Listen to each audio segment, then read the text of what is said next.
Mr. Hadar, you can go ahead and bring in your first witness to have them ready to go in the witness stand. Sure. And we'll go from there. So who do you intend to call first? Jason Zang, All right. if I may step outside and call him in. And Your Honor, actually, we do have a couple of other issues we'd like to flag before we start with the witnesses. Okay, let's do that then. Right. Our second issue, Your Honor, is a concern with something that we heard yesterday during opening statements. Mr. Hadari made the comment about his client. She's been on this journey for 12 years. We're going to hear the reason why she's justice. She wants justice for herself. She wants justice for everyone else. So that is extremely troubling. We're going to be requesting an instruction to the jury that this is not a case about everyone else. This is a case about three parties: the plaintiff, Zhong, two defendants, PNC Bank and Wells Fargo Bank. And a suggestion to the jury that they've got some sort of a roving commission to do justice for everyone else. It's not what this trial is about. And the jury needs to be clearly instructed to that. Two responses, Your Honor. This is an argument that's been waived. And then second is that there are two aspects of justice. One is her general damages, justice for herself. And then the second is the punitive aspect, deterrence, punishment, making sure that they don't do this to anyone else. So that is the second component. And she is entitled to seek and request punitive damages, and that is what she's going to do. Yes, and we'll see, if I may, we'll see if punitive damages gets to the jury, and that's obviously a question the court will have to consider. But if it does, the jury is not going to be awarding punitive damages for everyone else. It's going to be for plaintiff based on the conduct that's proven by the defendant. But wouldn't the whole purpose behind damages to punish someone be that it's supposed to act as a deterrent? And so you can make these just broad, general, philosophical, deterrent-related arguments? That's the course view. Like the opportunity to briefly, we will be requesting an instruction, and we'll provide you with some authority on this. So yes, I understand the purpose of punitive damages, but it's a different message when the jury is told your job is to send a message for everybody else. It's just too broad and it's beyond the scope of what Georgia law allows. Okay, well, I'd certainly be willing to hear more argument or authority on that point. And for now, I didn't really find it to be a point that he dwelled on or highlighted at length. And it sounds like that may not be coming up again until we would get to closing arguments. So we can flag it and come back to it. I like issue, Your Honor, and this is just another issue I want to raise to indicate that we'll be requesting an instruction. We did hear a new theory of recovery from plaintiff yesterday, and that is that the foreclosure was wrongful because the foreclosure notice was set in the name of Wells Fargo. Court of Appeals made clear that wrongful foreclosure claim must be based on proof of breach of duty by the defendants. And Court of Appeals also made clear that the scope of the duty is set forth in the statute, and it goes to the notice that needs to be provided. There is very specific authority in Georgia law. It's the U versus JP Morgan Chase Bank case. Georgia Supreme Court case 293 Georgia 67 in 2013, where the Supreme Court made very clear that the identity of the secured creditor and the accurate identification of the secured creditor is not mandatory in the foreclosure notice, unless that party happens to be the entity that is required to be identified in the notice, which is the entity that has the power to negotiate terms regarding the mortgage. In this instance, that entity was PNC Bank, not Wells Fargo. PNC Bank was identified in the notice. So again, because we're now hearing this new theory of liability, not authorized by the Court of Appeals, we'll be requesting an instruction based on the U case that such is not a sufficient basis for a wrongful foreclosure finding under Georgia law. Can I get the citation for that again? Yes, sir. 293 Georgia 67. And it is a 2013 case. And pen site I've got is 74 and 70. They're all present, Judge. All right. Okay, Mr. Hadar, any response? Yes, Your Honor. This is one of the most frivolous arguments I've heard to date, and I've heard a lot.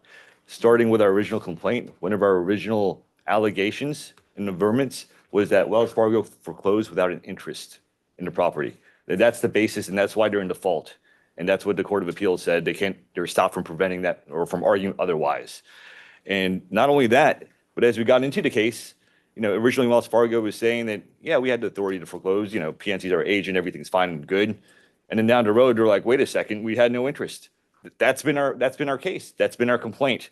If you want, I can even pull up the paragraph where we say that. And I will just go ahead and, for the record, just pull it up because I do think it's operative. And this has been something that we asserted 12 years ago. So this is not a new theory of the case. I understand it. Mr. Tobin might be new to the case, but this is something that was asserted years ago. Give me 1 second to find it, Your Honor.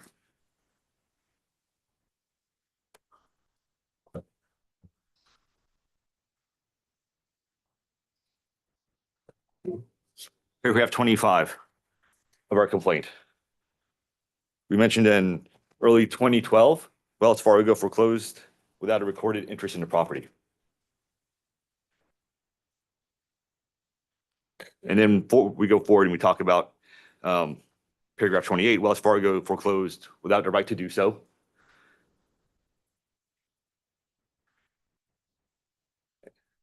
And there's some more, but then we go into the actual wrongful foreclosure, and that's the basis of the wrongful foreclosure. And even paragraph 42, when we're talking about the wrongful foreclosure, so we go to count 3. We incorporate all our previous counts. We mentioned that Wells Fargo and PNC foreclosed on the property. Paragraph 40, we talk about they didn't provide the notice. Paragraph 42, we mentioned that they lacked standing. The defendant lacked standing and a proper interest in the property to proceed with the foreclosure proceeding. I don't know how much more explicit we could get. And for them to say this is a new theory is bad faith. All right, Mr. Tobin, last word. Yeah, very briefly, Your Honor. I understand their allegations, like something that was alleged. We won summary judgment and the Court of Appeals made clear what the basis for liability can be. And is that going to be on the 1 or 2? So, Second. All right. Your Honor, I think we'll just have to take this up at the charge conference, and I did want to raise it because it's important.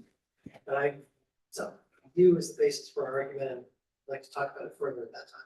All right, absolutely. I appreciate you flagging it so we can make sure to keep a close eye on it. And I do think at this point, we've gotten through all the openings. I don't think again, there was a lot of ground covered in that opening, and I didn't see it so emphasized that it is requiring the limiting instruction at this point, and it may still well be a viable theory. And so I think we can take that up either like I said, the directed verdict phase or the charge conference, and we'll go from there.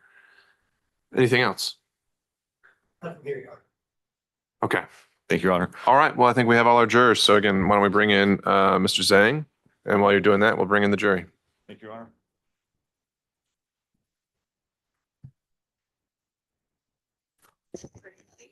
I'm sorry? They let us in pretty late. Yeah. Today, like 10 minutes up. I haven't even gotten on the Zoom, what about it?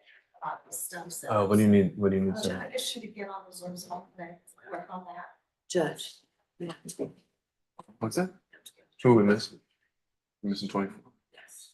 And we don't have an email or anything from? Yeah, let's give her a call.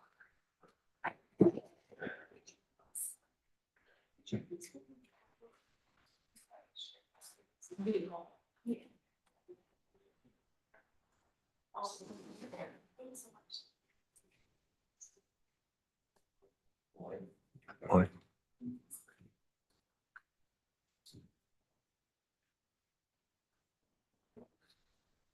Deputy, if you could actually hold them off, we're still missing one juror. We'll be right with you.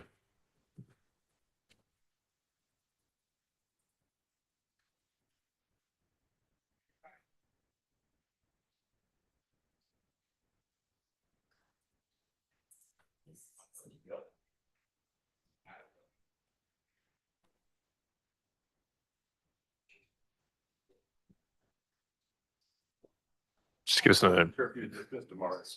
No, there's one more. I thought they had a conflict. Mm-mm.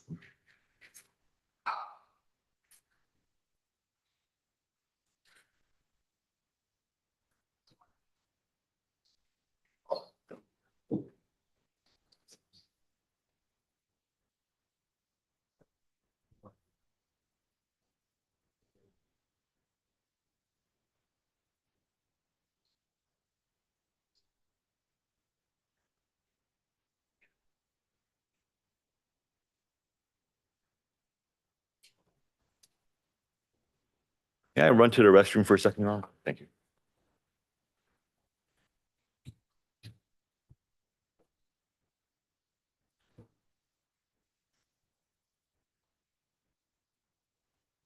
Oh, reading matters, is the court reporter able to hear everything that changed so far?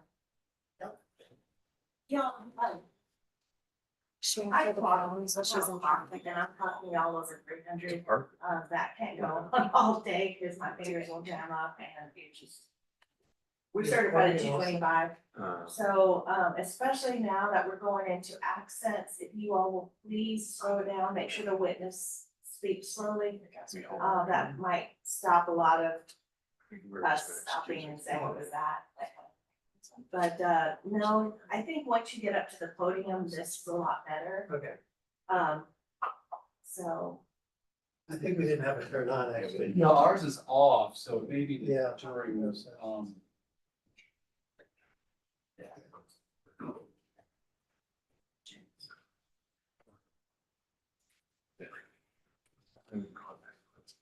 Because she's just saying she's not getting on 12 weeks. I mean, she's behind. Well, I don't know if that's showing. sure. Yeah.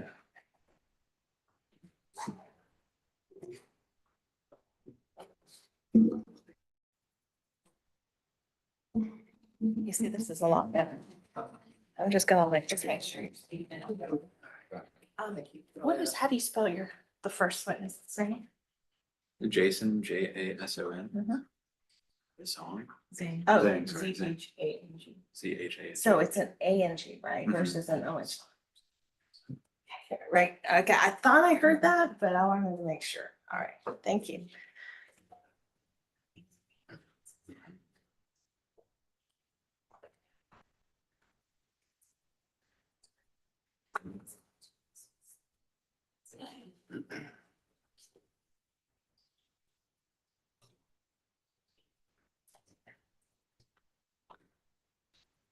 Number 24, we're waiting for you. And we're clarifying, she says she is apparently stuck in traffic and tells us she's 12 minutes away, but I don't know what that means, whether she's parking in the lot in 12 minutes or whether she's walking through the door in 12 minutes. Former. Yeah, probably. If she's saying she's going to be parking at the lot, then I mean, that could be a good 30 or 40 minutes before we have her here. So I'd be inclined to strike her at that point and deal with the remedy later.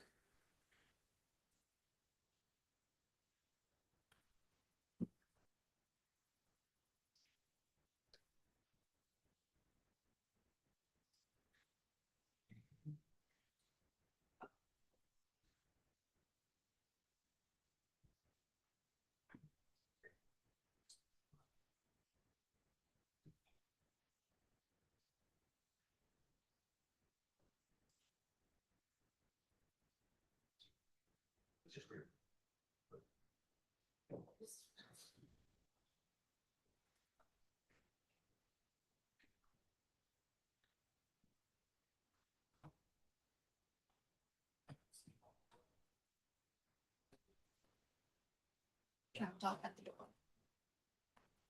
And she says she's polite. Oh.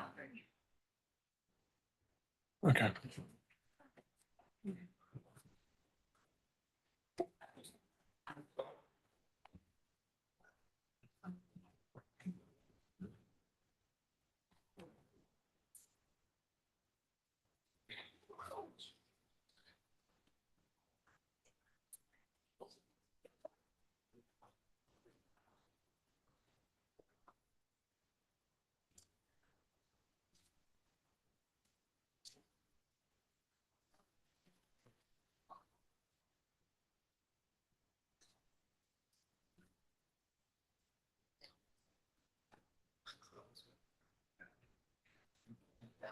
There is single in trial. Yeah, has she come to trial? It's like, Is she in the locals trying? she does. Yeah. Okay. Oh. That's sweet. Yeah, that's sweet.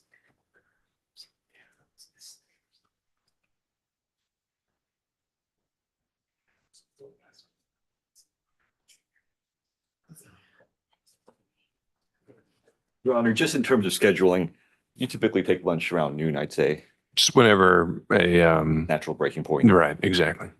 Either if we need to cut a witness in half, we'll stop right after the direct, or or we may go 11:30, maybe 12:30. We'll just kind of see where it goes. Thank you, Your Honor.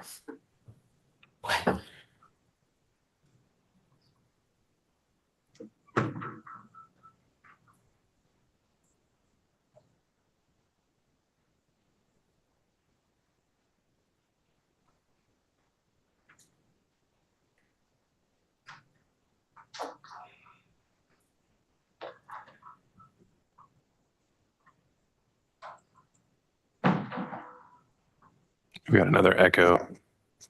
Someone needs to check their laptop. Okay.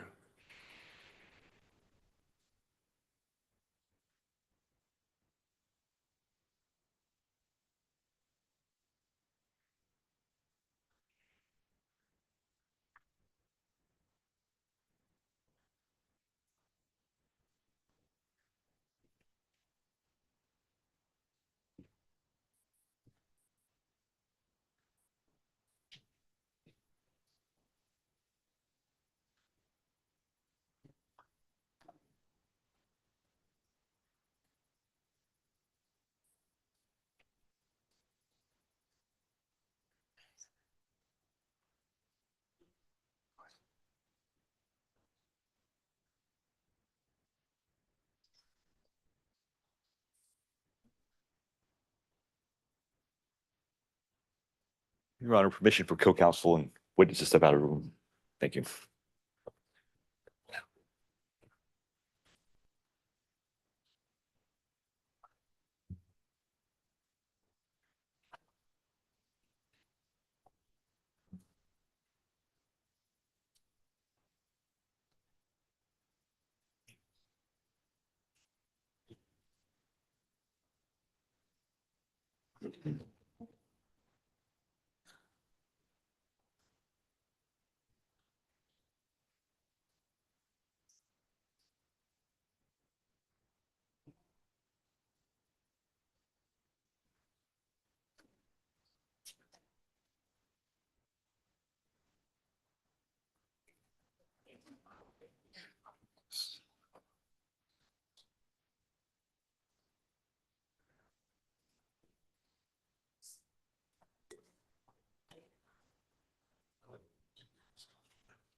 Okay.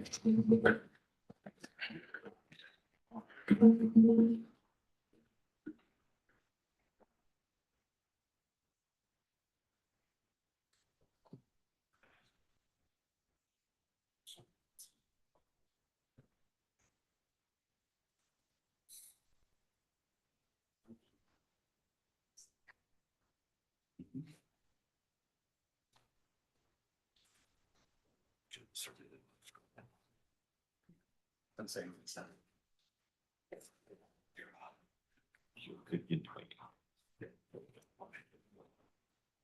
I like that. I like that too.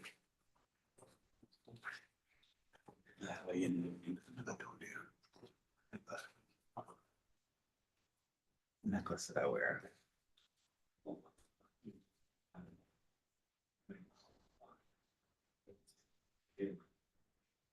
I wear. Right, we'll hire out there. Just got. I got it. Yep, we got it. Thank you. Cool. It's not shaving cream. It's I'm so racist. That's right. Oh, I have not noticed before. That's good. That's good.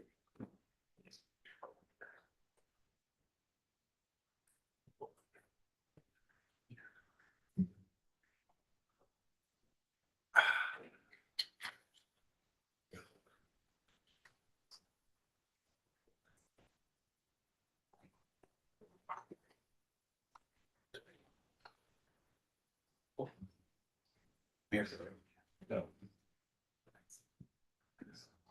Square.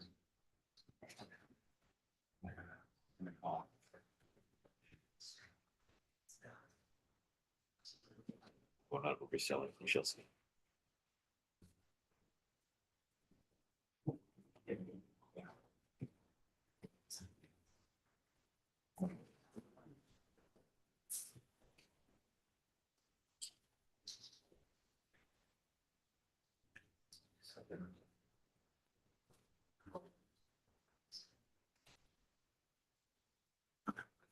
But even if we did, sure.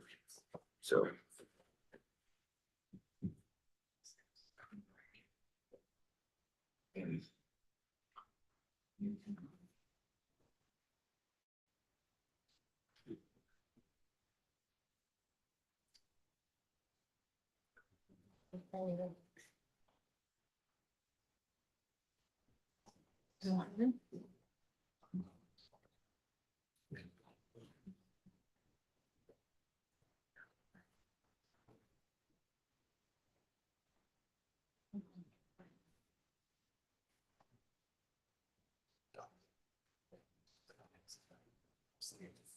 You're hitting the spot.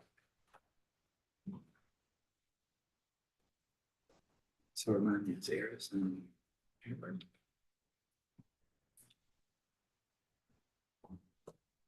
Where's Right across. Oh, cool. Really? Right across it. The one where you turn. That's it. I mean.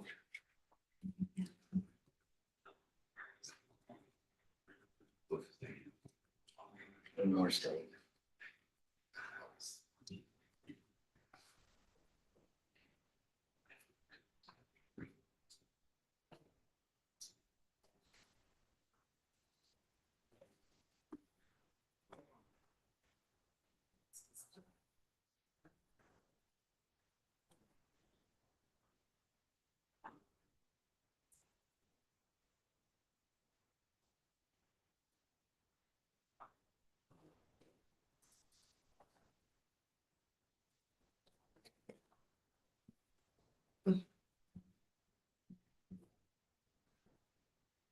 Like that.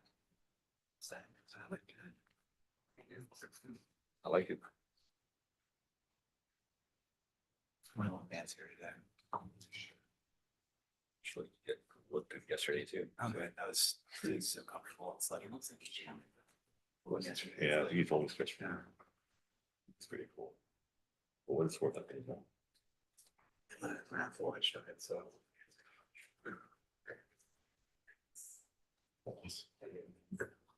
I was more in mind of them. I know. Yours was good.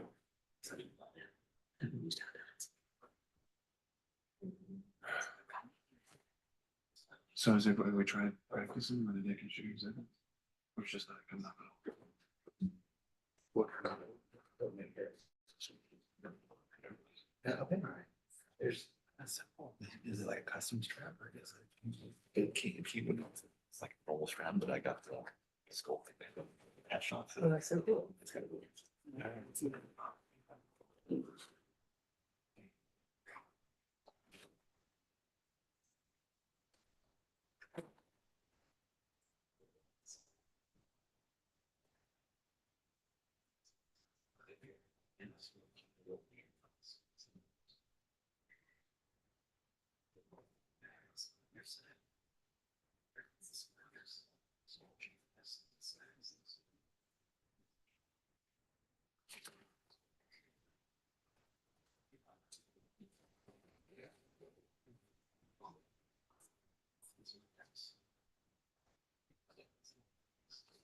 I just started doing this last thing. Oh, that's so cool. That's awesome. After a year and a half.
This is kind of funny.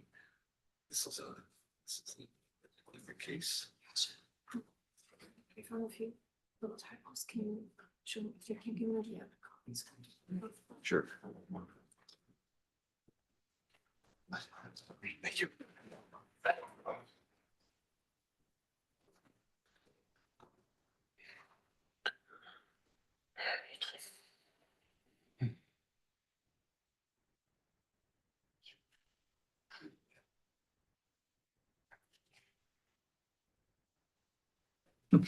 It's just music, you know. Judge, all 13 jurors present. All right, if you could let them know now we're dealing with an IT issue, but we'll be with them shortly.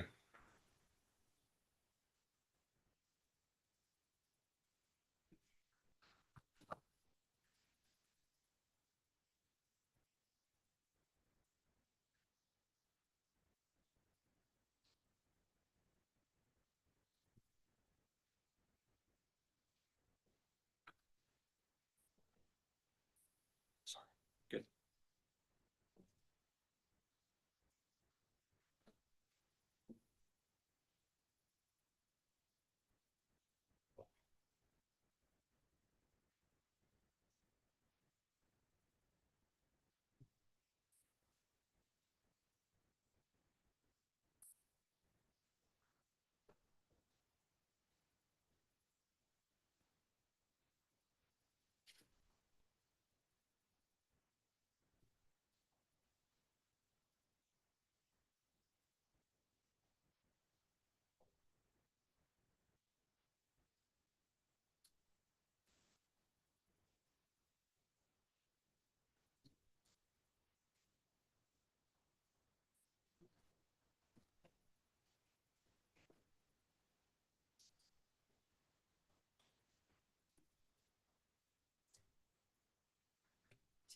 Yeah, but I mean, so we don't think this can go on?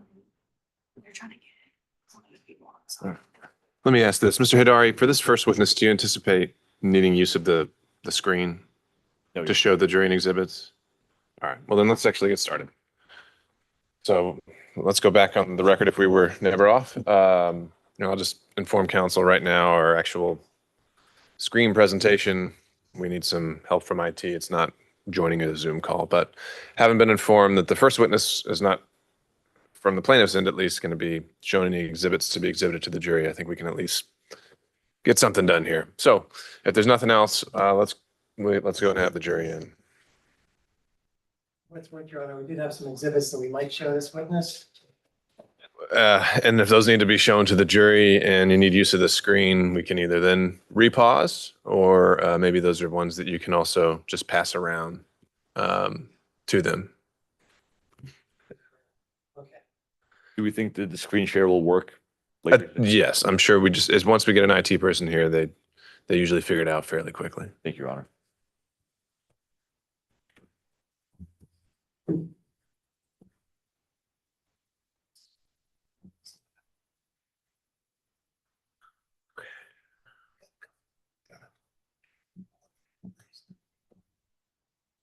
Pass it around. All rise for the jury.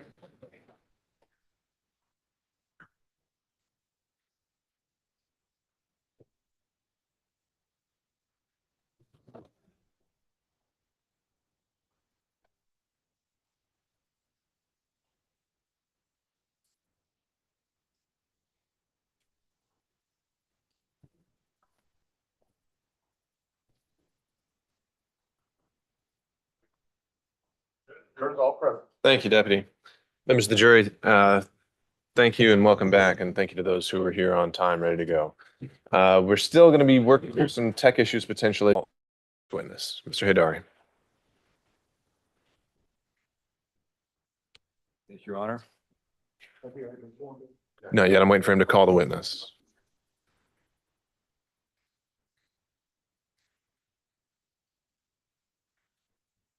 You're calling Yu Zhang? Sir, if you will raise your right hand, do you swear or affirm the testimony you're about to give in these matters to be the truth, whole truth? Yeah, Yes, I do.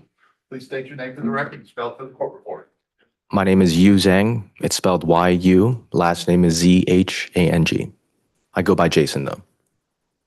Good morning, Jason. Good morning. How do you know Faye? Faye is my mom. Do you have any siblings? I do. I have a younger sister. What's her name? Her name is Yasmin. How much younger is she than you? She is 12 years younger than I am. How old are you? I'm 37. And where did you go to school? I went to Georgia Tech, What did you study? aerospace engineering. And are you currently working? Yes, I am. And what do you do for a living? I am in supply chain management.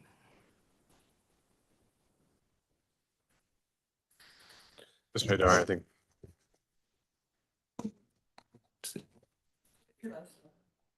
All right. Better? And if just the jurors can't hear me, if I'd asked that they flag, I'd appreciate that. Thank you. Where do you currently live? I currently reside in Lawrenceville, Georgia.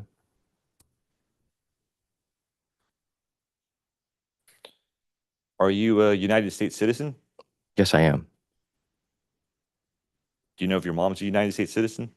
Yes, she is. And where were you born? I was born in China, but I was raised in the United States.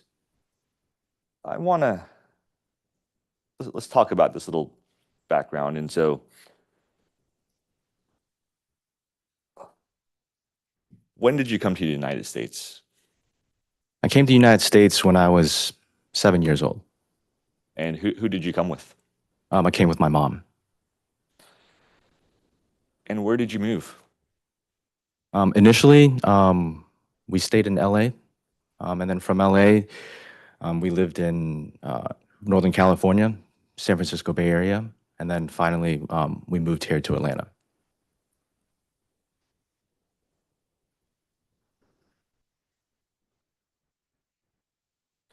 Do you know if your mom has any siblings?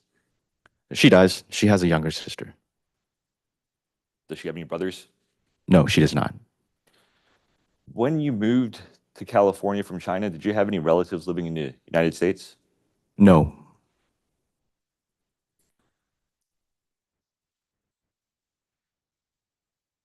I want to walk through how your life was when you first moved to California. Do you know what your mom did when she moved to California? Initially, she was involved in the import-export business. She traveled to Hong Kong, and I know she was involved with that business until we moved to California. I'm sorry, until we moved to the Bay Area. And tell me what she started doing when she moved to the Bay Area. After we had settled down, she was still involved in the import-export business. But I was growing older, so she felt like she needed to be more around me. And I think that's when she started to kind of pivot into the and remodeling business. So when you say renovation and remodeling business, what does that mean? I mean, she started pretty modestly. She would look for townhouses or condos that were like distressed, that needed some work, and then she would purchase these properties, remodel them, renovate them. You remember seeing your mom do this? I remember her coming home with like dirty clothes, like paint on her pants, and she told me she was going to work on a house.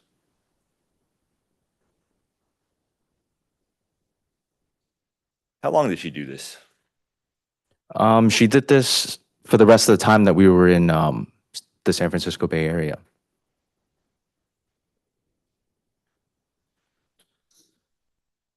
When did you decide to move to Atlanta? Why did kind of like mom's decision? I was still very young, but I believe it was around the time of like '95. It was like right before the '96 Atlanta Olympics. Do you know why your mom decided to move to Atlanta? Yes. At that time, my aunt, her sister, also came to the United States, and Atlanta was the city that she had chose to settle down in. And I think a big motivation for my mom was because she had no relatives here other than me. She wanted to be close to her only sister, and I think that was a primary driver in her move, and actually our move to Atlanta.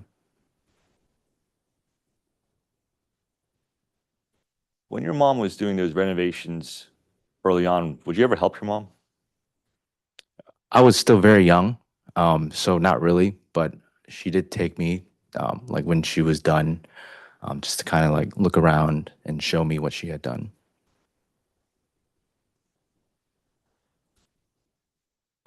What was your experience like with Faye as your mother?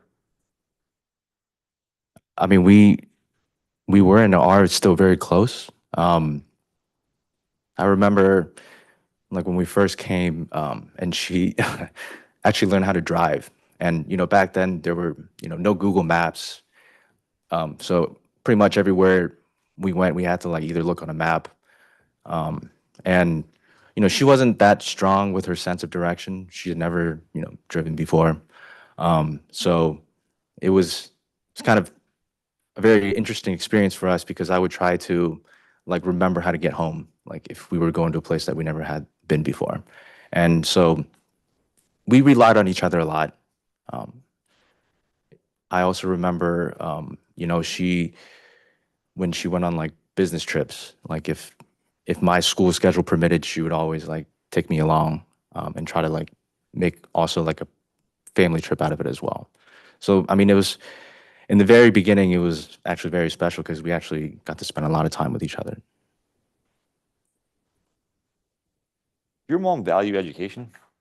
Absolutely. Um, Tell me a little bit about that. Well, I think it was had a lot to do with her upbringing. Um, to my understanding, she was born in the height of political unrest in China. Um, I think she didn't even have the opportunity to like finish school just because of the environment there, and I'm sure everybody knows about that. And she absolutely did not want her children to follow in those footsteps. and she wanted, I mean, she understood the value of, education and knowledge. So she very much, and I think probably one of the main reasons for her, coming to the United States was to give me that opportunity to have something that she couldn't have.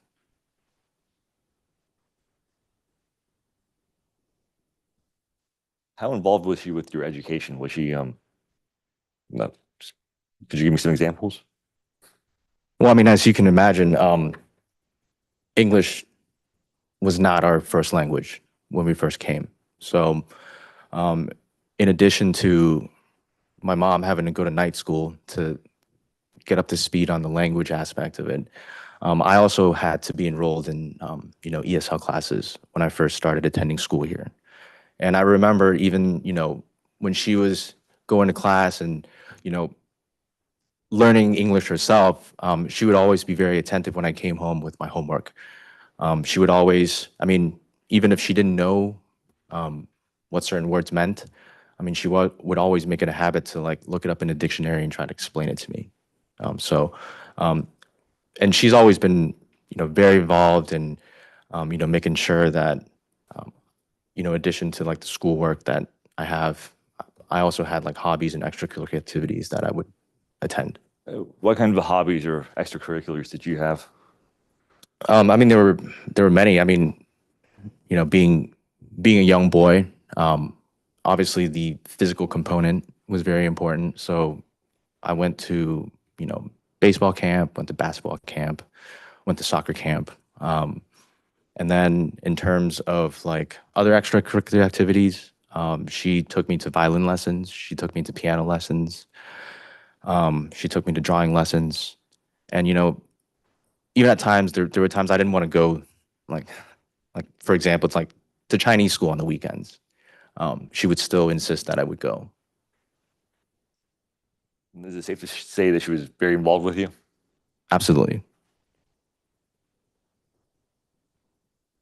Those extracurriculars you mentioned, she'd take you to all of those because you were just a young boy? Yes,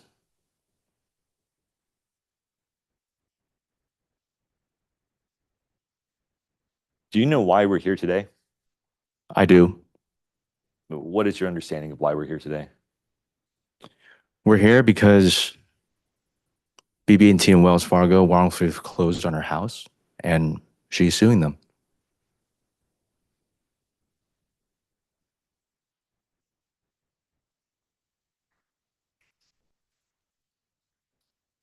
You mentioned BB&T. Did you mean PNC?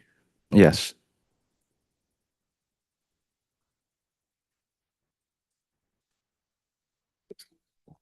We're going to go to some more background in a second, but since well, let's go back to California. So at some point in time, you mentioned that you decided to move to Atlanta, and approximately when was that? I think it was like around 95, right before the Olympics. And what was your mom doing when she moved to Atlanta? What was her occupation? Well, she was kind of tapering in off the import exporting. And then, like I mentioned, she was doing renovations in California. And then when she came, she was obviously looking to see if, there were new opportunities here that she might not have had in California. Did she ever start doing things that were bigger, better projects? Was there an evolution in her occupation, so to speak? Yes, there was. Could you describe that a little bit? Yeah, so I remember not long after we had settled down in Atlanta, she purchased 2 lots in a subdivision in Dunwoody, and those were empty lots. So that meant she would have had to completely build a house from scratch on those lots. So that's what she pivoted into when she came to Atlanta.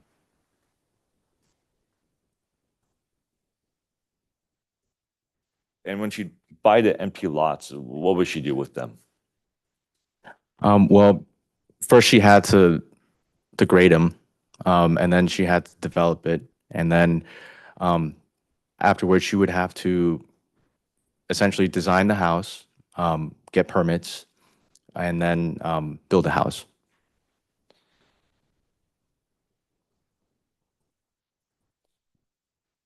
And so you'd see her build these houses from basically start to finish? Absolutely. I mean, at that time I was older, so of course I had to, on every other weekend I had to kind of go and, clean up the place. Sometimes when contractors finished their job, they would leave trash or scraps in the yard or something. And if we didn't clear those like pieces of trash, then, she would have probably gotten a fine from the city or from the county. How often would you help her with that? I mean, at least once or twice a month.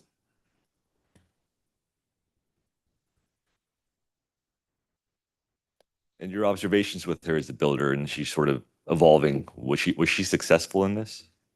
Absolutely. Immediately, I mean, just with those two houses, I remember they were transacted before they were like completely finished. I think she had buyers lined up before the house was ready to be um, like I think the house sometimes it was like 70%, 80% finished, and then she would have a buyer lined up. And so did she continue building more houses? Yeah, so she really liked the Dunwoody area. I think because of the proximity to my aunt, and then also she saw the opportunity there, and I think just overall the natural environment of Dunwoody really appealed to her. So she kept doing more projects. I think immediately after that, she started building a house on like Ball Mill, which is on a pretty nice part of Spalding Drive, also in Dunwoody. And then after that, um, she started a subdivision on Chamblee Dunwoody, and then along the way, she had buyers that were interested in homes that she had already sold, and then they would ask her to do like contract builds for them. And just approximately, how many houses would your mom build? And actually, let me take it back. Just perhaps an average a year. How many houses would she build a year? I would say like one or two a year. And would you say that these were high-end projects? Yes. Um, why would you say they're high-end projects? Well, number one, because they're really big houses. I remember like a few houses in Alpharetta and in Roswell that she built, they were like at least over 10,000 square feet. Um, Lots of customization went into those houses. She got special architectural plans designed for them. So these weren't like, what we would expect like spec homes. You mentioned something that I wanted to bring up as well. You said she brought in customizations. Does your mom have any other businesses besides building the homes? Um, Not initially, but I think it was like a few years in when she was kind of just getting into the groove of things. She realized that, with her expertise in import export, previous expertise in import export, and coming from China, the economic boom that was happening there, she felt that she could benefit from importing her own building supplies and putting those in her houses to give her better margins. And then eventually, she kept doing it for her own projects, and she has a lot of friends and colleagues in the industry who are also builders, and they took notice to the things that she was bringing in, the quality of the things that she was bringing in, and then they started to kind of say, hey, can we order some of these things from you? And then that's when she realized that, hey, this could be a separate business that would complement her main business very well. And I think that's like around I forget the exact time, but it was a few years after we had moved here, and she wanted to start a distribution business for building supplies. I'm jumping a little ahead of myself here, but since I know this is going to come up at some point, uh, was your mom's credit important to her in these businesses? Absolutely. And I would say more than just credit, but like her reputation was also extremely important to her. These projects where she would build houses, for instance, or where she'd import or I guess purchase inventory, do you know she needed good credit for that, or was that immaterial? No, she absolutely needed good credit for that. It's my understanding that because she's a small business, all of the contracts that she engages in and all of the terms that her vendors would extend to her would be based on a judgment of her personal credit. Going back a second, you were talking about sort of importing things from other places for building the houses. Could you tell the jury, what kind of things you'd import? Sure. Mainly, it was a lot of flooring materials, a lot of natural stone. There were lots of like bathroom fixtures, like vanities, sinks. Back to the flooring, there were a lot of marble, granite, and then there was also like light fixtures. You mentioned that your mom was having good success doing these, and even before I guess the houses were built, people would be interested in buying them. What do you attribute? Why do you think that is? I think first and foremost, it was just her dedication to quality. It was also I guess her design instincts. I mean, she wasn't an architect or anything like that, but she had a very good sense of how like things in a home should be arranged, of like, how big the bedrooms are supposed to be, so that when you're inside, you feel comfortable. I remember, like back in the day, she was like one of the probably first few builders that kind of like experimented with like high ceilings. And like that, she made that like a standard element in most of her homes, I believe. Was that at the time something that was normal around here? I probably not. I mean, I was kind of young, so I don't really know what like was normal back then, but yes, I would assume so. That 700 Latour property, the one we're here for today, do you know where it's located? Yes, I do. Where is it? It's actually located in Dunwoody in a very secluded part, very private part. We'll get to that in a second. Okay. But you mentioned that your sister had moved to Atlanta and then you sort of followed suit from California. I'm sorry. Faye's sister had moved to Atlanta and Faye decided to follow suit and come to Atlanta as well. Do you know where your sister or Faye's sister lived? She lived in Dunwoody as well. When you guys moved to Atlanta, where did you live? Well, right when we moved, we stayed with her for a little bit until we found a house for ourselves. So after that, we moved into like the first home we purchased in Dunwoody.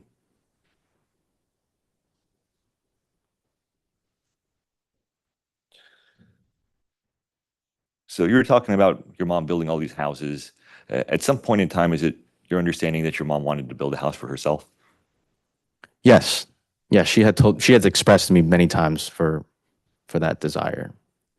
Could you tell me anything more about that? Yeah, she'd always mentioned, when we go look at her projects on the weekend, she's like, oh, I wish, one day when I have my own home, I would definitely add this fixture in, or I would definitely make this room bigger, or, something along the lines of that. It first started off with just, small little, I guess you would call them side comments.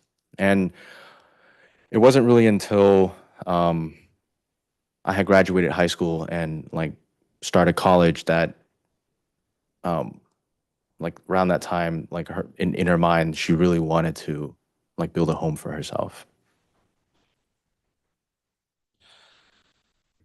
Did she ever tell you that she found a lot that she wanted to build her home on? Yes. Meeting, Oh, I'll rephrase, Your Honor. All right, sustained. Did your mom ever,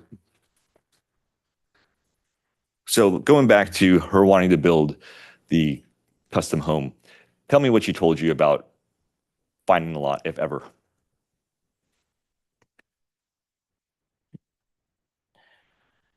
The first I heard of the lot was when she told me she had purchased it.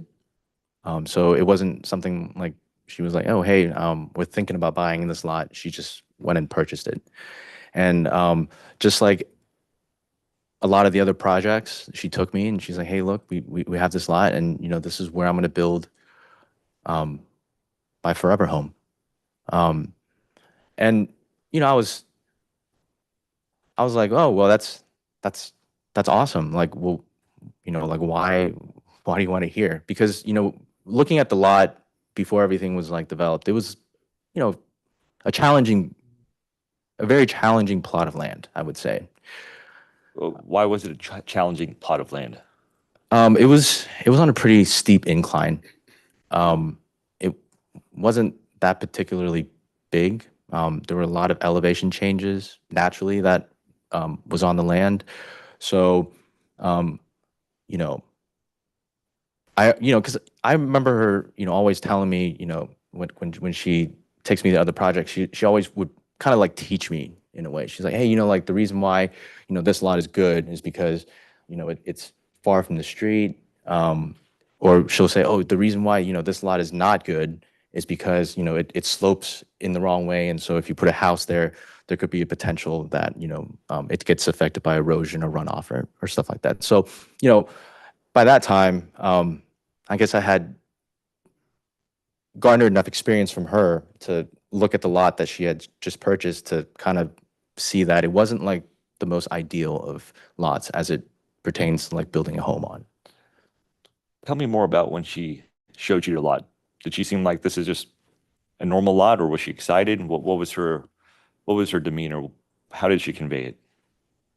Well, I remember very vividly, like even before, like we were in the car, we were going to the lot, and we were just on the way into the subdivision. So like where it's situated is that you kind of have to go on this road called Jet Ferry, which is the main road where the subdivision of the house fed off of. And the minute we started, into that road, and she's like, "Hey, don't you love it here? Don't you like love how it's so quiet? There's you can't really see a lot of houses from the street. It was a very secluded area." And then we got to the lot, got out of the car, and then she's like, "Hey, look, this is so close to the Chattahoochee River. It's just down that hill, and you can already." And like at that time, I was like, "Oh, I could see why she would like this lot because of the proximity to the water. Water's always been something that's appealed to her. Kind of strange because she's not a great swimmer. So, but I guess the water brought her, energy and calmness. So that was one of the main things that she couldn't stop talking about, was just like the proximity to the river. She was like, "Oh, the air is so great here," and there were a lot of trees. Um, it was very different because like we come from China where everybody just they live on top of each other. It's a very crowded and dense place. Not a lot of space for like your personal space, I would say. And then it didn't really help that we landed in LA and then like went to the Bay Area. I mean, it was better, but it was still very congested compared to Atlanta at that time. Um, but she saw that most of like the houses around the lot were developed. So she felt very secure that they weren't going to like put an apartment building next to her or something to that extent. So she felt very good about that lot, despite what I said, like the challenging build conditions. Did she tell you anything else that was important about that lot to her? Well, yeah, I mean, besides that, and she's like, "Oh, it's this house. It's like literally 5 minutes away from your aunt's place. And I mean, I knew because, I grew up in that area, so I was familiar with it. And I know that, you know, she always wanted to, I mean, because my aunt's the only really sibling and relative that she has, here. So naturally, I think it was her wish to be near her sister so that like when they grew old, if they needed each other, that they would be close and it'd be convenient for them to, commute to each other's houses. And in terms of your aunt, how often would you see her? Oh, I mean, we would at least once a week. I mean, just because we were so close. And my cousin, she's 6 years younger than I am. So it was me, my cousin, and then my sister at that time. We were like the only relatives in, and so like we it was always like if my cousin's mom had things that she needed to do, then, Jenny, my cousin, would come stay with us, and then like vice versa. Is So it- we were very close.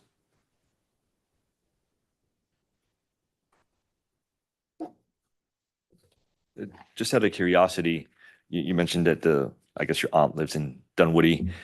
Is she in the same place that she was when she moved to Atlanta? Yes, she is.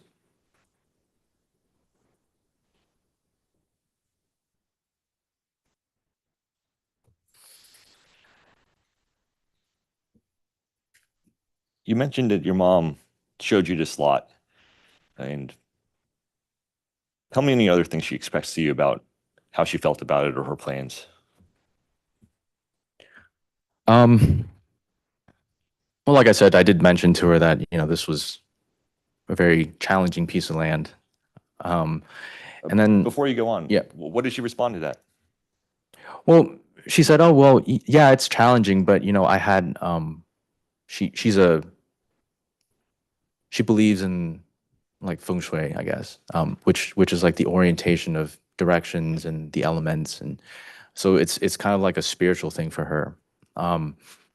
So she said, she consulted like a specialist, and he basically gave her like ideas to kind of work around that lot and to make it really suitable for her sign and for what she believed would help her.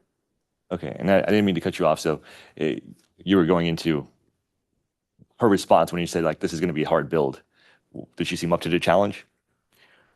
Yeah, she was very excited, and she was like, "Oh, it would be so nice if we could raise the house to the same level as the treetop. So it like when we look out the windows, it would be like we were living in the canopy of the trees."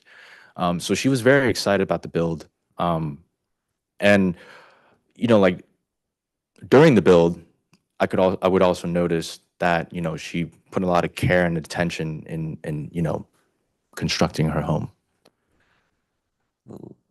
Let's talk about that as well before we go forward. I mean, you mentioned you put a lot of care and attention.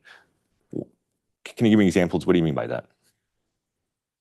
Well, I think starting from the foundation of the house, in order to get the effect that she wanted in terms of the elevation of the build proportion to where she wanted, she had to basically like pour two foundations onto the property to have it reinforced so that the house can sit at that elevation, and also it probably needed a double foundation because of all the brick that she wanted to be like put on the house. And then the other thing was, I remember very vividly because that time I was working part-time in the warehouse that she had her distribution business in. And I remember, because one of my jobs then was to like pick material and like load it on to cars. And I remember, like having this picking list in my hand and like picking all the different flooring. And, I remember thinking to myself, because I didn't know that initially that was going to like our house. I thought it was just like some other customer that wanted all these things. And I was thinking to myself, I'm like, oh my God, like why do you need like so many different varieties of like stone just to cover one floor? And then it finally dawned on me that was going to like her home, so it made perfect sense why.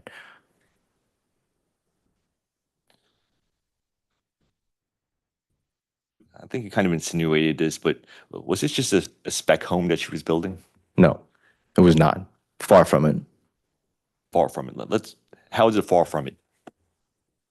Well, if you look at the size of the house compared to other homes in the area, it certainly wasn't the biggest one, but it had all the features of like a custom home.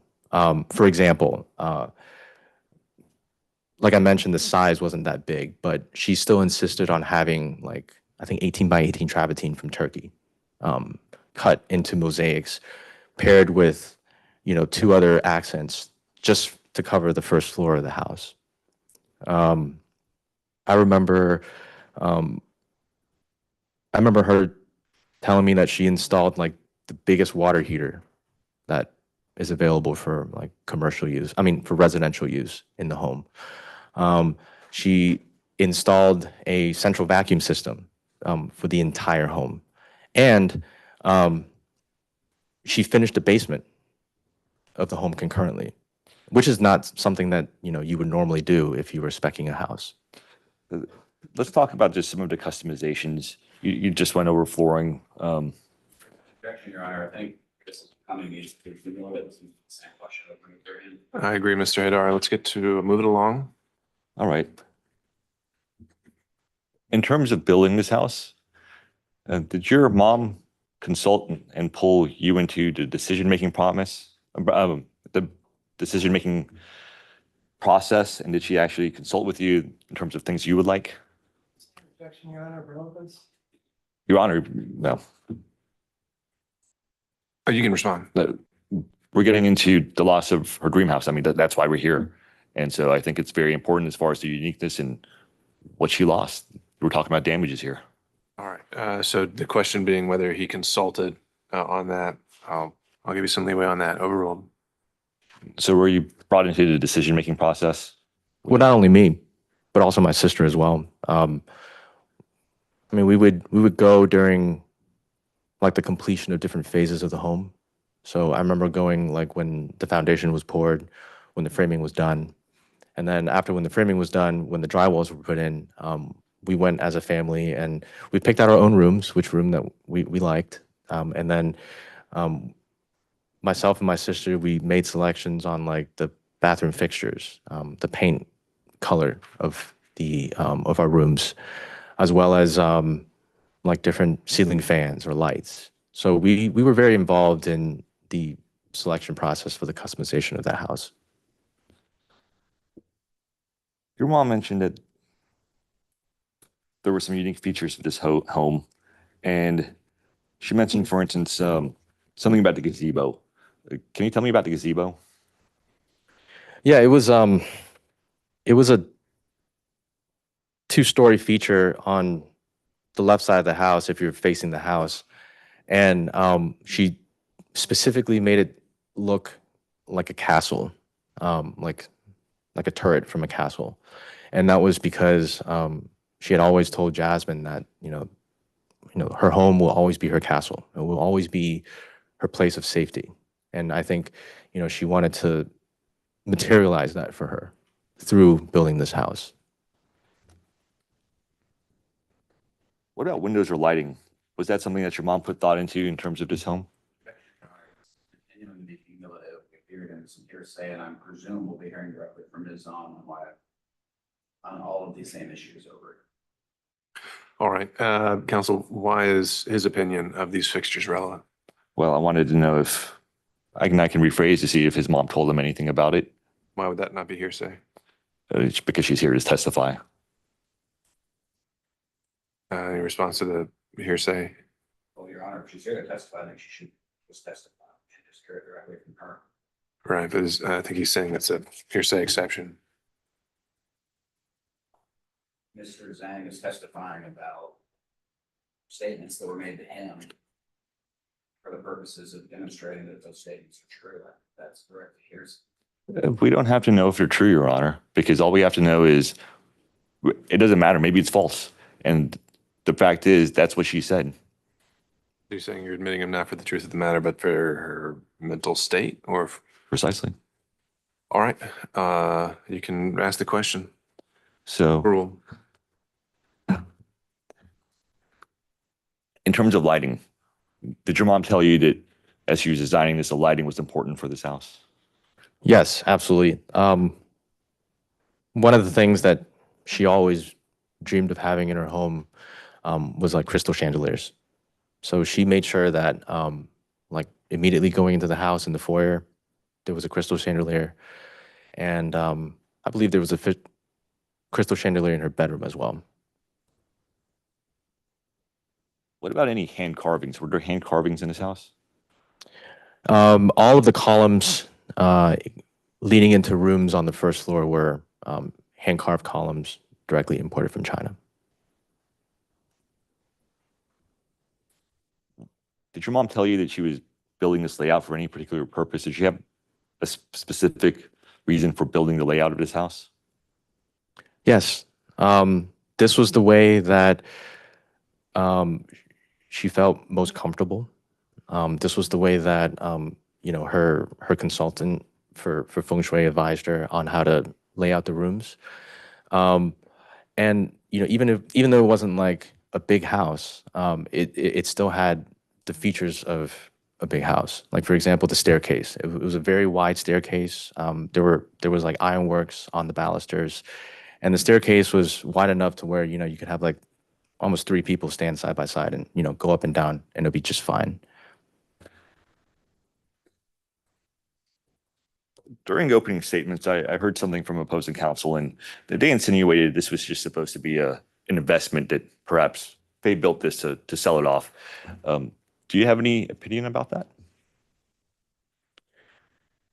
Well, I mean, if this was just like another house that she built that she wanted to sell, I don't think she would have added so many like personal details to the house. Because I mean, I'm not saying that she has like bad tastes, but it's just like, people have different tastes. And, if you're building a home with the intention to sell it, you would want, the selections to encompass like a broader audience.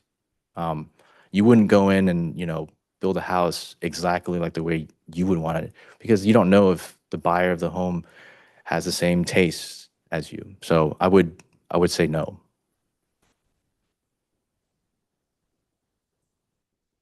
After she built her house, did she express any sort of feelings about how she felt after it was completed? Oh yeah, this was probably the proudest moment for her. Um, the house symbolized the capstone of her struggles and her American journey. I mean, I think um, at the time the house was built, it was like the 10th anniversary of her coming to the United States, and around that time, it also coincided with my graduation from high school and my eventual attendance of college. So I think it was just, all of these things. She felt like, hey, her first child's in college, she's gonna be fine. Now I have the means and I have the desire to, build something for, permanent forever for myself. And so I think that was a very like encapsulating moment for her. Did the house have nice views? We're getting there, but not quite yet. Overall, Absolutely. Actually, my room probably had the best view. It's one of those views where it's a corner space, and like I mentioned before, the lot is high at the street and it goes down as you move farther away. And from my room, you could see the top of the trees on the right, and then the entire valley that is Spalding Drive just flows out from my window. So we had $1 million views in the house. Would your mom host gatherings or parties in the house? Absolutely. Christmas parties, Thanksgiving parties, birthday parties. When friends or relatives, when they come overseas from China, they would always come and stay with us. Yasmin had very diverse friends. So all of her friends would come over and celebrate like Cinco de Mayo, Hanukkah. And then also, I think she had like an Irish friend, so they came over for like St. Patrick's Day. So it was just a place where, you know, everybody congregated, where everybody was drawn to.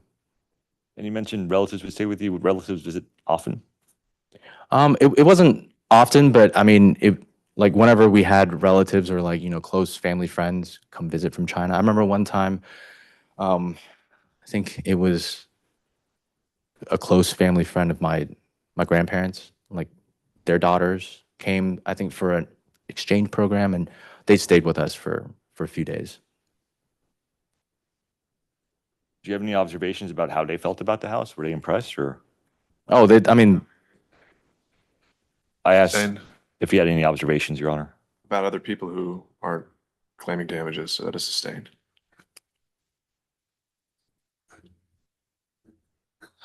Let me ask you this question. Do you believe your mom had a sense of accomplishment for building this house? yes. Why do you believe so? Well, like I said before, this encapsulated her experience up to that point. I mean, it was almost like a validation of her beliefs and her motivations of why she came to this country.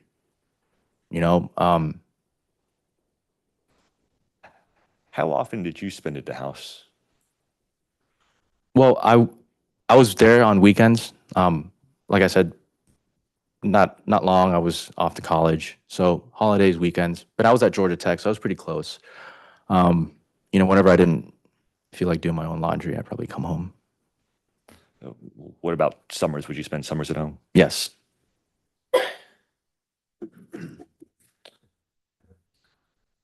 I want to go into two things. I want to talk about the actual process of foreclosure and how you're involved, and I also want to talk about how this impacted your mom. First, I want to start with the disputes with PNC. When did you first learn that your mom was having issues with PNC? Like it was one time I come home and she told me that she was having difficulties with the bank. And, you know, she said that, you know, she was very confused. She didn't know what's going on. And I think she had asked me to help her talk with them on the phone to just kind of get a sense of what was going on. And I want to go through basically the chronology. And you said so she was a little confused and she asked you to help figure out what was going on. What did the two of you do? Well, we got on the phone and we called them. And how did that go? It didn't really materialize into anything. We would call. She would do her usual, you know, I'm Faye. This is my loan. I would like for my son to speak with you on my behalf and for him to, you know, help me understand the situation. And then, you know, we would explain, say, you know, we don't understand why the monthly payments like increased, and we want to know like what the new amount was like comprised of, essentially. I want to go through the monthly payments. Do you know approximately what your mom's monthly payments were before the increase? Yeah, there were like 2,000 something, 2,000 and maybe close to 3,000. And then what about after an increase? Do you know, was it a slight increase? I think it was like close to being like double. Do you have any background in finance? I do. What kind of background do you have in finance? I worked for a few years in risk management. So you see these sort of apparently, I guess, letters that said, or I guess letter that said that this there's this increase in your mom's payment. And did you make heads or tails of what was going on? Your Honor, leaving, Well, let me, well, Well, I don't know if that suggests the answer, so I'll overrule that. Sorry, can you say it one more time? yeah, so you saw some of these letters showing the increase. And could you understand what was going on? No, that's why we called. And so even with your finance background, it didn't make sense to you?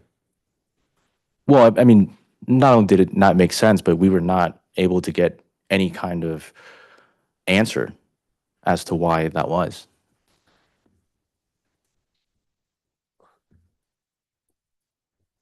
How often did you actually get on the phone with your mom or basically be with your mom when she was calling, trying to figure out what's going on? Was this just a one-time thing and you guys forgot about it?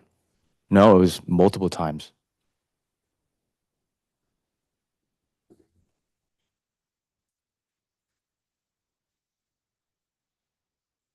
Tell me about these experiences when you called. Just tell me about the experiences. Well, we call in and, you know, obviously you have to explain the reason for why you're calling. So we would go and say, hey, look, we were paying this amount before, and now we're being asked to pay this amount. And, you know, we're just like wondering like why. Like, is this a temporary thing? Is this like a one-off thing? Or is this like gonna be like that forever? Was anyone ever able to give your mom an answer? No, it was just always just putting us off and, you know, saying, hey, we'll investigate this. I don't know what's going on. I have to like escalate it and then we'll call you back. You mentioned two things. First of all, they said they were going to investigate it. Did anyone ever, to your knowledge, call your mom back? No. And this point is an important point. In any of these calls, did they ever tell your mom to continue making her normal payments? Yes, they did. And They so said, we don't know what's going on. We'll look into it. I'll be sure to, you know, escalate it, whatnot. But in the meantime, just keep doing what you're doing and then we'll figure it out.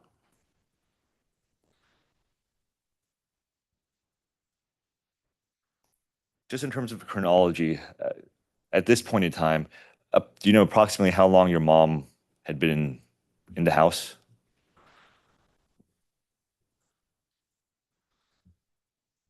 I think at least 5 or 6 years at that time. And you may not notice, but I'll ask, maybe you do. Do you know if her payments were roughly always about the 2,500 or somewhere in that range? Yeah, I do.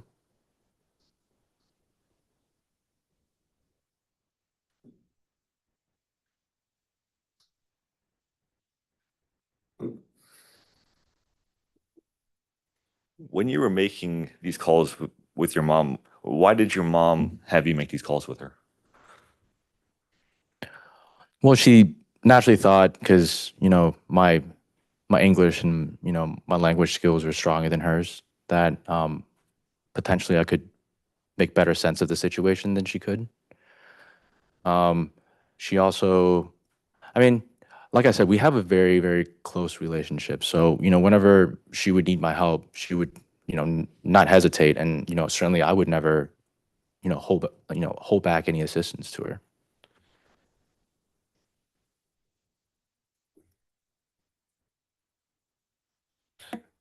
When she was going through this or asking for your assistance, did this seem to bother her, or was this a insignificant matter for her? No, it really bugged her. It kind of took away from, you know, her concentration. She was always, um, you know, whenever we spoke, she would always bring up the fact that, you know, she was troubled by this matter. She didn't know what was going on. and that she wishes that, all these things can just be resolved. And you mentioned that she pulled you in to help shed some light into this. Were you able to figure out what was going on? No, I was not. Does it seem reasonable to you that the company that's doubling your mother's mortgage can't explain why or how they're doing it? Sustained. Do you believe that PNC's responses in this situation, considering the circumstances, were reasonable? I'm also wondering the relevance of his opinion of the responses, Mr. Hadari. So that'd be sustained.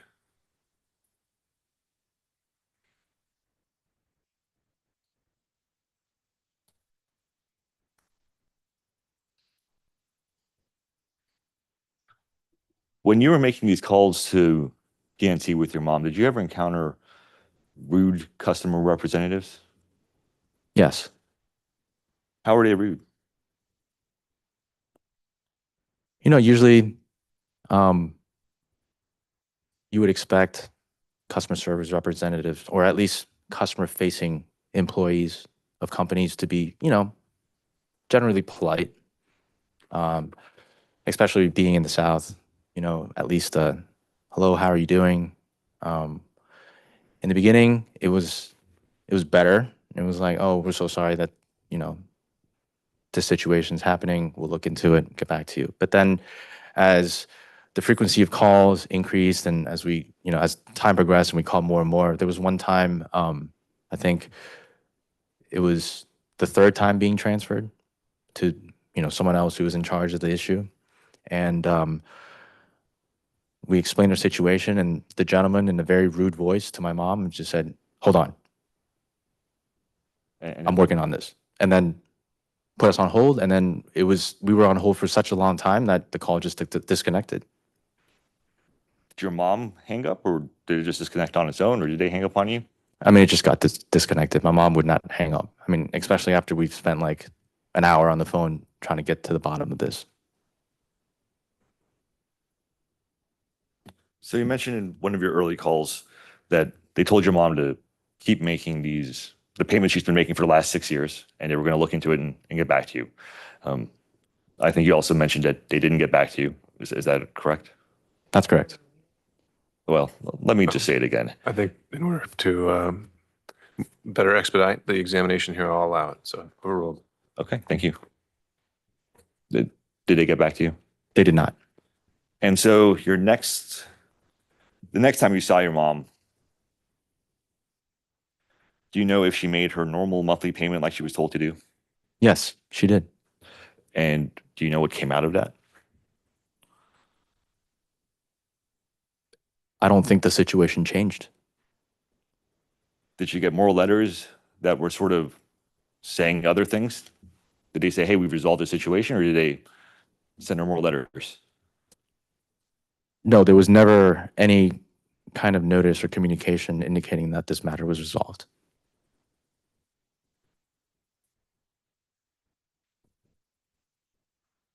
Did your mom follow up with PNC again? Yes, And what happened after she followed up with PNC again? same thing.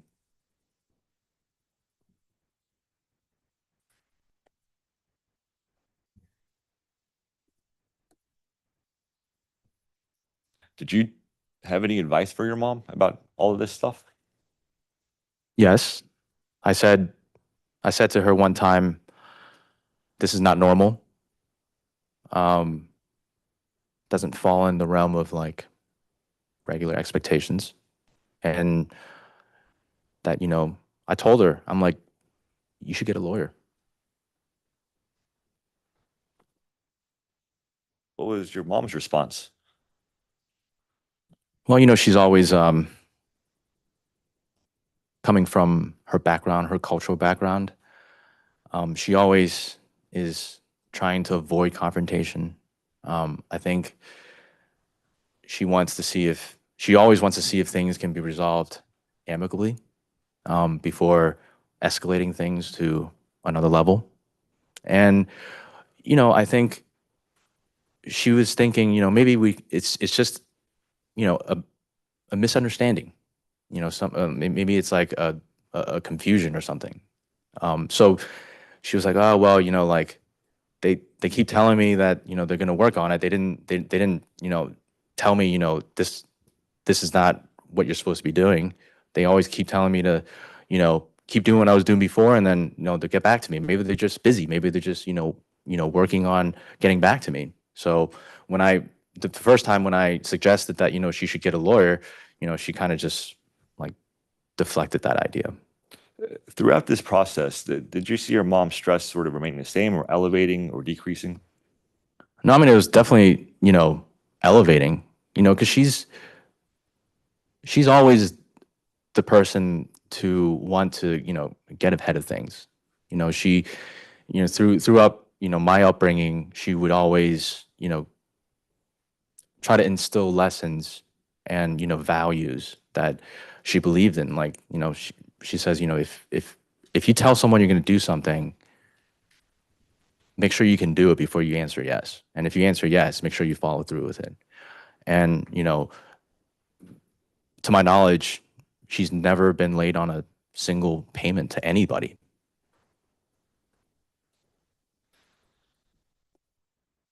At some point, did your mom express some sort of relief to you or inclination that this thing had been resolved?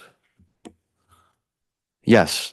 It was later on, I think, close to the end of that year, or it could be the beginning of the next year. But I remember speaking with her, and as much as I hated to ask her about this event, I knew to like ask her just to kind of follow up of where she was at with the situation. And she told me, hey, they finally came back and we worked out an agreement, and everything's fine. She seemed relieved. Oh, absolutely. Was she happy? Yes. Did she tell you what that agreement was, or did she not go into details? She didn't go into the particular details. She just said, they reduced it from the 5,500 they reduced it from the amount that we always had questioned. And there was a new agreed to amount that they told her, hey, if you just do that, then everything would be taken care of.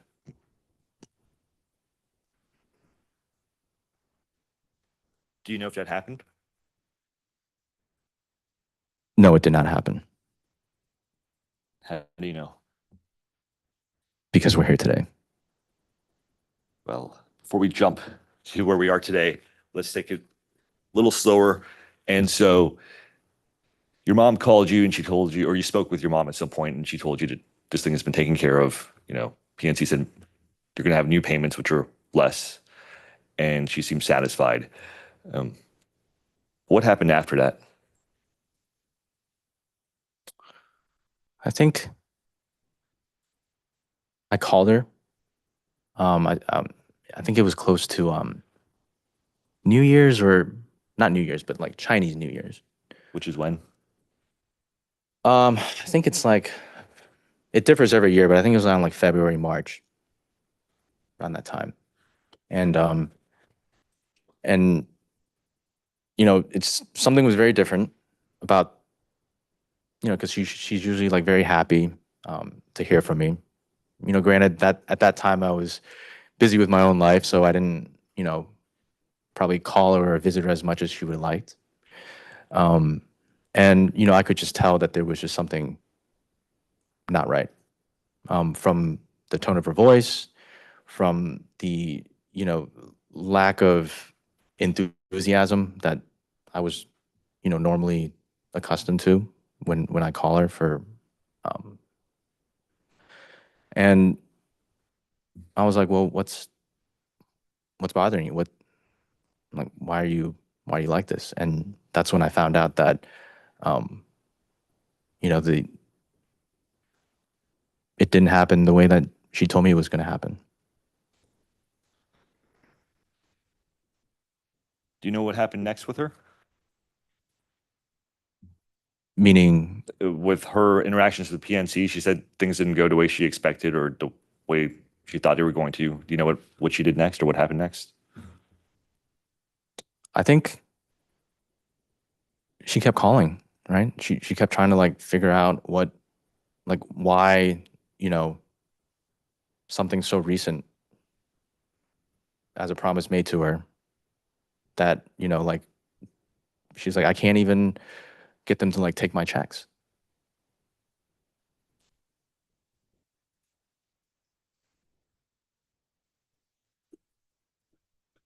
Did you ever join in any of those phone calls with your mom when she was trying to figure out what's going on? Yes. What was PNC like when you were trying to figure out what was going on? They just stated that they didn't know what was going on. They had no clue that there was no record of anything. And they didn't know what was going on, and they would investigate and get back to us. Do you know if they ever got back to you? No.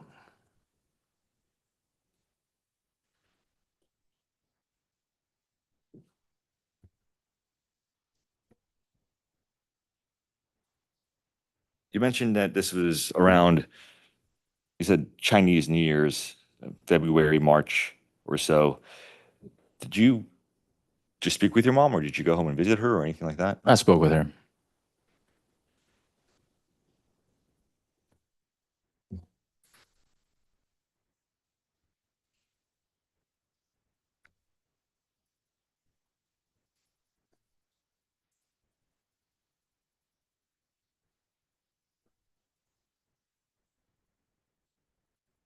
Do you know what your mom did after she was in the same situation with PNC where they weren't able to explain what was going on? And I guess this promise or this agreement where they said pay a certain amount. What happened? Actually, very lengthy narrative explanations. They seem to create leading questions. I object on that basis.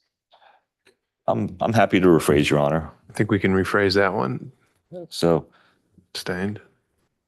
what happened next?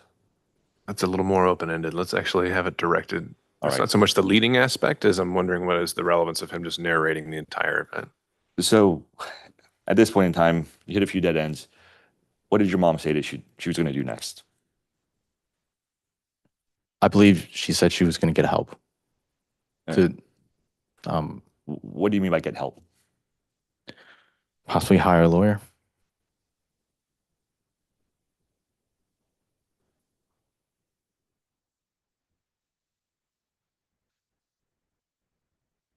To your knowledge, did your mom actually end up hiring a lawyer? Yes. Do you know who that lawyer is? Yes. It's you. You know what happened next with PNC? I don't remember very like the details, but I think after you were involved, you started having conversations with them.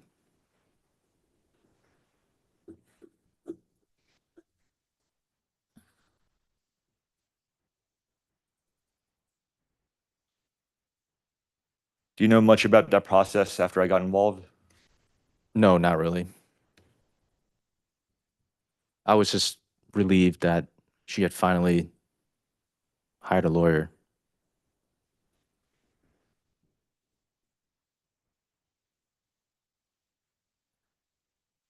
I'm going to jump a little ahead. Did you ever learn that your mom's home was foreclosed on? Yes, I did. How did you learn this? She told me. What did she tell you? Well, she didn't offer it. Again, it was like one of those calls. We just noticed that she kind of just all of a sudden dropped off. She would send me text messages every now and then it just stopped. So I naturally got worried. So I called. And, it was just, I remember very clearly, it was like one of those calls that like she picked up and she said very distinctly in a very, very low soft voice. She's like, "Hi, Jason."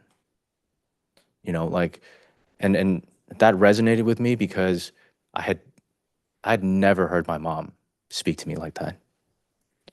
And what happened next? Well, I mean, I didn't know what was going on. So I asked her, and I said, "Well, what's wrong?" And then I think it took her a good while. There was definitely some silence, and she just said, we lost our home, and she said, "I don't know why."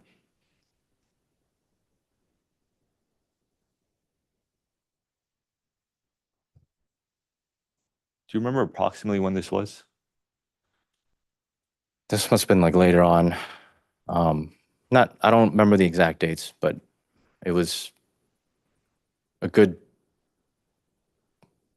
couple of months, few months.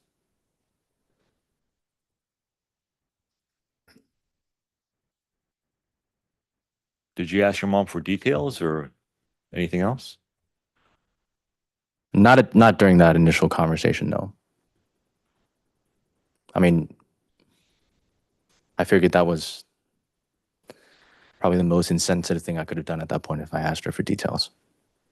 You said not at that particular time. Did you ever ask her for details later? Yeah, later, but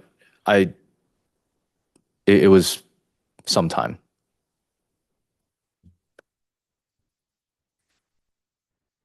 When you asked her for details, what did she tell you? The same as before. She's here to testify about it as well, Your Honor.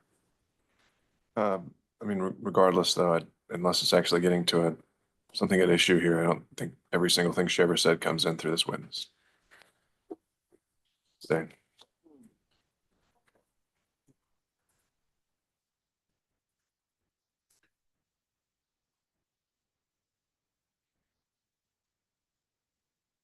I jump forward a little bit. And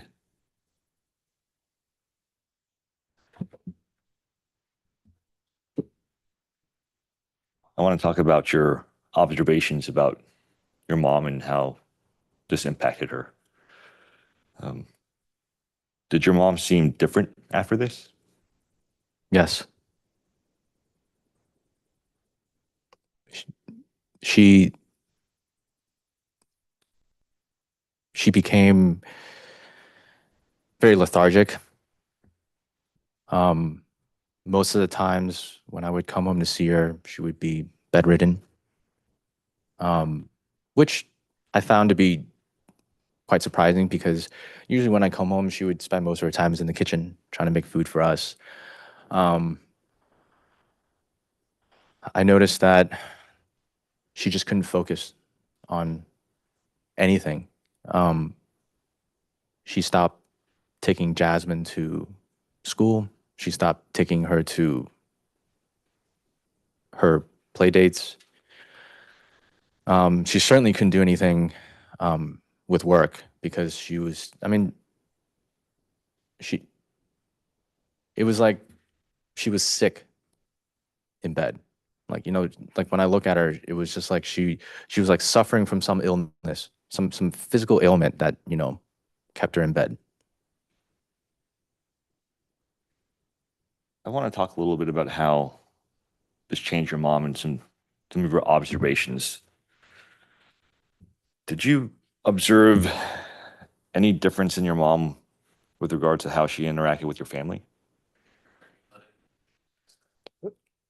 This is the heart of the case, Your Honor. Well, if there's new material that you can cover, then I focus on that. So for now, overall. And in fact, let's go into details in terms of family. What observations did you have in terms of how your mom changed in interactions with you?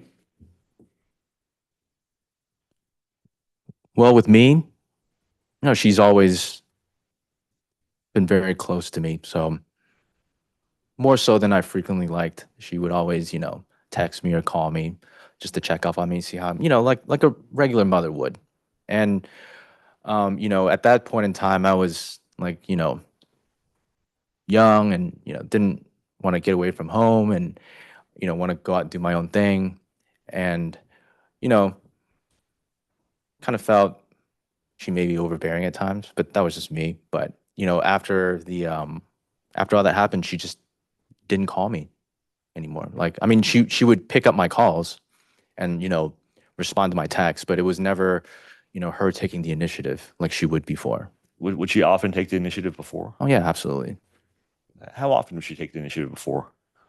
I mean, at least like every other day, she would, check in on me, call me. Did you observe any differences in how your mom interacted with your sister, Yasmin? Yes. Can you tell me about what you observed? Yeah. Well, like I said, my mom has always been very involved with her kids. So she would always be there to, pick her up from school, take her to school, take her for, her play dates with her friends, take her to extracurricular activities. And, she would always be very involved in making sure that, Jasmine kept up with her schoolwork, making sure that, she was like clothed, she had food to eat. I know she always, in anticipation for, Jasmine coming home from school, she'd always, make a snack before dinner. So, she would have something to eat right when she got home. And, that all stopped. She, struggled to even finish the daily tasks that were specific to her only. Like Could you give me an example? she wouldn't eat on time. She always complained that she didn't have an appetite. She said she couldn't sleep. A lot of things, It's just like it made me wonder whether, like if she was ever gonna like come out of it. And I could also observe that, Yasmin was getting more and more distant from her. Like before we come home and as a family we would have dinner together and we would talk about, a lot of things.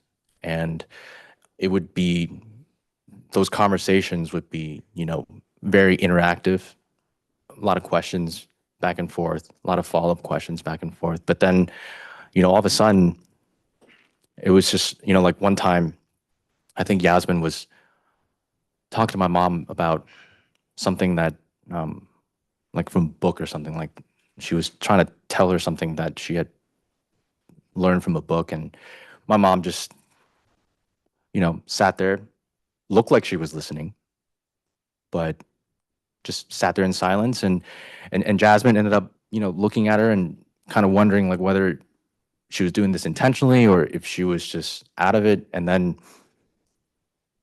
that just ended with silence. And more and more and more as the years went by, Yasmin, who used to be very close and very engaged with my mom, would just want to would want to distance herself away from her. Around this time, how old was Yasmin? I think she was like in her preteen years.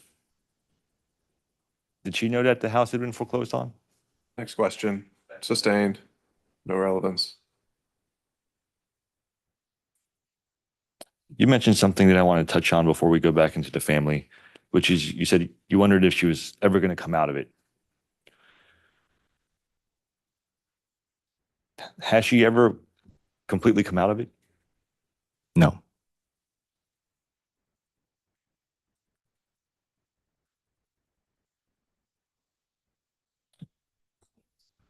Before she, even though, English is her second language,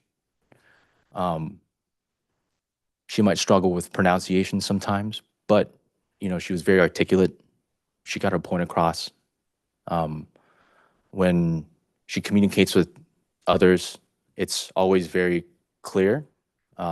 She is very confident in presenting herself. And, after that whole debacle, it was just she would always second guess herself.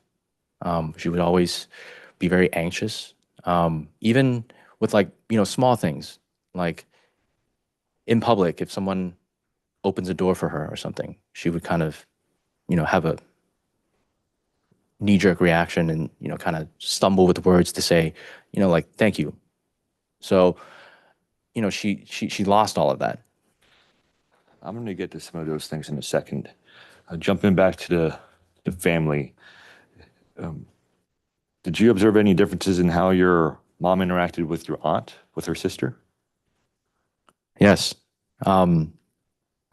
We stopped having family gatherings.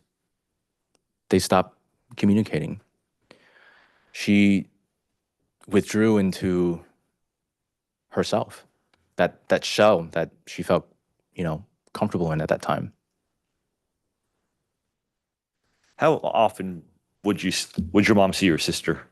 Or excuse me, how often would your mom see her sister before this foreclosure? Zane.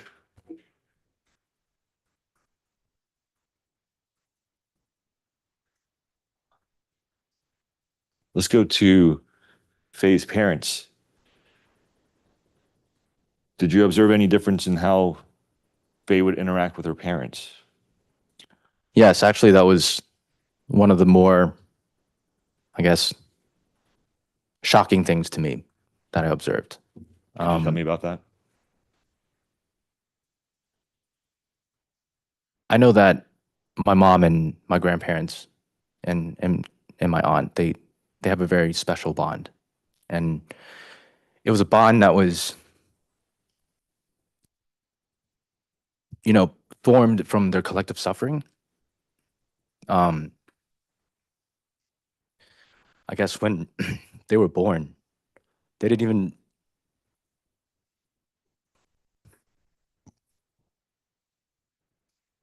even have enough food to eat. And, before this whole thing, my mom would always make it a point to at least call my grandparents every other day. And the thing that shocked me the most was I got a call from my grandparents asking me where she was, if she was okay. And that was it's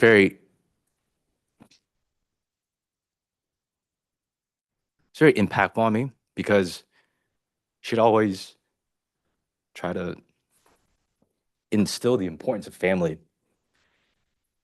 and how, like, no matter what, you shouldn't, leave your family out. And, for me to realize that this thing had such a negative effect on her, enough to force her to push her parents away. I couldn't even, I didn't even know what to make sense of that. Did you try to help your mom? How could I? I've never done this before. I would try, but, I would say it was very fruitless.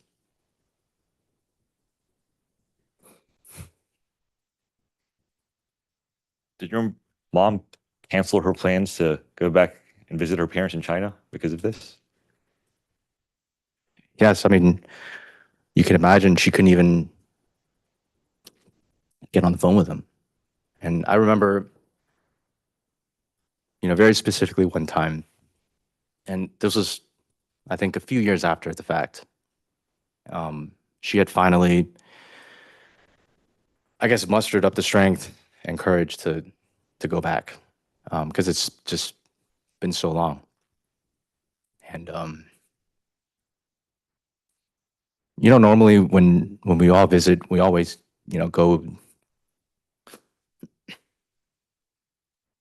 stay with our grandparents, but she couldn't do it that time. She landed in Hong Kong, and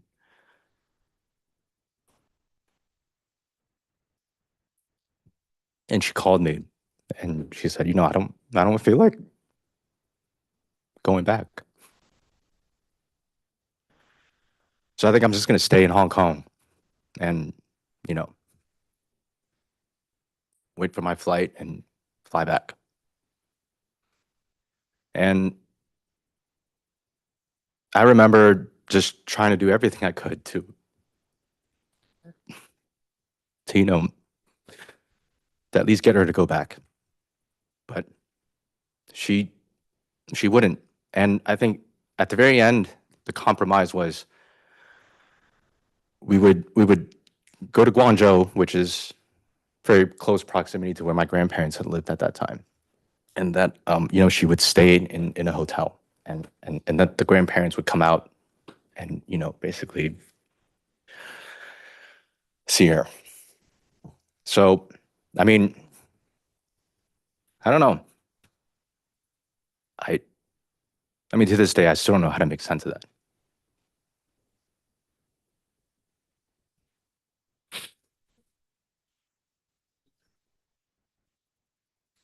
Do you observe any interactions with your mom's and her friends? I don't think he's asked about the friends yet, overall.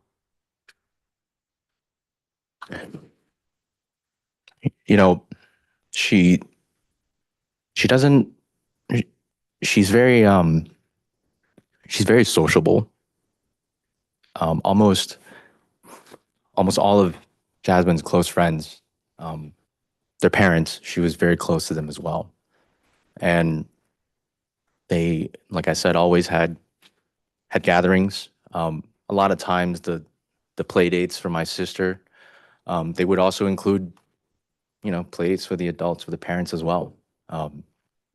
It was, the kids would play downstairs in our basement, and then the parents would be upstairs in the kitchen making food, talking, catching up. And all of that just stopped. I mean, she couldn't even,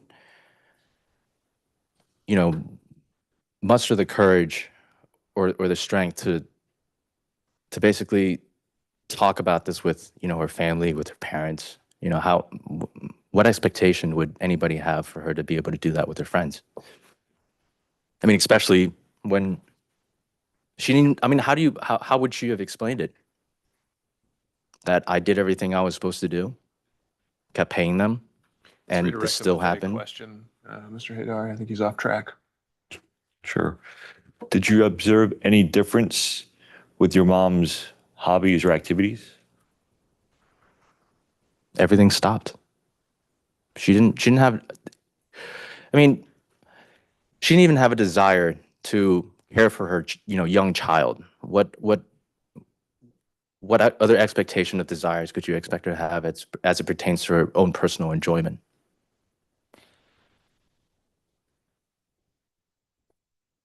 I heard about this story where, well, let me rephrase that. Did your mom used to like going to the Chattahoochee River and walking? He's already asked about hobbies. Well, I'm going to ask about a specific incident, Your Honor. Well, you can ask your client at that point. He's denied them all, that she stopped them all. Did you ever suggest to your mom that the two of you should go to the Chattahoochee?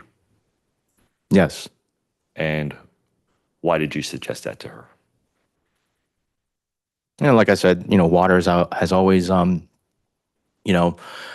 appealed to her.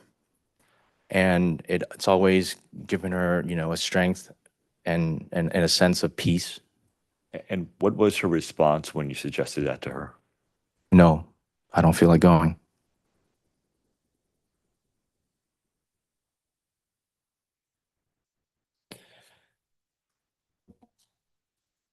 You touched on just a couple of mannerisms earlier. You mentioned she seemed anxious.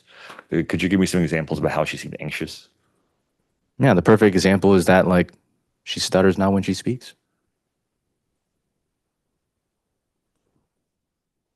She's very sensitive to loud sounds. Did you Very sensitive to, I mean, I guess everything after that point. Did you observe changes in her confidence? Yeah, it completely destroyed her confidence. She would always, About this, next question.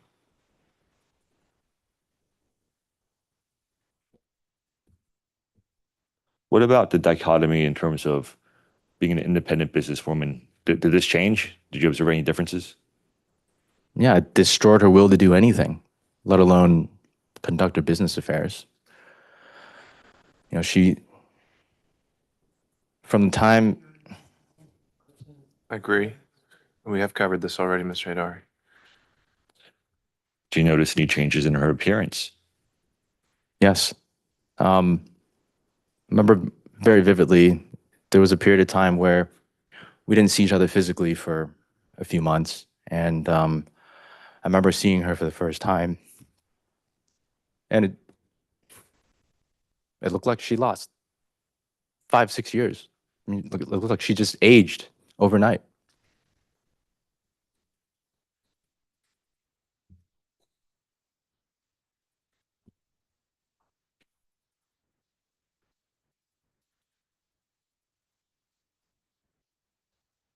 Your Honor, I wanted to use the screen. Do we know if that's available now? Should be available now.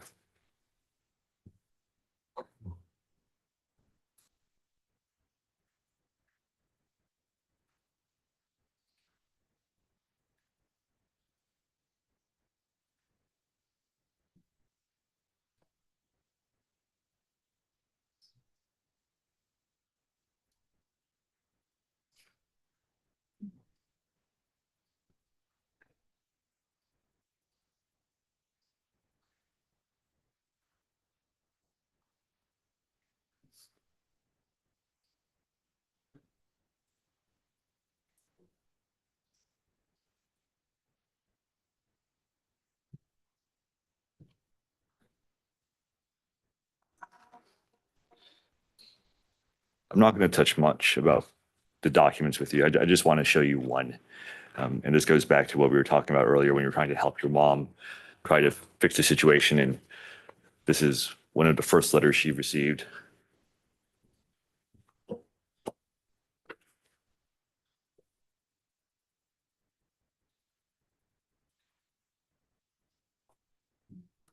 Does this letter look familiar to you at all?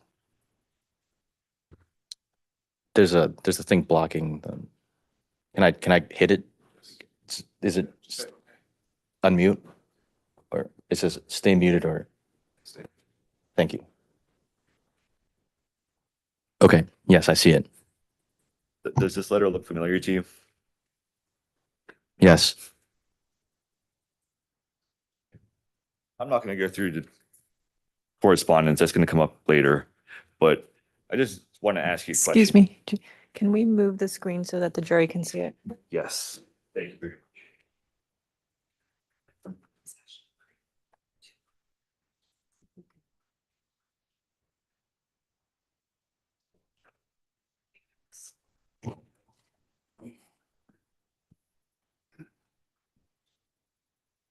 Can we give a copy to the jury, a paper copy? Are you actually going to tender this before showing it to the jury? Yes, Your Honor. My apologies. Does this appear to be a true and accurate copy of a letter that you saw? Yes. I will move to admit what number is this, Jenny? 87. P87. Objection to P87. Objection. All right, P87 is admitted.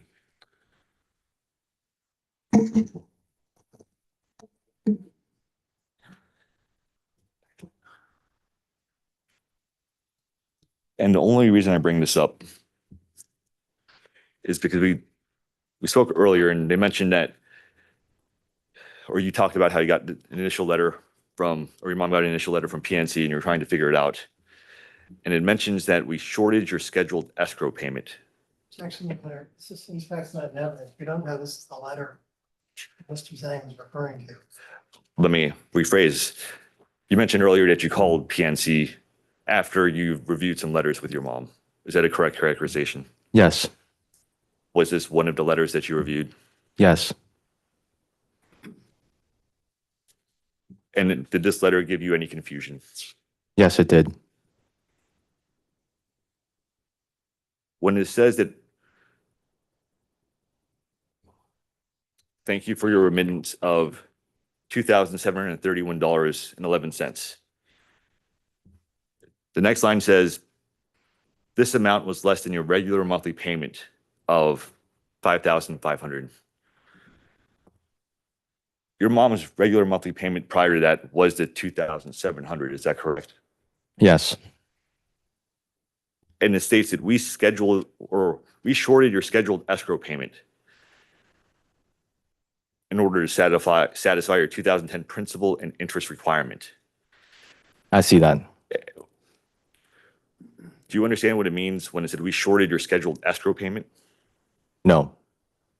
Was that Matter of fact, I even tried to go online on Google to try to find out what that meaning was, and I could not find a meaning. And that's really one of the main reasons why we kept calling, because we were trying to make sense of what this meant.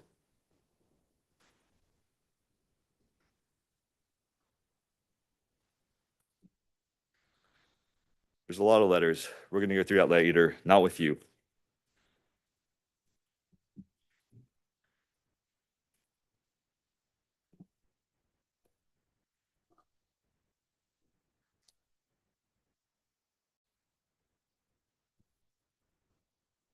Why do you think your mom has not been able to snap out of this? Objection, Agreed, sustained. Has this foreclosure impacted you? objection. Sustained. Let me ask you what I'll say is probably the final question. Is the mom that you know today the same mom that you remember from 15 years ago? I think we've covered this as well, unless there's a new topic or area that you think he hasn't covered.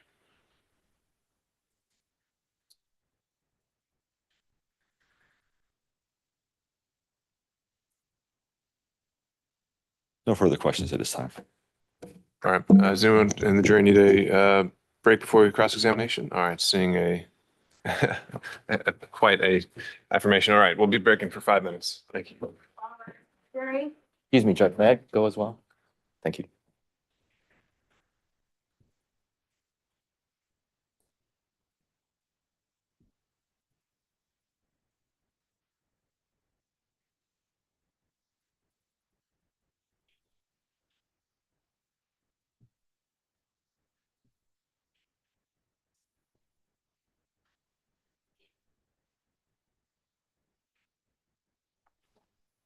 All right. Anything we need to take up before we take 5 minutes? No, I think we're. Sorry, you're invoking the rule. Sorry? Are you invoking the rule? All right. So party has invoked the rule, so I'll ask counsel to instruct all their witnesses not to discuss their testimony with any other witnesses. However, I don't think that rule prevents Mr. Hadari from spot talking to him during recesses or breaks, as I understand it. Testifying in the stand? Even while he's testifying, yeah, in between breaks. I'll take another look at it. To speak with him anyways. But So there we have it. So, all right, we'll be in recess. This will be an actual 5 minutes, so I'll be back then. Don't speak with anyone. I saw your. We're gonna have that.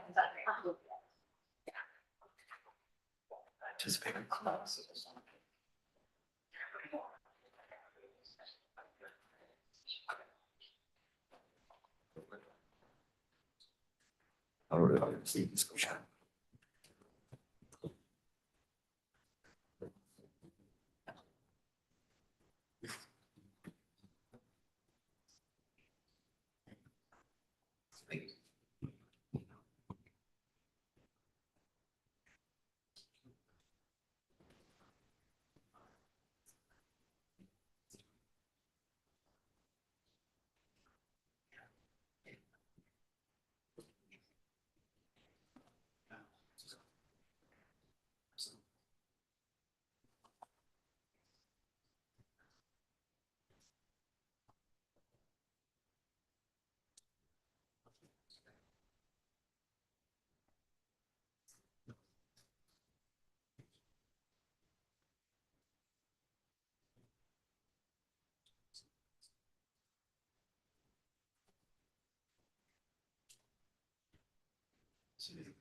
just wait here or sit back? You can just either. You can sit back up here if you want. Just sit here until. Sure.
Order remain seated.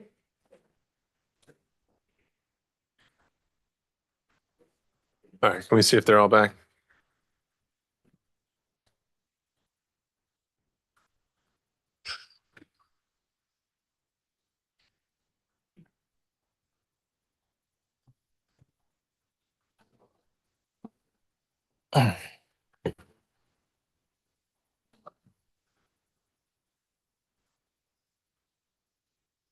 They're ready. All right, we can bring them on in.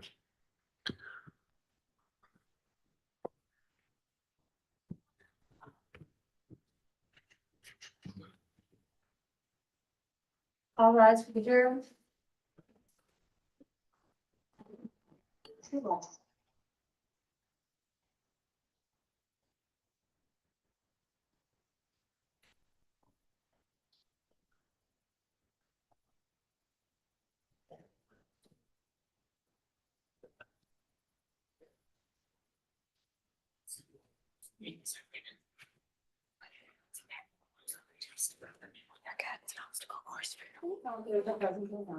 All right, we're back on the record. Mr. Tobin. Thank you.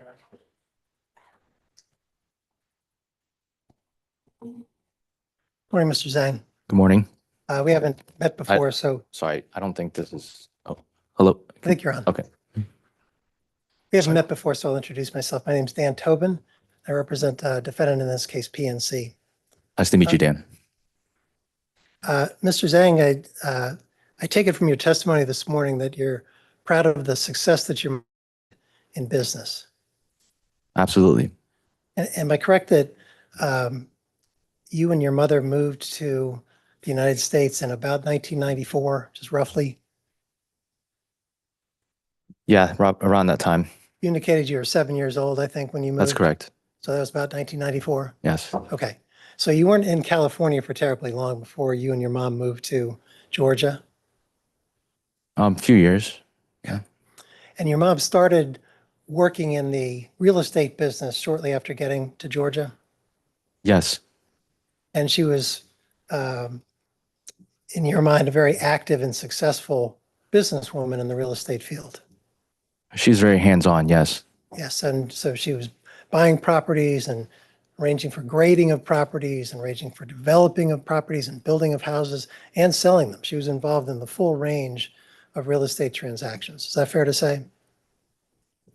I wouldn't say she was like selling them because she's not a real estate agent, but she's a builder, so she sold homes. Yeah. I just meant that her purpose was to build a house to sell it in order to make some money. That's correct. Yeah, and she was successful at that. Yes. Okay, and you were proud of her success. Yes. Considered her to be an honorable business person. Yes. She cared deeply about paying her taxes, for instance. Yes. And she cared deeply about paying her vendors. Yes. And she cared deeply about paying her lenders as well. Yes. And in order to run this real estate business that she had, she needed to have bank financing in order to buy properties and finance the kind of work she was doing on them to build houses on them. Well, I would elaborate on that a little bit. I think she would buy the actual properties with her own money and then finance the construction of those properties through the banks. Okay. So the financing was really more for the development and the construction than it was for the actual purchase, to your memory. To my memory, yes. Yeah. But in fairness, I mean, you were very young when your mother started this business, only about 10 years old or so. Yeah, but I mean, I kept along with it as I was growing up, Yeah. going into my teenage years. In any event, she did need bank financing in order to do at least the construction and the development. Yes. And was it your understanding that BB&T was a principal bank lender for your mother? Yes. And was it your understanding that the name of the company was Sylvanus? Yes. Is it fair to say, Mr. Zhang, that the economic difficulties that we experienced in this country around 2009 had a really bad effect on your mother's business? I think the particular economic situation that you're referring to is the housing crisis It is, yeah, right. in relative 2005, 2006, around that time. Are you referring to that particular event? Well, I thought it was later, but in any event, No. you're referring to the economic crisis that faced the United States generally. It had a bad effect on your mother's business. It had a bad effect on the entire economy of the United States. No, I agree with that. I'm just focused on your mother's business in particular. I would say yes. Do you remember that your mother had some difficulties with BB&T as a result of difficulties she'd encountered with her business?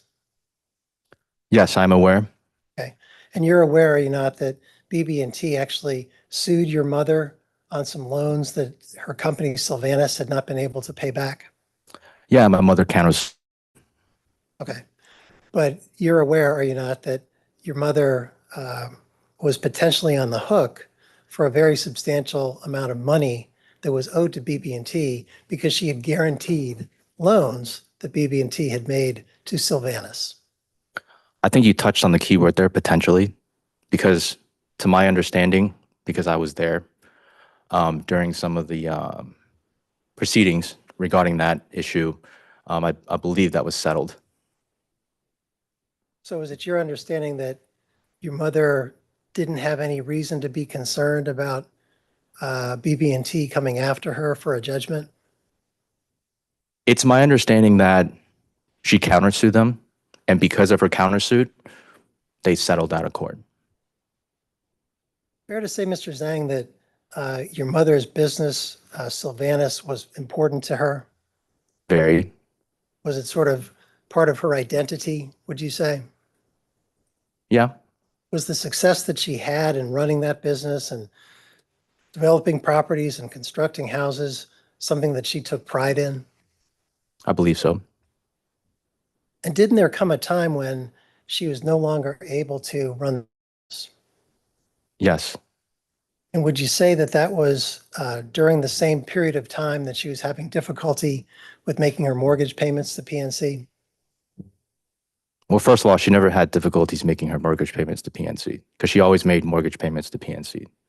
And then Remember- what was your second question? Well, Mr. Zhang, well, let me follow up on that. Is it fair to say that the foreclosure sale that occurred on the Latour property was in March of 2012? Do you remember that? I don't remember the exact date. Like I said, I didn't learn of the foreclosure, directly. I learned it from my mom. Isn't it also fair to say that during the 12 months prior to the foreclosure sale, your mother had not made any payments? No, she made payments.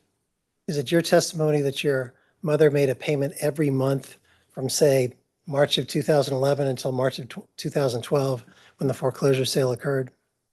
It's my understanding that she made payments every single month. Is it your understanding that she made payments during those months, Which month? the ones I just specified, March of 11 through March of 12? If you don't know, you should say, I don't know. I don't know. You're here under oath and you should speak the truth. Yeah, I don't know. Is it fair to say that you assisted your mother in providing documentation to PNC? No, So you never assisted with providing any documents to PNC? not that I can recall. Do you recall ever working with your mother's accountants to create a profit and loss statement? No,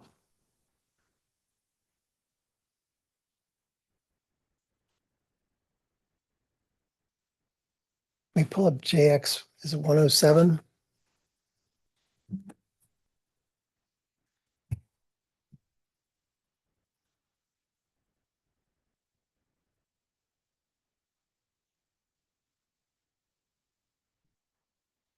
Mr. Zhang, I want to show you something from PNC's notes. See if this refreshes your recollection. where do you want me to start reading? I don't want you to read out loud, sir. I'll try to direct you, and I apologize. This will take a moment just to locate.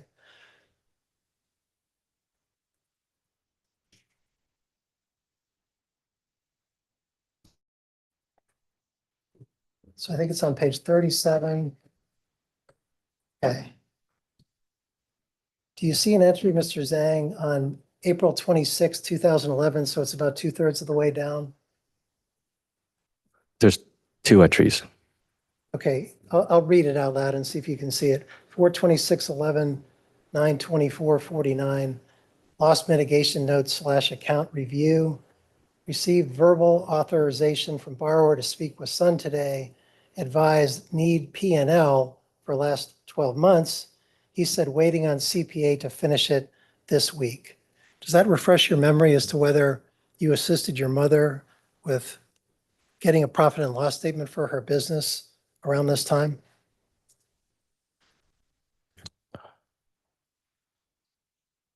Well, I mean, you asked me if I helped her No, sir. make I a asked profit you- and loss statement. I just asked you, does this refresh your memory as to whether you assisted your mother with gathering a profit and loss statement for PNC? I don't recall. Do you have any reason to think that you did not assist your mother with getting a profit and loss statement at this time? I don't remember getting a profit and loss statement for helping my mom getting a profit and loss statement from the CPA. Okay. If your mother had wanted assistance with speaking to PNC and with getting a profit and loss statement, would you have assisted? Are you asking the hypothetical? Like, would I have? If she asked me? Yes. Yeah, I would. So is it fair to say, Mr. Zhang, that you don't have any reason to doubt this note that you assisted in gathering this profit and loss statement for your mother? Well, I think I've already stated that I did not assist her in getting a profit and loss statement. Let me direct your attention to JX 65. It'll be up on the screen, sir. It's a two-page document. You see this is dated April 28th, 2011. And you see that this is a letter from your mother to PNC. Yes. And you see that it says, attached, please find a copy of my company's P&L. As it indicates, my company was unable to generate any revenue due to the slowdown in the construction industry, even though my company has been active during the last 14 years. But I'm expecting to undertake some new works and also to be employed by the area with a salary of $3,600 a month starting May 19th. I believe by that time my financial situation should be more stable. I hope the lender grants an affordable payment plan so I can keep my house. Does that refresh your memory as to whether you helped your mom get a P&L in late April 2011? I did not do that. Can we look at the next page, please? Do you see on the screen, Mr. Zhang, we've got the profit and loss statement for January through December 2010? Yes. And can you see that there's a negative income of $61,507.55? Yes. So based on your financial background, would you agree that this indicates that your mother's company was in a significant deficit income for 2010? Yes. One of her companies. Yes. Does this document refresh your memory as to whether you assisted in getting the profit and loss statement? I did not assist her in getting the profit and loss statement.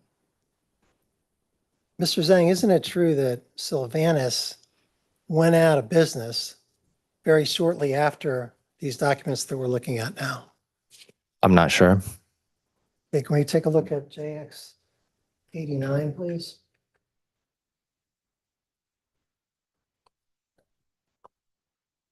You see that document, Mr. Zhang? I do.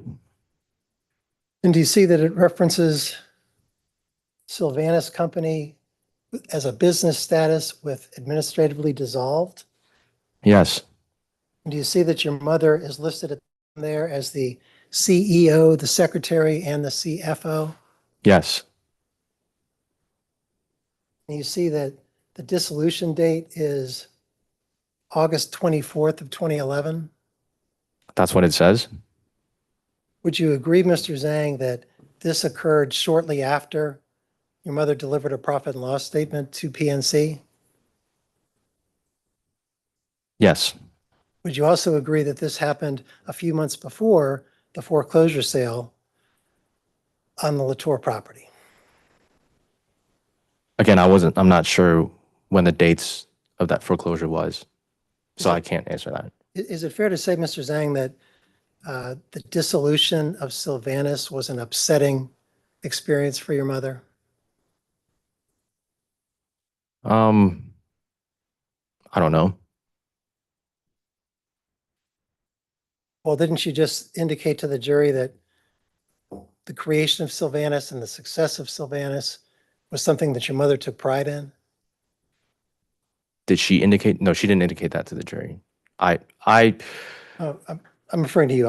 If I misspoke, I apologize.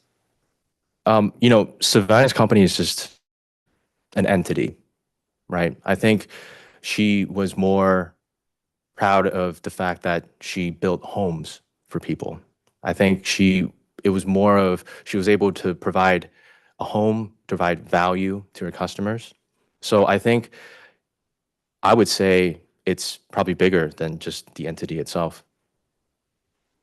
Isn't it true that your mother's time working as a real estate developer and builder terminated around this time? Yes. Isn't it also true, Mr. Zhang, that your mother was not living in the Latour property at this time? During which time? Well, I'm referring to 2011, and I haven't given you a date for the lease, but I can. But isn't it true that beginning in approximately 2010, your mother moved out of Latour? I'm not sure about the exact dates, but I do know that she moved out of Latour. Do you have any reason to think that it was not in 2010? Again, I don't know the dates exactly, but I just know that she moved out at one point in time. Is it fair to say that the reason that she moved out of Latour was because she was having difficulty making payments? No, because she was always making payments. Can you explain to the jury why, given how critically important Latour was and how much she valued it and why she liked having parties there and just all the things that you said to the jury earlier about how important the house was, Sure. why in the world did she move out of it For her children. for her children? So you were in college at this point, or you're out of college? I was referring to like my younger sister. I was in college at this Okay. point. Didn't you say that your mother put a lot of effort and thought into how to build that house for Jasmine? For instance, the gazebo, making it her castle, etc. So are you saying that she moved out of the house for Jasmine? Is that because it was get her closer to a school, or what? I'll answer that question. I'm sorry, sir. Go ahead and answer that, please. Your Honor, I'd like my client to answer the question. As you shall. The reason why they moved out of that house was because Jasmine at that time was interested in attending a school with a particular art program that was not available in the same school district that the house fell under. So they made that decision because she, from a very young age, has shown a natural inclination towards the arts. And my mom felt like that was what was the best choice for her at that point, and that's why she made the decision. Do you remember the address of the house that your mom moved to? No, I don't.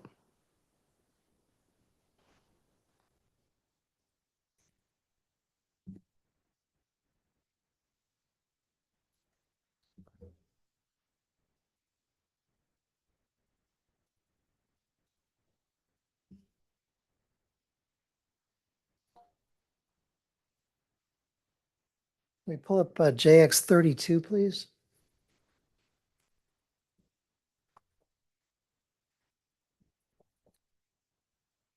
Oh, I'm sorry, this is the wrong lease. While we have it up, I'll take a look at it.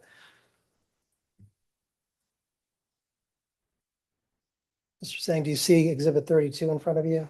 I do. See that that's a lease that's dated August 1st of 2010? Yes. And you see that your mother is listed as the landlord there? Yes.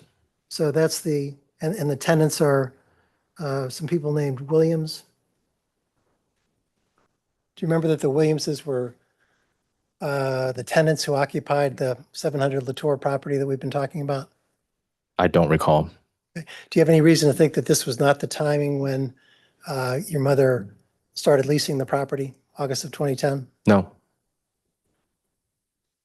The other lease number.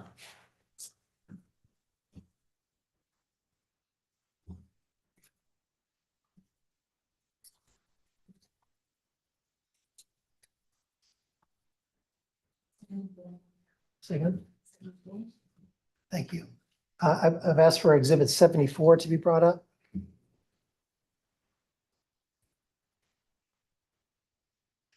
You see that, Mr. Zhang? I do. And you see that it's a lease dated March 22nd of 2010? Yes. And you see that it refers to a property located at 3502 Waters Run Drive, in Alpharetta? Yes. Does that refresh your memory as to the property that your mom lived in after she moved out of the Latour property and started renting it to the Williamses? Yes. Was this the property? I believe so. Yes. And approximately how far is it from this property to Latour?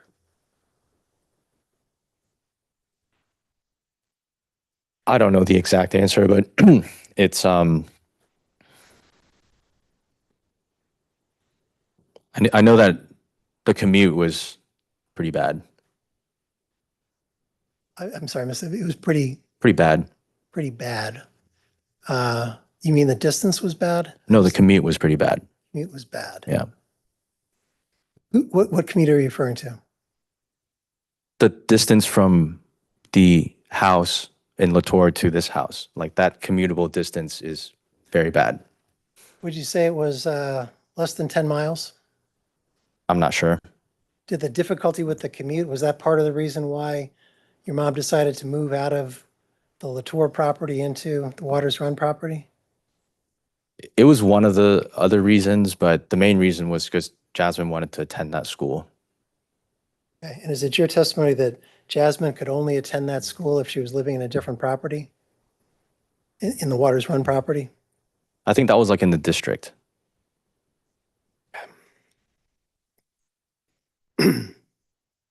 Mr. Zhang, do you recall testifying this morning to Mr. Hadari's questions that PNC never provided any kind of a written explanation for the payments that were owed? I think I was referring to the fact that PNC never provided explanation as to why her payments went from the original amount to the doubling of that amount. All right, and I just want to look at two more letters, Mr. Zhang, and I think that might be all that I need to ask you about. Sure. One is the letter that you answered questions to Mr. Hadari about. If we could look at JX 36, please.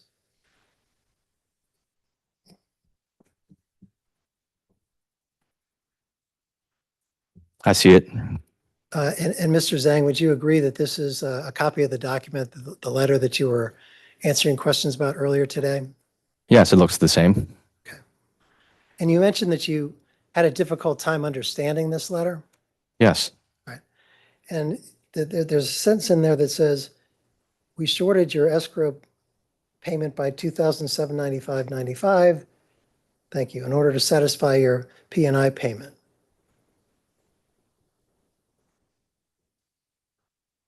And then down below, you see the sentence that says, please use the coupon below to replenish your escrow account. Do you see that? I do. Right. And if we can scroll down and look at the coupon that you see, do you see there that there's an escrow amount due of $2,795.95 and a request that that be sent to PNC?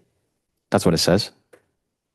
Were you able to understand when you read this letter that your mother's payment had been short and therefore that amount needed to be mailed to PNC? I think the question was, That's my question. My question is, when you read the letter, Objection, Your Honor. did you I think my understand? client's answering the question. I don't think he was. Let me redirect him to the question. Mr. Tobin. When you read this letter, did you understand that PNC was telling your mother that she needed to send a payment in that amount to the address that's referenced on the letter? That's what it says. So you understood that there was money that needed to be mailed in. Sure. And isn't it true that your mother did not send in that payment? If you don't know, you don't know. I just answer the question truthfully. And because I will be asking your mother this question. Do you know whether your mother sent in that payment? Are you referring to the $2,795.95? Yes, sir. No. No, you don't know. No. Fair enough. All right. One more document. Can we look at Exhibit 81, please?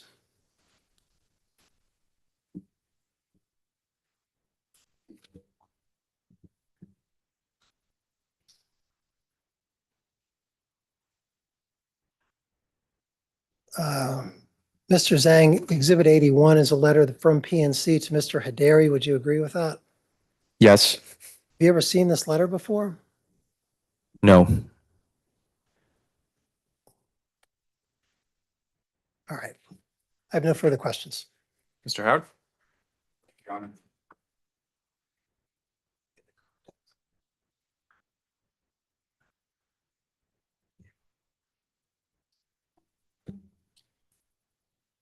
Good morning, Mr. Zhang. How are you? Good morning. Did I I'm doing well. pronounce that- Am I pronouncing your name properly? Yes. Okay, good.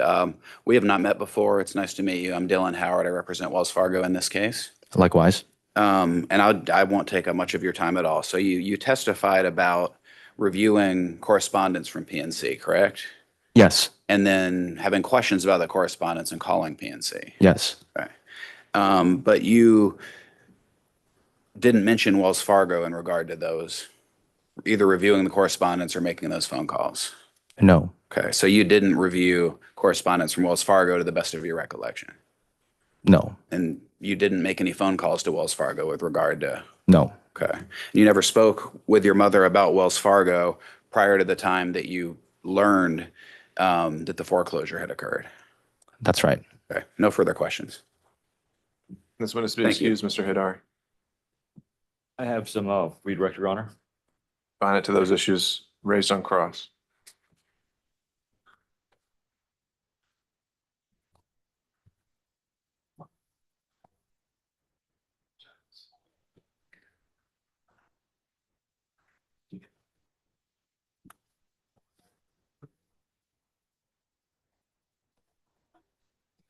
Sorry to get Sally. I'm sorry. Okay. Just a few points that you mentioned I want some clarification on. And did your mom ever mention that she ended up renting out the Latour property? Yes, Did she tell you why? yes, Could you tell the jury why? yes. It was just as stated before. Yasmin wanted to attend a school with a special art program, and they made a decision to move.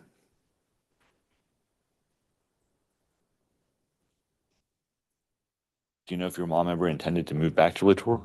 Yes, she did.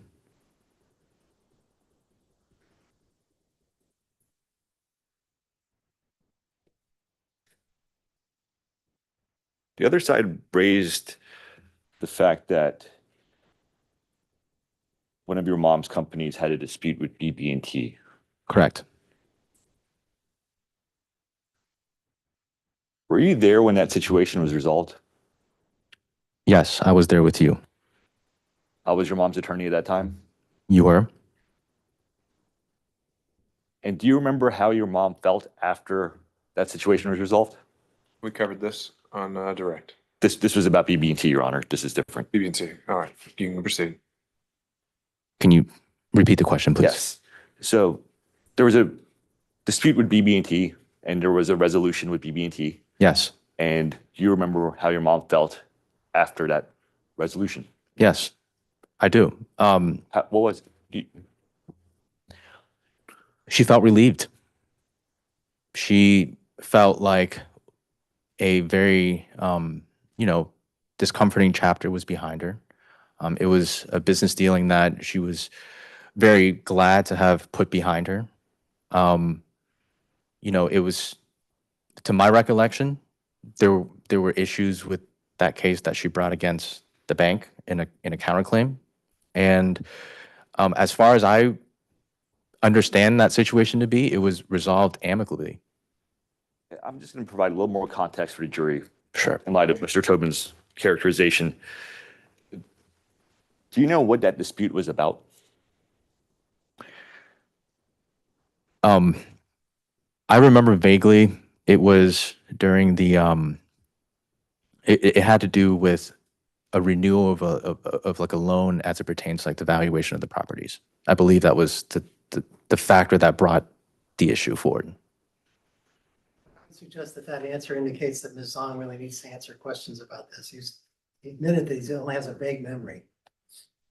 To this point, Mr. Haydari, I think you'd need to establish more his ability to actually speak at length about the litigation before he should be offering details. That's fine, Your Honor, and that can come out from his song, but I'm just going to reiterate one point. After this BB&T situation was resolved with your mother, did she ever express any negative feelings about it? No. Did she express ever any positive feelings about it? Yeah, like I said, she was relieved. She was happy that, she was able to depart that situation on the terms that she was able to get through the settlement. I don't know if you remember this, but I'm going to ask anyways. We were actually in this courthouse when the resolution happened. Do you remember how we all left the courthouse that day? Yeah, we were in good spirits.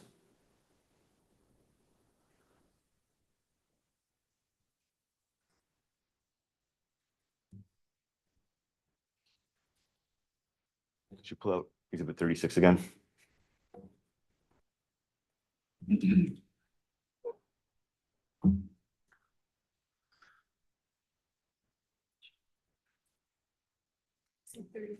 Yes.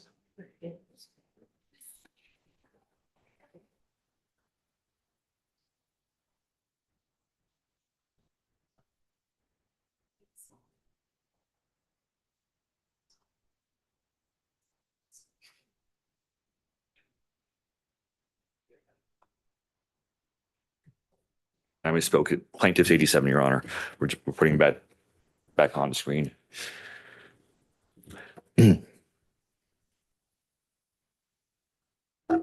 were trying to explain the situation with this earlier when Mr. Tobin cut you off.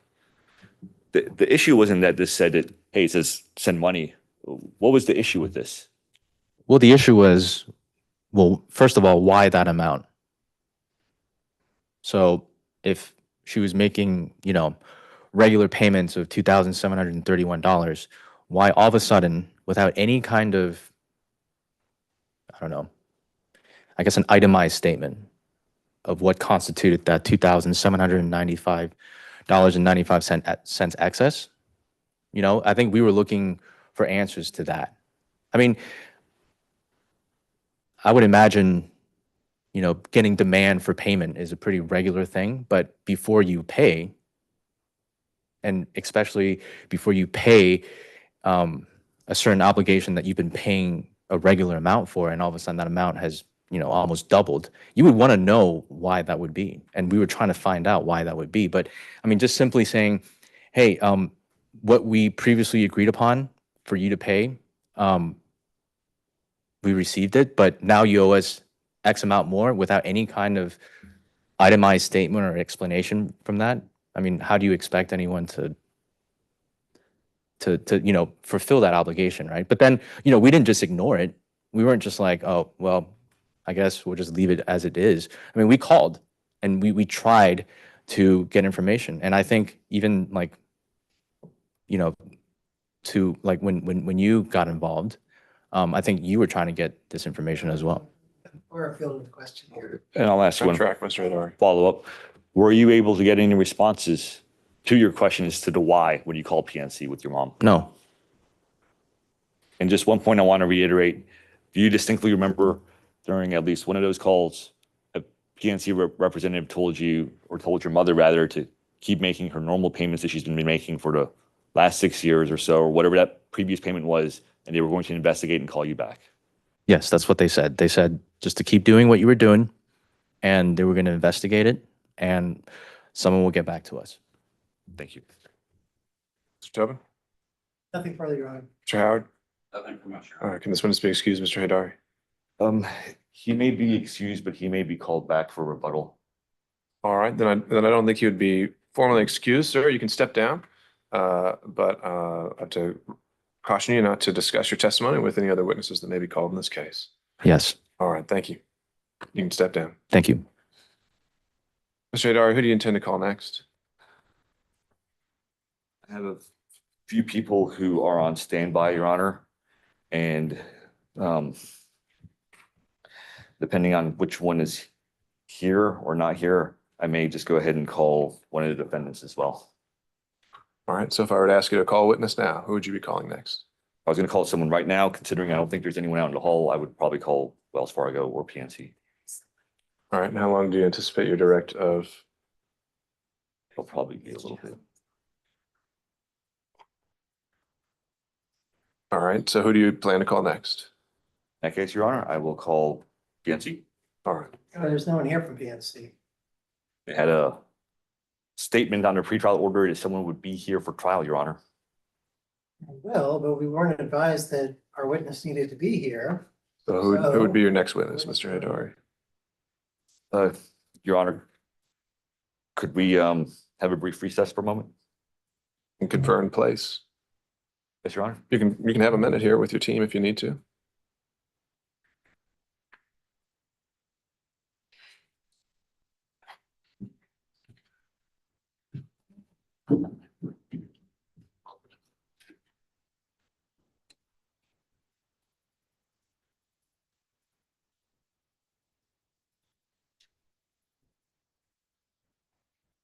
Am I allowed to look at my phone? That's fine. It's great.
Just as a procedural matter, could we request that PNC be here for the afternoon?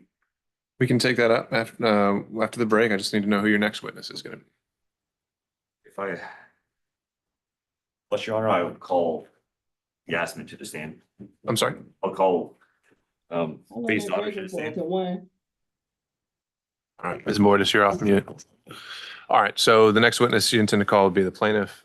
I believe that's likely to be a lengthy direct examination, so I think we've reached a good stopping point for lunch. So members of the jury, we're going to now break for an hour. And again, you can stay here if you pack your lunch if you want, or you can leave the building. Make sure to leave those jury stickers on. Make sure not to discuss the case with anyone, even amongst yourselves, and not to do any research about this case outside of this courtroom. We do have another room if you need to make any phone calls or conduct any business like that, just outside the jury room to the left. That door should be unlocked for you if you need to use that. So we'll see you back here ready to go at 1 o'clock. Thank you so much.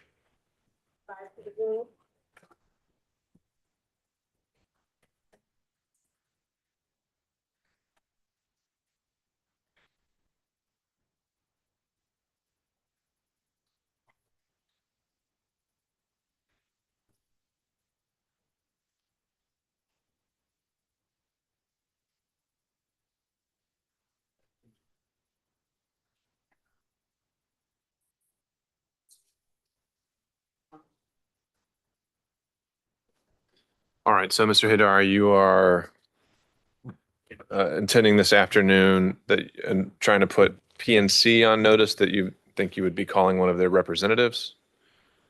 On the pretrial, there was a list there as far as who would be here, not may, but who would be. And Right, I'm looking at it. So they've got listed Michael Bevins and Frank Olson. And which of those two individuals were you wanting to call this afternoon? Frank Olson is not a PNC representative. Michael Bevins is. Okay, Bevins, your honor. Michael Bevins will appear for trial. It's not under subpoena, and we were not advised that he was going to be called today.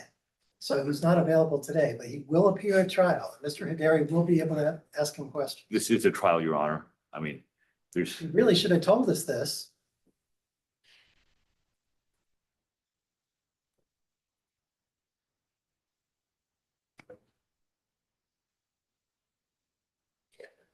so I'll note there does seem to be some ambiguity here on page 22 of the pretrial order about simply saying that a designated witness has to be present unless notice is given to the contrary. But I certainly think that the plaintiff is getting to reap the rewards of the gamesmanship that he's elected to choose. So he's not going to be here today, but he can be here tomorrow. So do you have enough witnesses to fill the time?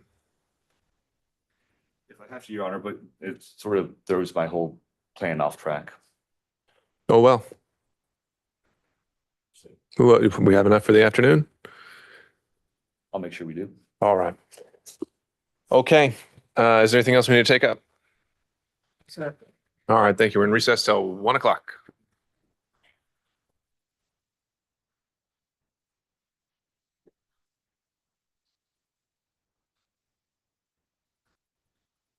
Is Yasmin on the list?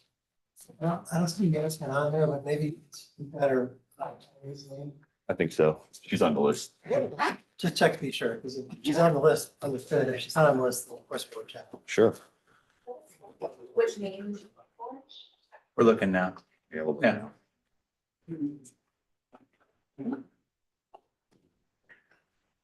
You're still going to that room?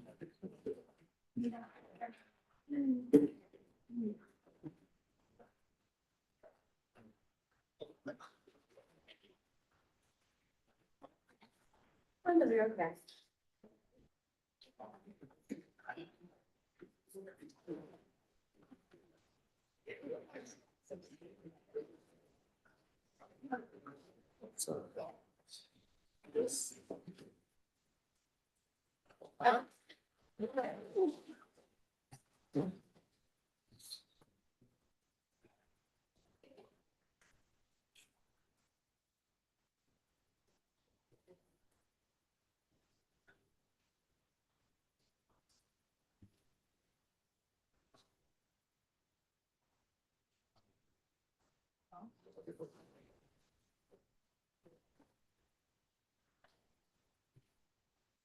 About what?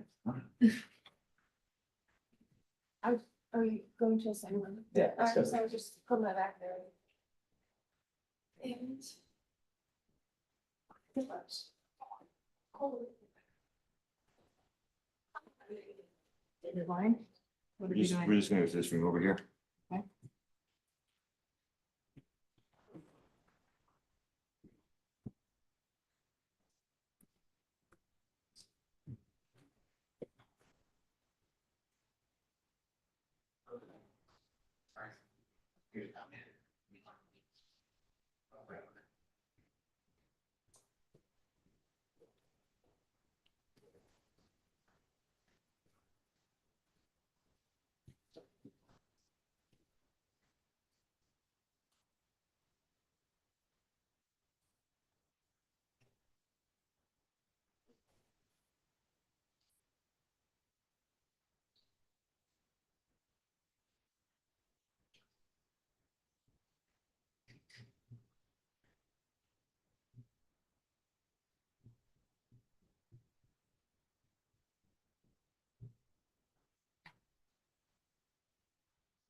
Sorry, guys.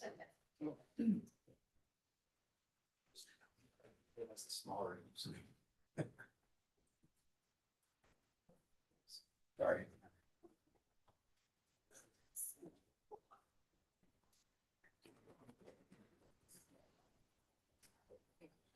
You got a ball.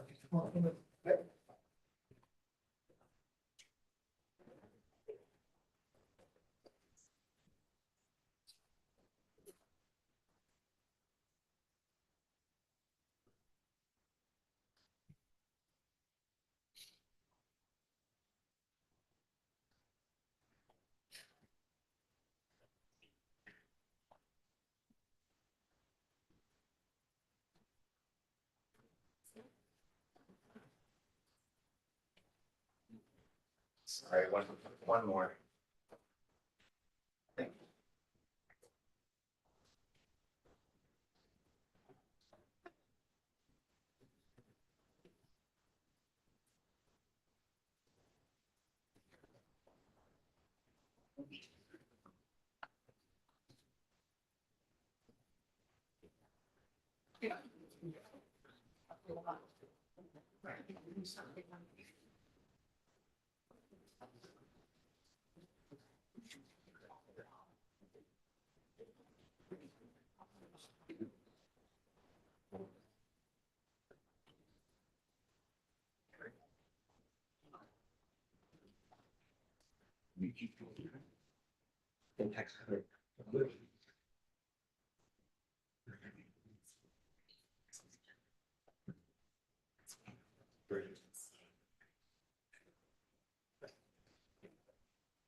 Can you write this down? There's what I'm next to.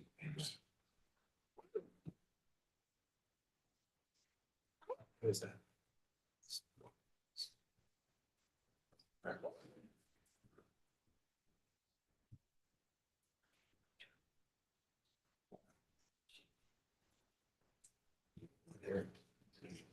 What? We got the two. What's got it?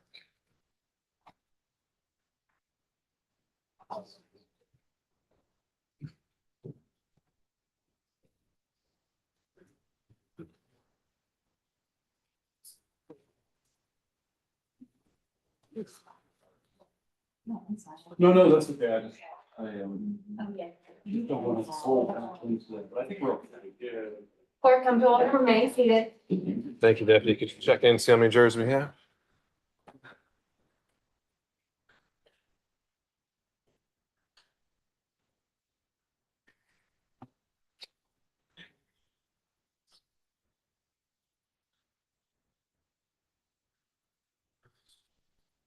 Ready to go back on the record? All right, we're back on the record. Anything we need to take up before bringing the jury back in?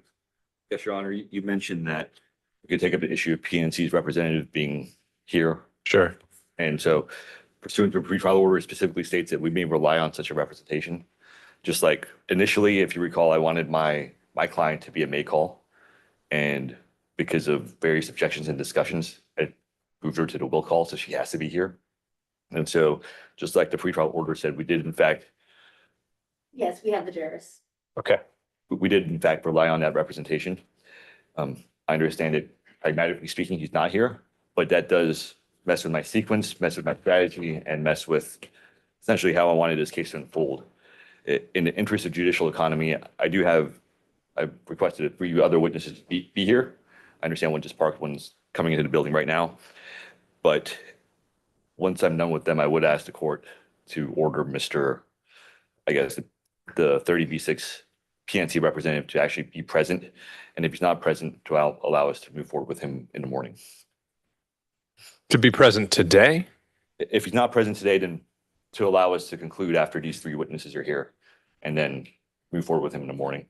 And if I have to cut down some of my other witnesses or strike them just so that we can make sure we're on time and we're efficient, I'll do Okay. so. Well, I mean, I noted the ambiguity in the pretrial order, and I think that cuts both ways. And I think the defendant's position is that he will be present at some point during this trial. And I don't think it was so explicit as to say he'd be present at all times during the trial. So I don't know if there's really any reason to order him yet, but if you're requesting that he be, in the lineup at some point, I think it would help to know exactly when in the lineup. And to that end, I don't know where he is or how long it takes him to get here. Maybe that's something, Mr. Tobin, you can help us with. Well, first of all, I assume plaintiff herself is going to be testifying at some point, so Well, he called her as the next witness, so that's who I would expect to hear from next. I mentioned that I called, or I was going to call Faye's daughter, Your Honor, Yasmin. Oh, excuse me. Okay. But my intent, as you heard before I said that, was to call the PNC representative. That was my sequence. Sure. But that ship sailed. So I think we're going to hear from the daughter next. And now I'm asking how soon can the representative make his way here? representative can be here tomorrow, Your Honor, and he'll be available to testify. I assume that Ms. Zong's testimony is going to take some period of time. I would think it would take the rest of the day at least. Well, he's referring to the daughter, not the plaintiff, but Have an obvious other witness. right. Right. So we should be able to fill the day, even if these other people, Right. you don't know who they are or where they are or anything. I think I have confidence that the day will be filled. Your Honor, I just What we're asked seeing. if we don't fill the day, I don't want to call my client up before I call PNC in the morning. We protect that, Your Honor. I understand. We need to, we're gonna fill our days, we're gonna get this trial done. Right. I understand. I don't think we need to belabor the point. I think ultimately I do get to make that call based on how the trial is proceeding and the logistics of it. So we'll see where we are and how things go. So to that end, we've got the witness coming in. Anything else? You have one other issue, Your Honor. That is, we're not clear that the daughter is on the witness list. There isn't a Jasmine that's listed in this lengthy enumeration of individuals. All right. So. What's the name of? Not on the list, we would object to her testimony. I'm sure there might be a different first name here. Mr. Hidari. Your Honor, what's the name of this courthouse? Is it the Lewis? And it's the Lewis Slayton Okay. courthouse, 139 Prior. And so All right. He's asking just to confirm the first name of the next witness you're planning to call. the realtor is actually here, so we're going to call him Stephen Imes. Well, you've already announced that you were going to call the other witness, so we're going to start with that one. She is not here, Your Honor. Not here. All right. And you told me she would be.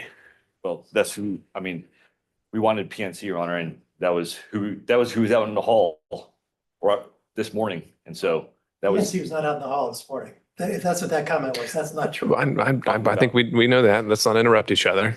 I was talking about Yasmin, the daughter. And so She was here earlier. she was here earlier, but I've been in here. And when I went out, she wasn't there. And so Was she told to come back at 1 o'clock? I didn't speak with her. I spoke with these other three individuals. I spoke with Stephen Imes, the sister and the niece. And so that's what I did. And all three of them said they can be here. And the realtor said I guess he called and asked if this is the name of the courthouse. And the other two were also. So who do you have in the hallway right now to call next? I don't know if he's in the hallway, but he should be in the building, the realtor. So we have no one in the hallway right now. I don't believe so, Your Honor. I think we have to call your client. Could I step out and see if there's anyone else I can call first? I mean, I can give you, yeah, you can step out for a minute to see and poke your head out, but it's 1 o'clock and it's time to go. I just want to note, Your Honor, that I was relying on PNC's representation. They would have somebody. I think you've made that very, very clear for the record, and I think we've gone over it. So I understand, noted. Your Honor. I note this court's frustration and I apologize. All right.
All right, should I go check and see if Mr. Adair is having any success locating anybody? I don't think that's just necessary yet. We can send a deputy out in a minute.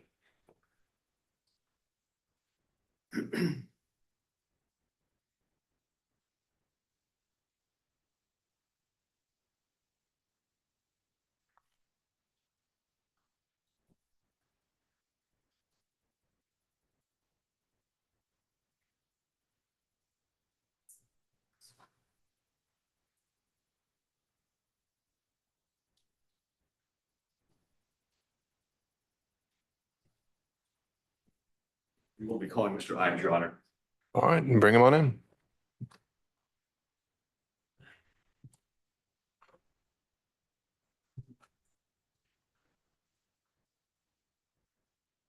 We could bring in the jury.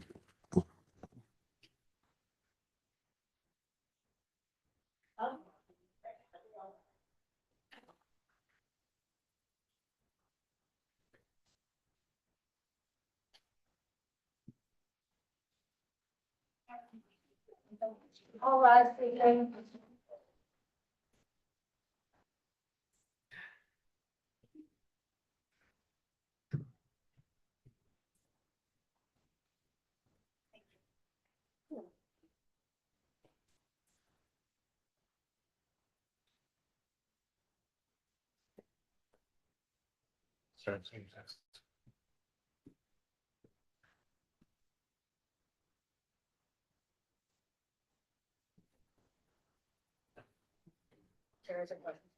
Thank you, deputy. Welcome back, members of the jury.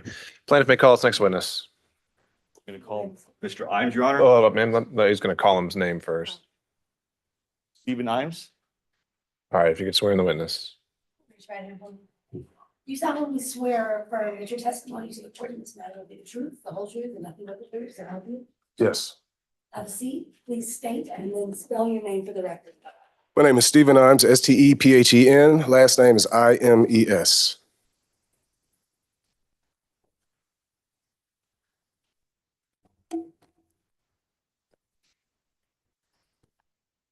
Mr. Imes, good afternoon. Good afternoon. I just want to start going into some general background and then go into your qualifications as far as why you're here today. Okay. Just briefly, where did you grow up and when did you move to Georgia? I was born in Rochester, New York. My dad was in the Army and moved to Raleigh, North Carolina when I was about 7 years old. And about, I'd say maybe 15 years ago, I moved to Georgia. And yeah, I love it. And we intend to tender you in as a real estate expert today. Okay. And so I want to go into your background in education and training. So could you tell us a little bit about what you do for a living and how you got there? Yes. I do real estate for a living. And when I was young, my parents, we used to always go look at neighborhoods and look at homes. So it's always been something that I've really enjoyed. I got into it because a friend was looking for a property and I decided, well, let me see if I can help you out. And once I started to look into the process, I liked it. And I invested in actually looking to get my real estate license. So I was in a LA Fitness in a sauna, actually. And I was talking to some guys and we were all talking about making money. And one of the guys owned a brokerage firm. So he told me to come on down to the brokerage firm and we could start selling homes. Well, at the time, I didn't know I had to be licensed. So I went down to the brokerage firm, I sat through a sales seminar, and we actually got ready to go out on our first mission to start selling homes. Well, How many years ago was that? This was roughly 2008. And did you graduate from college? I did. What college did you go to? Winston-Salem State University. And so 2008, you decided you want to get into the real estate field. And you said that did you require any sort of training or licensure to become a real estate professional? Yes, absolutely. To get to the point, I'm a licensed broker, but I became a real estate agent first. And to become a real estate agent, you have to complete a series of tests and you have to take a series of classes. What kind of tests and what kind of Pre-qualification tests, it sort of talks about this, different things as far as ethics, state law, and just everything that encompasses real estate. I'm sorry, go ahead. I'm sorry. So you have to take these courses. Do you have to take any exams? Do you have to actually do anything else, or is that all? Yes, you do. You have to take an exam. You get 2 chances to pass the exam to actually qualify for the state exam. And so you take a class, you take the exam. If you pass it the first time, then you can sit for the state exam. Once you sit for the state exam and you pass it, then you're issued a real estate a real estate license as far as just an agent's license. And when you start off, do you start off as an associate real estate agent, or how does that work? Yeah, you start off as just a regular real estate agent. Your duties could vary. It could be anything from just clerical work to actually going out trying to procure listings and find properties for other people. And did you actually take that exam and pass it? I did, yes. And once you do that, do you have to become licensed by the state of Georgia? Right, yes, you do. You have to sit in. So I had passed both of them. You passed the pre-qualification and also the state exam. And do you require to have some sort of yearly upkeep in terms of continuing education credits or continued training to maintain your? Yes, you do. You do. It depends on what level you're at, but roughly every 2 years, 3 years, you're going to have to take 36 hours of continuing education. A second ago, you mentioned that you're actually a broker. What exactly is that? A broker some people could consider everything to be a broker because you're actually in the middle of the deal. But me as a real estate broker, I have the ability to be able to have my own firm. I have the ability to be able to close deals and do deals without actually consulting or hanging my license with another real estate broker. And when did you get your brokerage license? 2019. And what sort of, well, let me strike that question. Are there any special requirements in order to become a broker? Yes, they are. First, you have to have your license for at least 2 years. You have to be a licensed agent for at least 2 years. And different states have different, prerequisites as far as going into your broker's license. But you have your license for 2 years, and then you just have to do ethically, you have to make sure that you're at a certain level. You can't have complaints or have broken the rules anytime prior to actually applying for your broker's license, and then you sit for your broker's license. And since you got licensed originally, have you always maintained a current license? I have. My license has always been upstanding. And just briefly, so that we can round out your qualifications, in terms of where you started working real estate initially, where did you start working? It was a company called Virtual Properties. And then from there, where did you go? I went to a company it was a subsidiary within Virtual Properties called Platter, but then once I left the Virtual Properties umbrella, I went to a company called Weichert. And what about after that? And from Weichert, the individual that was running the Weichert branch, the broker, he branched off and started his own company called Private Realty, and then I moved with him. And have you been there since? I've been there since. And yes. when approximately did you branch off into that field? When did I branch off and start working with Private Realty Group? Yes. Oh, that's a good question. I would say roughly 8 years ago.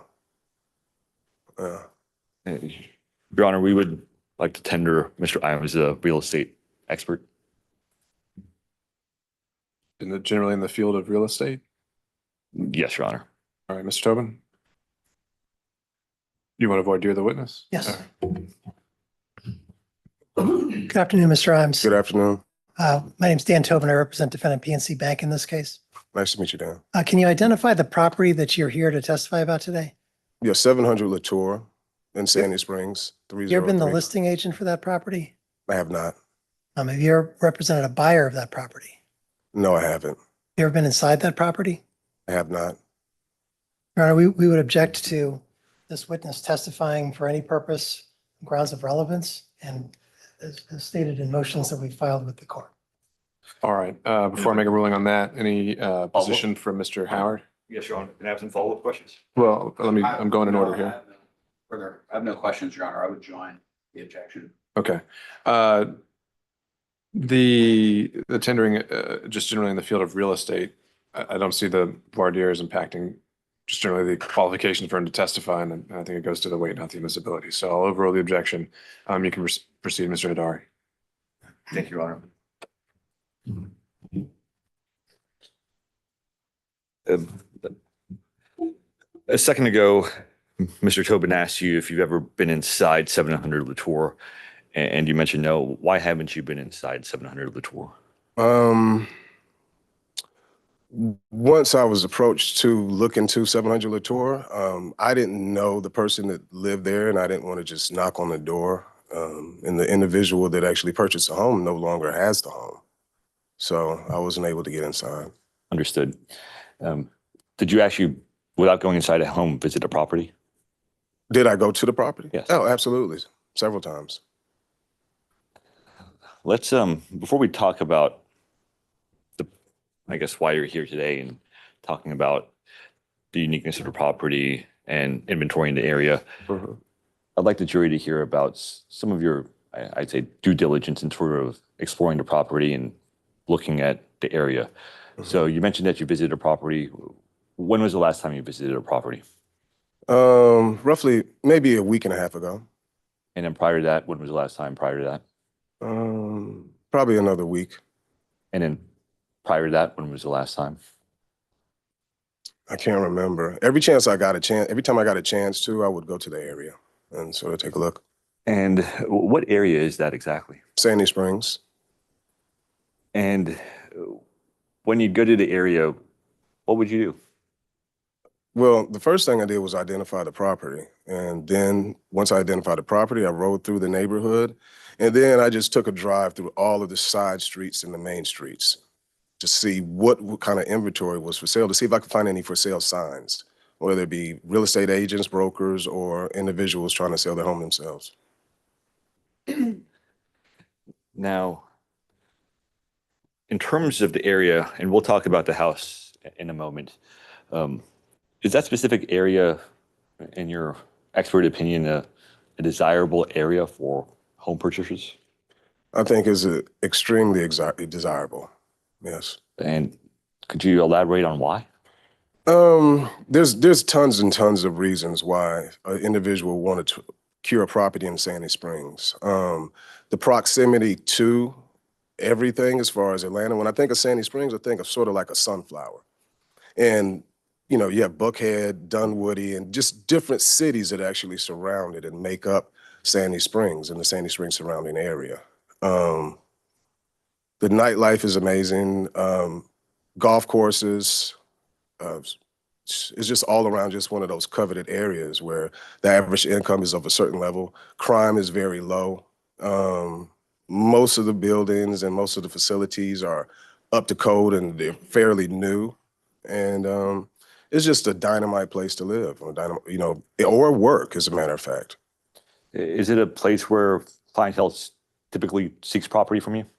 Say that one more time. Do your clients typically look for properties in that area? Some of my clients, look for properties in that area. Not everybody comes to me and says, put me in Sandy Springs, because it's sort of, it's sort of expensive to live there. But, I do have clients that do request Sandy Springs, yes. Let's turn a little bit to the Latour property a bit. Okay. Could you tell me a bit about its location and whether it's on a busy street and just general details? Okay. Mr. Imes is unqualified to testify as an expert generally with regard to real estate. I haven't heard any qualifications as an expert with regard to this particular property. I think at this point now he's honed in on the formation of his opinion as regards to the specific property. So I'll overrule that objection. So you can answer, and could you just, the last question I asked you was just telling me about where the property is located, and I asked if it's in a busy intersection? Okay, no, is not in a busy intersection, is actually tucked away quite well. When you go to the property, it's called Latour, it's Latour Drive, but the actual property is Latour. The community is also called Latour as well, and it's all self-contained within one street. It's very close to Dunwoody Country Club, and it's extremely close to the Chattahoochee River. Literally walking distance for both. I didn't see any main streets, and most of the side streets were very quaint, and I didn't see any for sale signs on anything within, I would assume, a 1 square mile radius. Before we go into some of what you just said, you mentioned that it is near the Dunwoody Country Club. Mhm. In your opinion, in your expert opinion, would being near Dunwoody Club be something that's valuable for a property or not?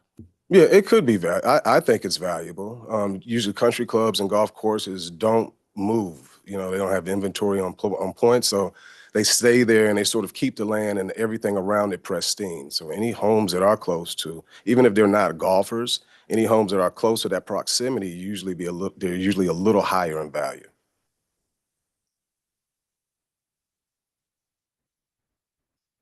And you also mentioned that it is close to the Chattahoochee.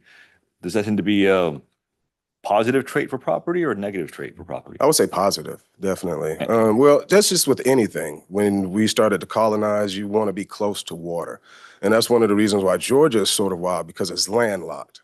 But by having the Chattahoochee there, whether it's now, 40 years from now, or maybe 100 years ago, that would have been an optimal spot to actually set up a community. In terms of just in your experience right now, if let's just say a lot is near the Chattahoochee as opposed to down the street away from the Chattahoochee, do you think that may impact the value? Absolutely. From wildlife to just that quality of the air, being close to a river or something like the Chattahoochee will definitely change the game for a lot of people that know what they're looking for.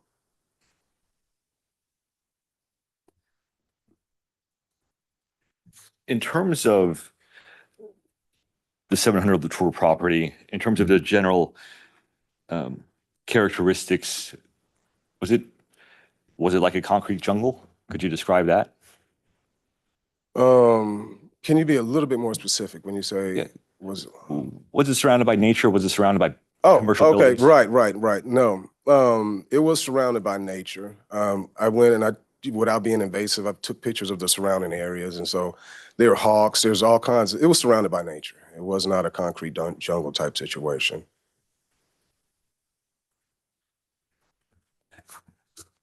You were tasked with seeing if there are any properties that could meet a few criteria that are desirable to Ms. Zhong in terms of finding, let's just say if she wanted to find a house out there to replace that one. Do you remember what those criteria were? Yeah, I looked for the zip code. I looked for the number of bedrooms, number of bathrooms, and in that specific area, I was trying to find something within that area that was comparable. Was there anything specific for Ms. Zhong that she was looking for? Well, Ms. Zhong was looking for something as far as proximity to the Chattahoochee, and she was also looking for something in proximity to where her sister lives. Her sister lives apparently also in Sandy Springs, about 2.5 miles away. I was able to locate 5 properties that I felt like that may be sort of in the ballpark. It wasn't many. 2 were actually under contract, and so there was a couple. In terms of the inventory that you did find, how much were those houses? They ranged. It was anywhere between $975 to I think around 2.5.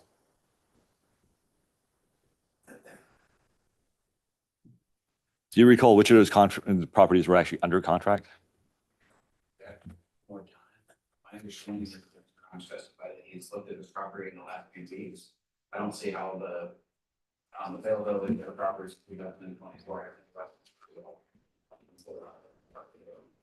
You may answer, Mr. Imes. Okay, could you understand? Yeah, so you mentioned that 2 of the 5 properties that you found were under contract. Right. Do you remember which, in terms of the valuation, which ones were under contract? I don't. I don't remember which one. I was just amazed that there was just not a lot of inventory. There was so few homes for sale in this particular area.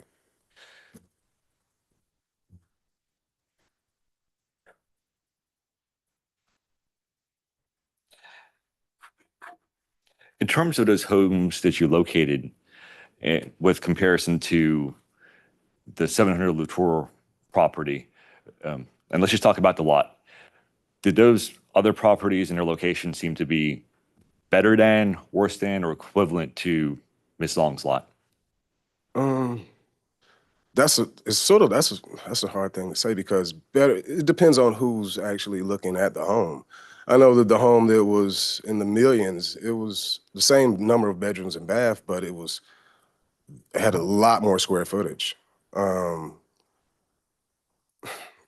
Everybody wants something a little bit different. You know, when it gets to the point when they can have exactly what they want. And it may not always be the biggest home. It may be something about the area where it's placed, the side of the street that the sun rises on, or it could be a number of things. So I can't really say that those homes were better or worse than Miss Zong's. Were any of those homes, in terms of just location, as close to the Chattahoochee as Ms. Zong's lot? No, not in proximity. None of those homes were. It's going to be kind of hard to find that, but no, they weren't. When you say it's going to be kind of hard to find that, I want to go into a little more details about that. So just in terms of location, why would it be hard to find that in that area? In certain areas, people hold on to homes a little bit, longer and they plan on passing them down. So since there's not a lot of inventory in this area and people want to actually be close to that proximity, even if they don't necessarily want to, with the internet, they'll do the research and they'll find out that by being in a certain area, it carries more weight. And so most of the individuals in the Sandy Springs area, especially located closer to there, they don't want to part with their properties. And if they do, they usually give them to a family member or will them down instead of just sell them outright. And when they do sell them, do they usually sell them for, I just say, a premium as opposed to on the other side of town?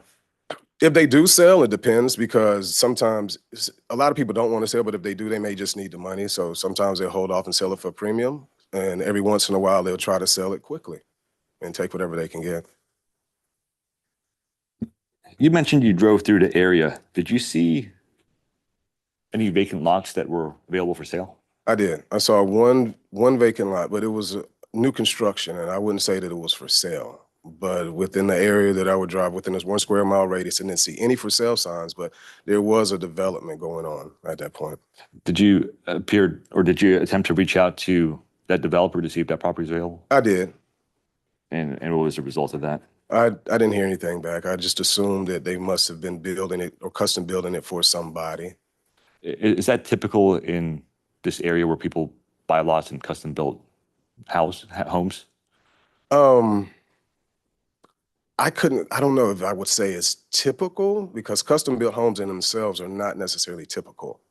But that would be an excellent place to custom build a home, but I can't say whether it's typical or not.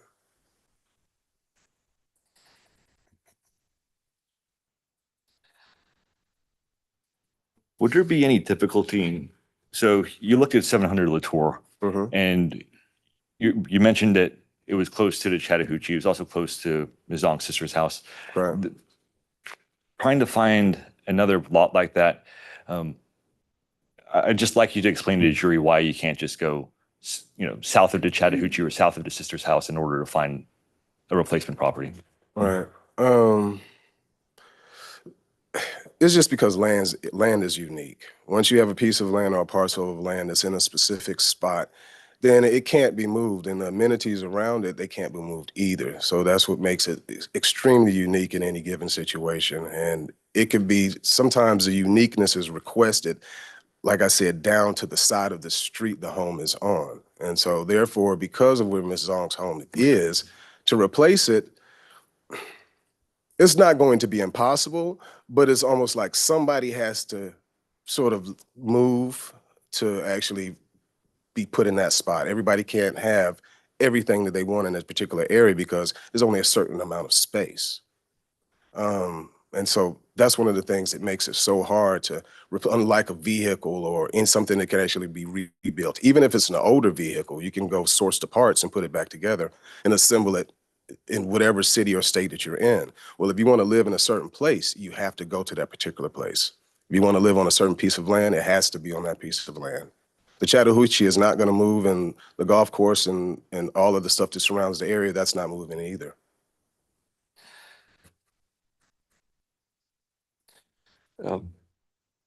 Ms. Zhong built that house back in 2004. Do you remember how much you purchased it for, approximately?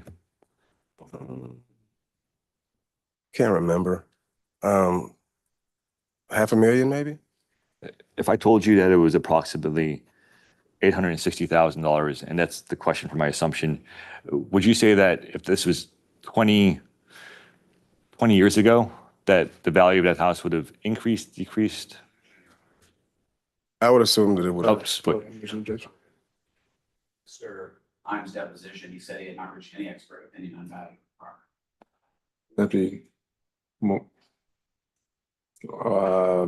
I don't see that as a. I'll overrule it. Because this witness is not supposed to be testifying at night, she's an expert in appraisal and evaluation. So it'd be inappropriate for this witness to advise us to do anything about that. This is a speculation is the objection. All right. That's correct. Your Honor, when we were filing those motions that we dealt with a couple of days ago, we cited a case law that talks about how a real estate expert can speak about valuation. They can speak about their experience and what they place on the value of the property, and they do not have to be. You want to lay the foundation for why you believe he is able to render an opinion in this case, you can do that. Okay. So Tentatively overruled. thank you.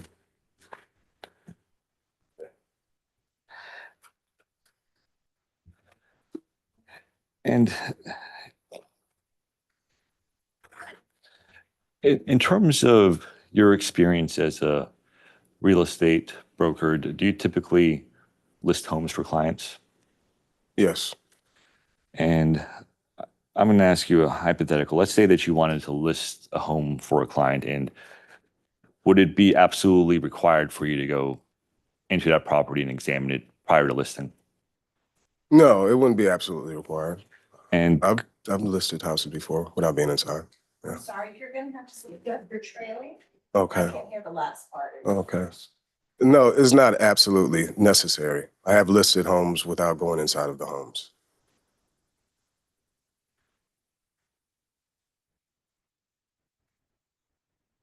and why would you list a home without going inside a home?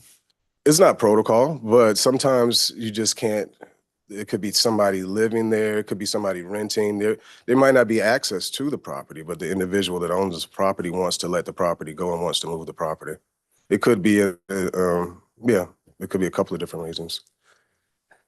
And one thing that I want to make sure that we're clear about is when you list homes, do you typically rely on your expert opinion in terms of deciding to set the value of the home, the listing Right. price? Right. That's one of the things that I rely on is my expert opinion. Yeah.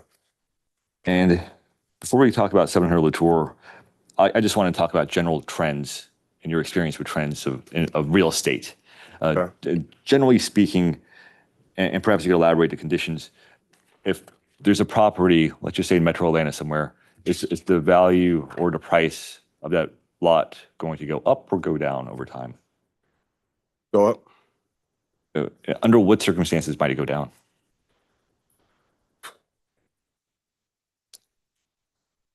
We could have a crash. We could have a market crash. Um, And something sort of similar that we had in 2008. Generally speaking, if you hold on to property and assuming that all else being equal, does it appreciate in value? Well, that's one of the things. Absolutely, yes. That's probably one of the best ways to store value is in some type of a real estate. I mean, yeah, real estate will fluctuate. It will go up and it will go down. But as far as holding its ground, it's extremely resilient. Detectives, I had a question on relevance grounds based on the pretrial ruling on available damages. All right, overruled.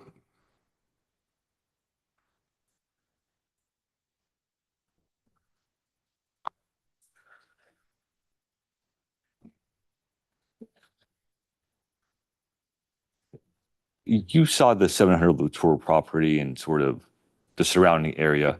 I'm curious, in your expert opinion, if you think it required any sort of foresight on Ms. Zong's part to sort of find that property and say that this is going to be a good property, or was it happenstance, or what do you think about that? Yeah, Yeah, sustained. Let me ask you a different question. And that was a poor question, but in terms of the 700 Latour property, you mentioned earlier that it's in a desirable area. correct. I wanted you to talk a little bit about how, in your expert opinion, it has become more desirable over time. Yeah, I think we've covered that.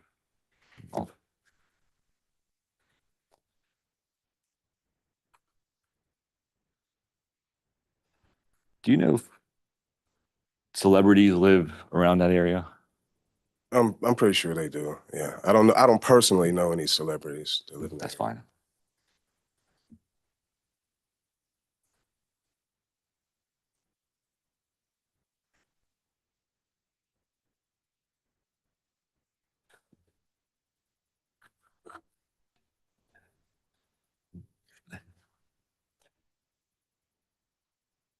Are you aware that the 700 Latour house was built by Ms. Zong, with customizations?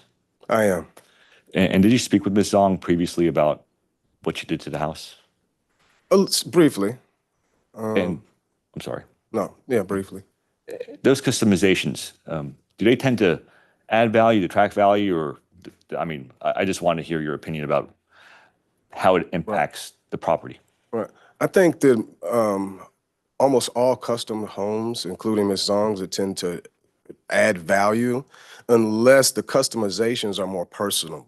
Like maybe a race car's number, a person has a race car or plays on a basketball team, and that number is stamped all around the home. As long as the customizations are within the structural integrity and even the aesthetics, as far as to increase the quality of that home, then they almost always increase the value. And it also gives it a personal touch as well. So when people think of their home being unique, not only is it going to be a unique home, but as far as just the way that it looks, but as far as the materials themselves also. And Most of the time it adds value, but sometimes it can take away. It depends on what it is. if someone wanted to, let's just say there's a customized house and they wanted to replace it, does that tend to add difficulty to it or not? It can. It depends on how ready available the materials that they source and they use at that particular time. And if they can get to those materials and source those materials, then it wouldn't be too hard. But if you can't get the materials, sometimes they've been exhausted or sometimes they're no longer available, then it can be extremely difficult.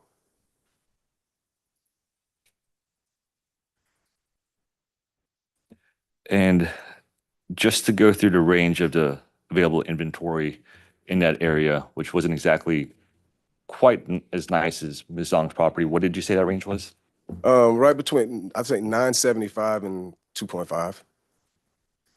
No further questions at this time. Thank you, Ms. Rhymes. All right, Stone. So, questions? Mr. Imes, did you first visit the property in 2024? Yes, In the last, say, 3 months that you first visited the property? yes, Have you served as a realtor, broker, real estate agent, any of those terms for Fei Zong? no, Am I correct, Mr. Imes, that this is the first time you've ever been a expert witness in a case?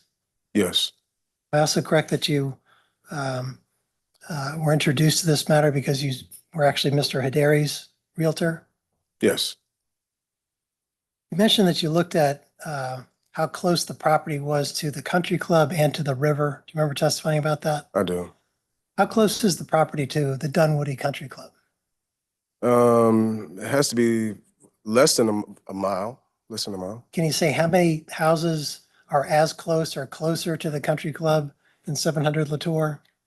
No, I can't. Did you look into that? When you say, do you mean just count all of the homes or do research on every home that's in? No, I didn't. But you were trying to identify ways that the property was unique, correct? Correct. And Yeah. one of those ways is proximity to the golf club. Right. In one of those ways. Yeah. Would you agree that there are a lot of other houses that are as close to the golf club or closer than 700 Latour? Yeah, I would say yeah, there are a lot of other houses closer, but you know, as far as the golf clubs and Chattahoochee River, And the river? then that's a different story. Okay, so how close is the house to the river? Right about the same, maybe about a mile. About a mile. Yeah. Did you try to figure out how many houses are as close or closer to the river than 700 Latour? No, I didn't. Did you do anything to evaluate similar houses for sale in the neighborhood prior to 2024? It's been years, but yes. It's been years. Yeah, it's since been you- years. Since you did this work? Well, since I've done anything prior to, repeat the question for me. I want to make sure I have this Sure, right. no, fair enough. Did you do any work to evaluate properties that were available in this neighborhood prior to Sandy 2024? Springs. In the Sandy, yes, in the past, I've had individuals or clients that wanted to move into the Sandy Springs area. As a matter of fact, Mr. Hideri lives. Perhaps I'm not asking my question very well. I'm focusing on this particular property and whether you tried to do similar research prior to 2024, sort of. On 700 Latour? No. Yeah, and similar inventory available. Did you do any such research prior to? 2024? Correct. No. Did you try to do sort of retrospective research, sort of looking back from 2024 to look at, say, 2012 to see what the inventory was like then? No, I didn't. I don't have any further questions. Howard? Will be very, very, very. Mr. Imes, it's good to see you again. You too. We met at your deposition just a few weeks ago or a month and a half ago, something like that, correct? Correct. In case you forgot, I'm Dylan. I represent Wells Fargo in this case. So I just want to clarify one thing. So you testify that you ran a search for 5-bedroom, 5.5-bath homes for sale in the 30350 zip code, Correct. correct? And you picked those figures, 5 bedrooms and 5.5 baths, because that matched the 700 Latour Drive property. 5 bedrooms, 4.5 baths. Yeah. 4.5 baths. I'm sorry, I misspoke. And you ran that search. My recollection is you ran that search on the internet in July of this year. I'm not exactly sure what month, but that's what I did. I ran it, through the internet and also through a multiple listing service. Sure, but sitting at your desk at your office, you ran the search on one particular day. I did run it on a day. Yeah. I went back and revisited it, but yes. And when you ran that search on that one particular day, 5 houses got returned in the search. Mm-hmm. And just confirming, you don't know how many similar houses would have been available in 2012. No. Thank you. No further questions. You need to redirect on those points? No, Your Honor. All right, can this one just be excused? Yes, Your Honor. All right, thank you, Mr. Imes. You can step down. Thank you. Take care. By show of hands, anyone on the jury need a break? Seeing none? Plaintiff may call us next witness. Your Honor, I'm gonna call. I don't know her last name. It's Jenny. It is May's niece, and she's outside. She's on a pre-trial order. New.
You the witness, correct? Okay. Then just turn.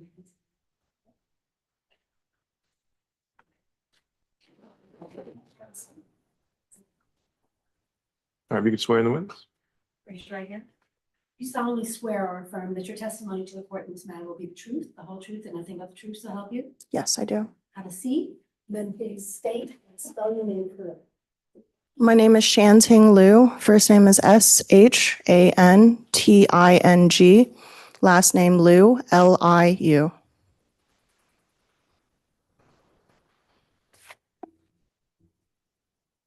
Good afternoon, Ms. Liu.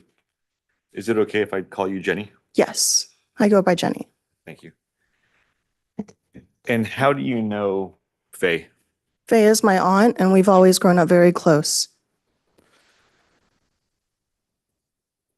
And just to clarify, who's your mom? My mom is Danielle Zhong. She is Faye's younger sister. And when you grew up, where did you grow up? I grew up, I was born in China. I came here shortly before my second birthday to Dunwoody, Georgia, where I have lived for a few decades of my early life. And the primary reason I called you here is to sort of talk about the contrast of your aunt before and after why we're here. But I want to start with a little bit of background. Could you describe growing up how often you'd see your aunt? I saw my aunt quite often. We grew up a very close family. Growing up, my mother, for most of my childhood, was a single mother working 3 jobs. And the family that we could rely on in the States was my aunt. So oftentimes I would be over at her house or she would be over at mine several times a week. And do you remember if you were living close to, well, strike that question. Initially, did your aunt and her son Jason live with your family? My aunt first came to the US to LA, but that was before me and my mom moved to Atlanta. We moved to Atlanta a few years after my aunt went to LA, and my aunt moved to Atlanta to be close to us. The house that your mom lives in now, has she lived in it since she moved to Atlanta? Since 95, yes.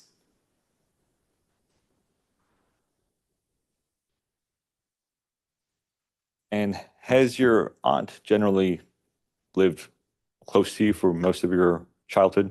Yes, they're very close as sisters, so we've always wanted to stay close with each other.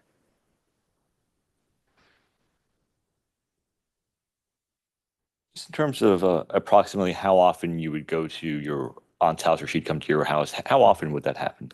When I was younger in elementary school, much more often, I would say once or twice a week at least. And then as I grew up into middle school, high school, I would see her 2 or 3 times a month. And, I'm going to apologize because I sort of just jumped into the testimony and I didn't give any background for yourself. And I just wanted to figure out, how old are you? I'm 31 this year. And so are you younger than your cousin Jason? I am. And what do you do for a living? I work as a software engineer for Microsoft. And where do you currently live? I currently live in Trowbridge Drive. I spend time between there and Chamblee.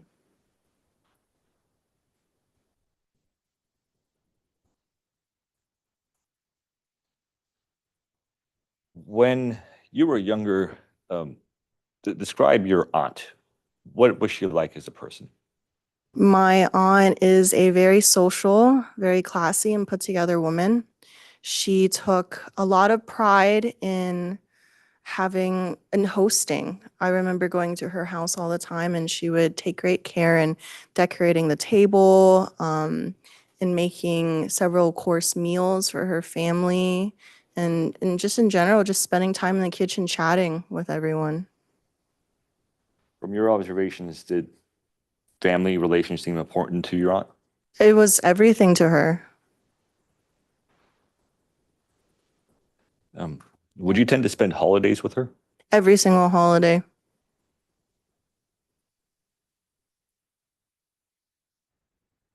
I want to talk a little bit about sort of how things changed. At some point, your relationship with your aunt, well, let me recharacterize my question. Did your relationship with your aunt ever change at any point? Yes. I didn't know why at that time. I didn't know about the foreclosure until about a year ago.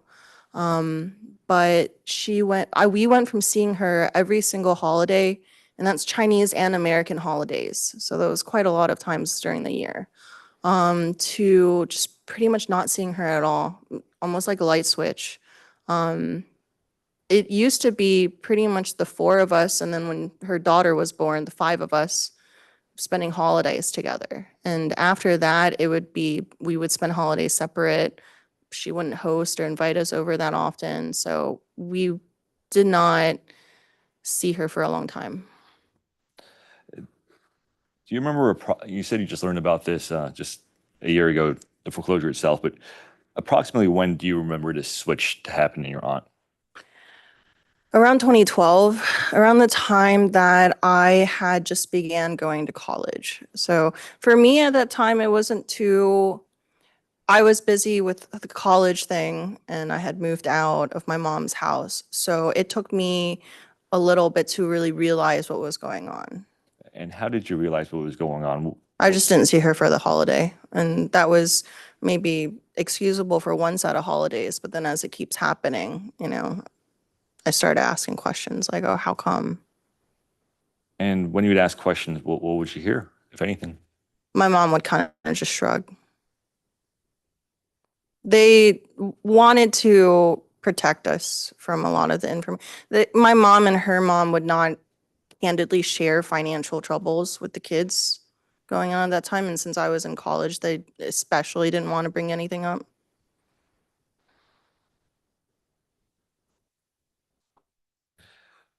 So for a while there, you didn't see your aunt. Would you ever see her? I would see her once in a blue moon, maybe once every few months.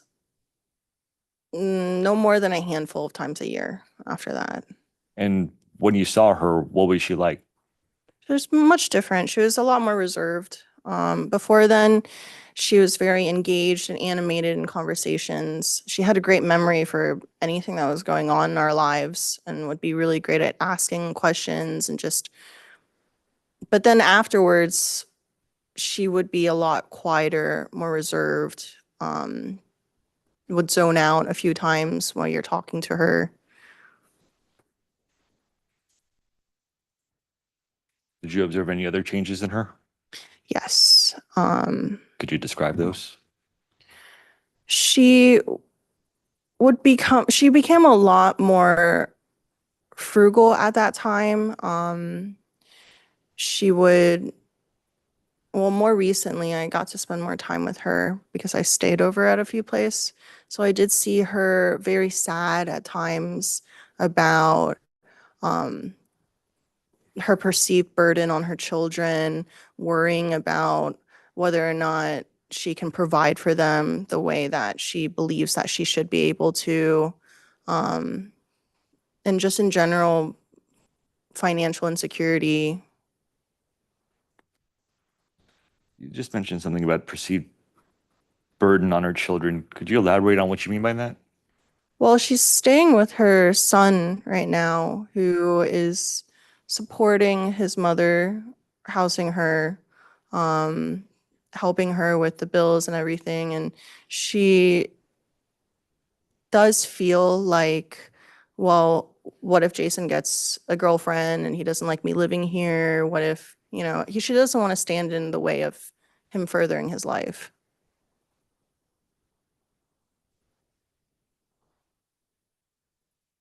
Did you observe any differences in her behavior with her kids? Yes. Could you describe those? Jasmine was her younger daughter.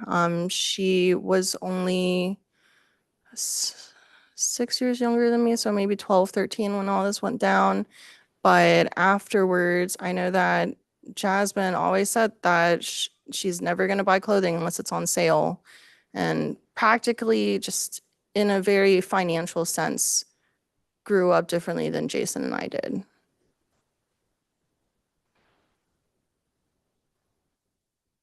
Did you observe any differences in Faye's interaction with her son, Jason? She became a lot more rich. She's still closer to Jason. She's still close with her children and she shares things with them, but she definitely just became more reserved with all of us, I feel like.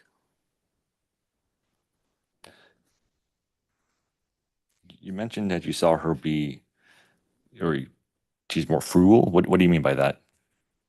Um, like I said, when my aunt had that house, she had great pride in being a hostess, matching silverware sets, very decoration that pairs well together. After that, she pretty much is just okay with having mismatched plates, doesn't want to throw anything out, would rather hold on to it. Just very different in the mindset that she had with her house.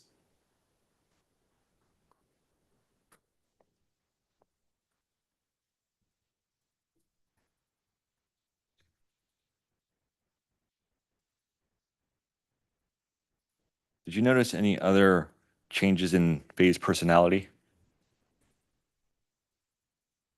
She definitely wasn't as happy as she was before. Much more reserved.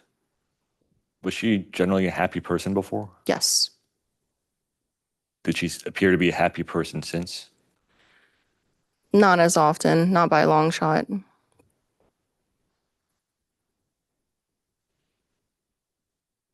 Have you ever seen her cry in front of you? Yes. Could you Multiple times. describe that? Let's hone it in to how it may relate to this case, if at all. Since this foreclosure, have you seen your aunt's general predisposition and outlook of life change? 12 years. Rural. You may answer. Okay. Yes, I definitely believe so.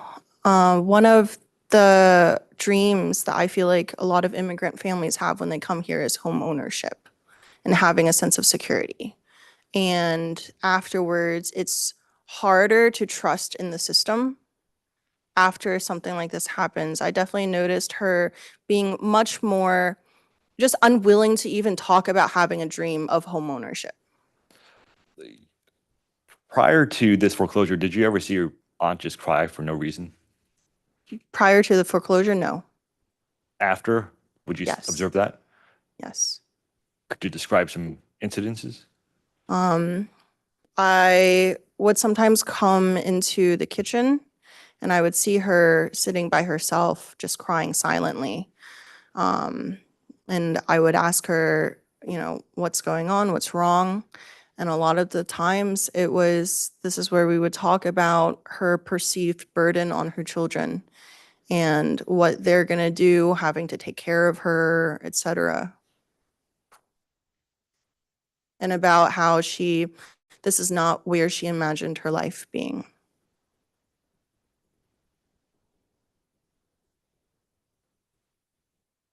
What about physical activities? Did Faye seem to change her, I guess, drive to do physical activities?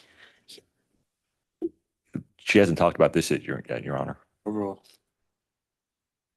One of the activities that we used to do when we went over to her house is we would, as a family, walk around the neighborhood. She loved gardening and she loved just seeing other people's gardens, and we would talk about houses. She has a good eye for design, so she would point out houses that she liked, and this was quite a fun family activity to do. But after that, she didn't really want to head outside that much, and there was a time period where I stayed with her for half a year, and I would catch her at night walking around the house. She would walk for like 2 hours at a time in the pitch black darkness. Not a single light would be on, and I would be like, "Well, I'm worried about you tripping. Do you want to turn a light on?" And she'd be like, "No, I don't. I don't want to waste that energy or the lighting bill."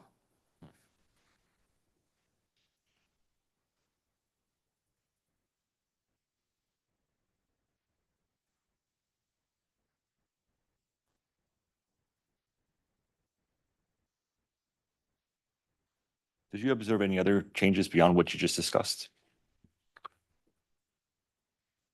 That's about it.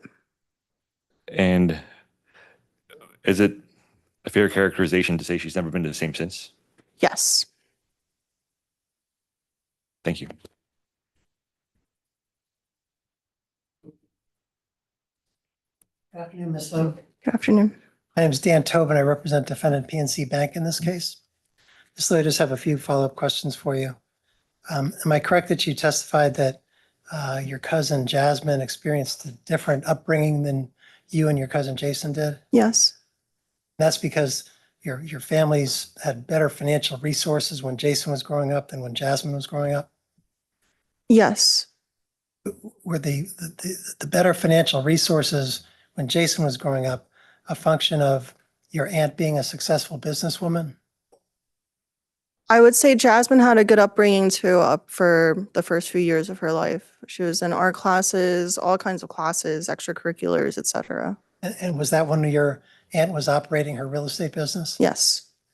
So did things become more difficult for your aunt and her children after her real estate business encountered serious difficulties? I would say it would be around 2012 when the foreclosure happened. And that was also around the time that she encountered difficulties with her business and actually your business went out of operations? I wouldn't know. She was a very private person when it came to things like that troubling her. She didn't easily share financial woes with the younger kids. So by that answer, do you mean that you're not sure when her business stopped operating? Correct. But you do know when the foreclosure happened. Yes. That's because you just found that out within the last year. Yes. That's all I have.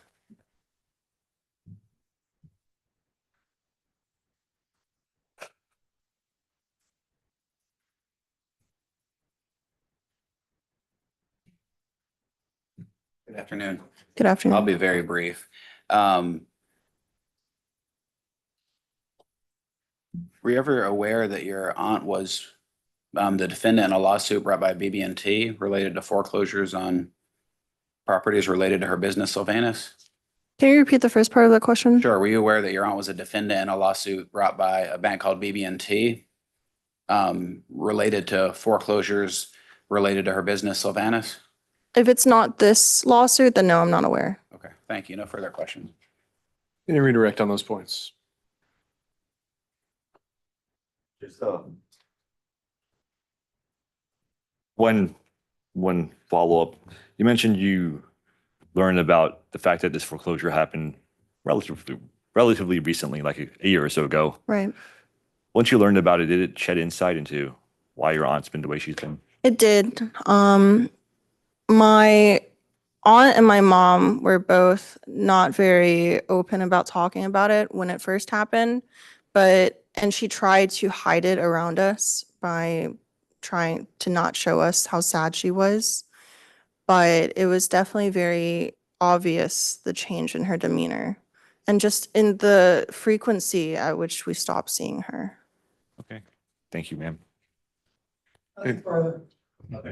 All right, Mr. Haydari, can this witness be excused? Yes, Your Honor. Thank you, ma'am. You can step down. Thank you. Take care. Show of hands from the jury. Then we will move forward. Plaintiff may call the next witness.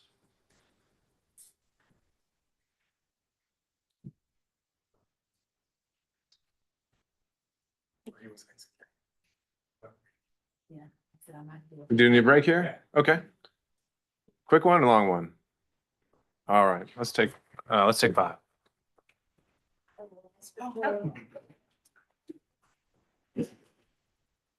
Oh.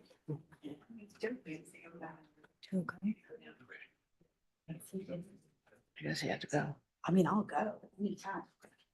Thank you, guys. I'm always happy to go.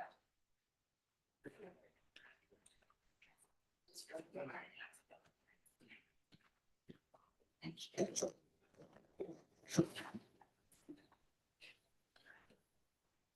All right, who are we calling next, Mr. Haydari? Calling Ms. Zong's sister, Dan Liu, I believe is her last name. All right, at 2:15, if we could have him go ahead and come on in and be sitting in the stand. Be in recess until then.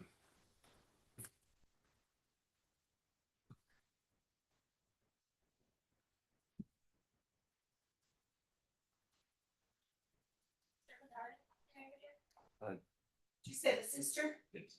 What's her name? First name is Dan. It might be Zang. I need to check. It's under free trial. We'll have to ask her. Gotcha.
Is there any way that we can store over here?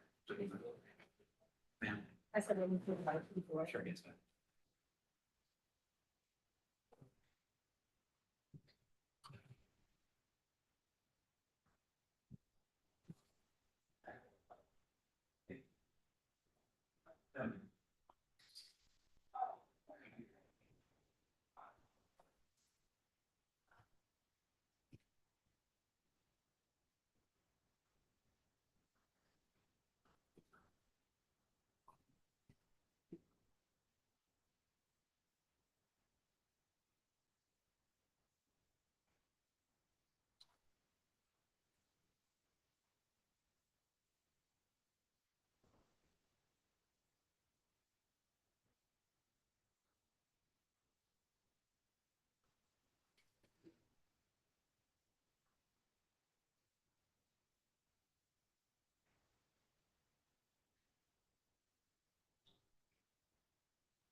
Yeah, I saw that.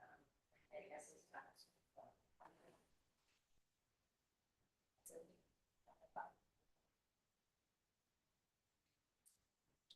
Yeah. because that's what I looked before that.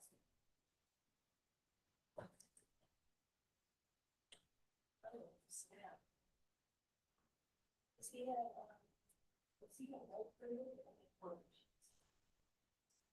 Yeah.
Yeah.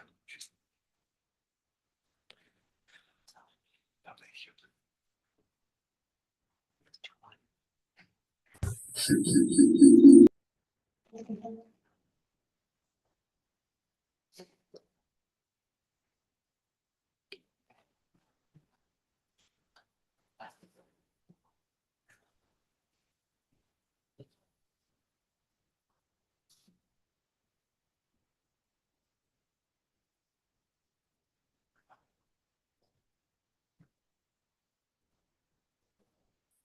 Welcome to order, meeting is. Looks like the jury's ready. Why don't we bring him in? Quick thing. Oh, sure. Oh, but you're on the record. Okay. So it appeared that the witness just testified that Lewis was about to testify. I had a discussion right outside the door here. If you could remind everybody. Okay. Well, I don't see any witnesses in here, so I'll remind the parties that the rule has been invoked. The witnesses aren't supposed to be discussing their testimony with each other, or and I think that's something that can come up on cross-examination. All right. Your Honor, Anything else?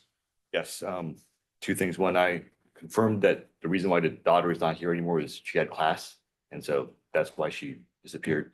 And number two, after calling this particular witness, if PNC's representative is not here, I will ask to recess until tomorrow, because at this juncture, it's almost like telling a story and jumping to the end, and it completely disrupts it. And I'm willing to waive other witnesses in terms of timing and everything else. What exactly are you saying you waive? Like that you just want to present the one PNC witness and then your client and that's it? If I have to, I mean, if that's what the court holds me to, I mean, but what's that? And Wells Fargo.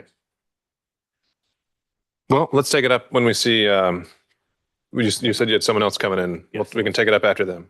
I didn't entirely understand what was being broached. so- I'm not sure either, but let's explore it when we get to the end of this witness. I just don't think this witness is going to take more than 40 minutes, 45 minutes. So I just wanted a preview and let the court know that. Okay. Understood. But I think we've been now through this a couple times. I think I've already kind of made the determination that PNC did not have an obligation to have their client here just to materialize instantly without any notice. And so, all right, let's bring in the jury. Can I get my witness, Your Honor?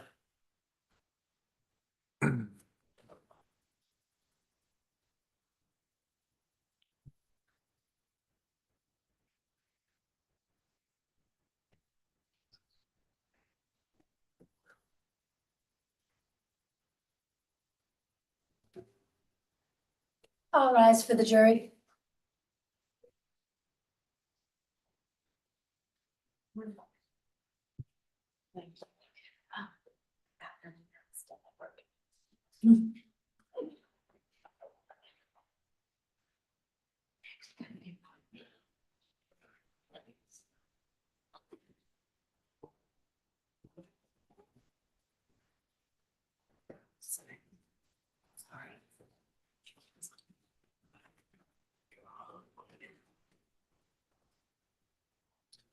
How's everybody?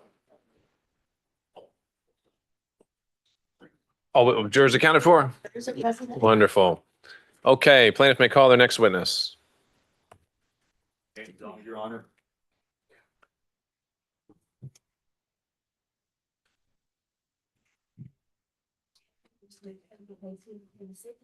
Raise your right hand. You solemnly swear or affirm that your testimony to court is the truth and the truth so help you. Yeah. And then still and direct.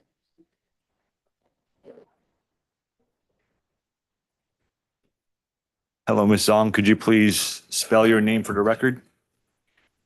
First name Dan, like Dan. Last name Zhong. Thank you, Ms. Zhong. And I want to go into a little background. And if you don't mind, where were you born? I was born in January 14, 1962 in China. And can you briefly describe your life in China before you moved to the United States? In China, I finished my school all the way to high school. And after I graduated from high school, I start working and to a state-owned company as an accountant. And a couple years after, I start my own business as I did international trading all the way until 1995, I moved to this country. Oh, why did you move to this country? At that time, I married. I have a stepdaughter who is going to middle school. And I have my daughter is about 2 years old. And me and my husband at that time, we have our own business. And we want our kids to come to this country and receive better education opportunities. That's the reason we moved. Thank you. And what was your impression of life in the United States compared to China?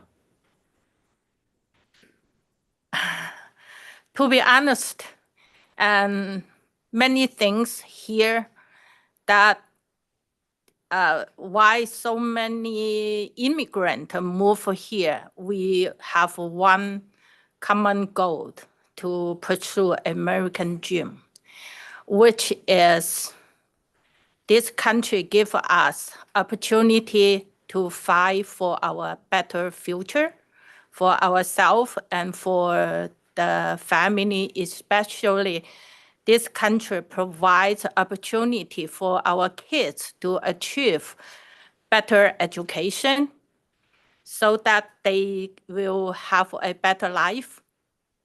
That's most important things. Thank you. And after coming to the United States, what kind of work have you been doing? And because I did not go to college, I just graduated from high school. And at that time, I have the opportunity to start my own business.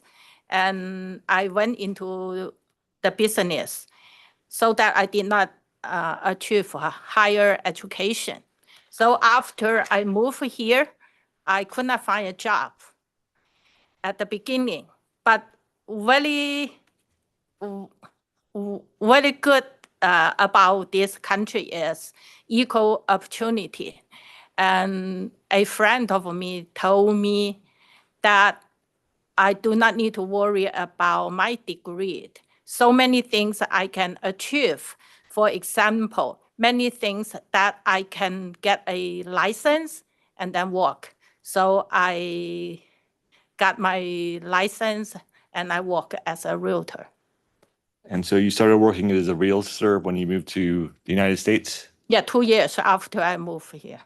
And when you moved here, did you move directly to Atlanta? I moved to the house that I stay there until now. I never moved. Where is that house? I live in Dunwoody. And so you first became a realtor yourself, and have you continued to maintain your real estate license? Yes. And I also pick up what I've been doing in China. So I start my international trading. What does that entail?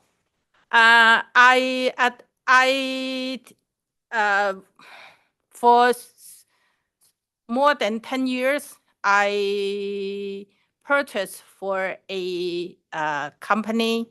I purchased a small electrical products such like blow dryer, all those things for the beauty industry, and for very long years, and until I took over a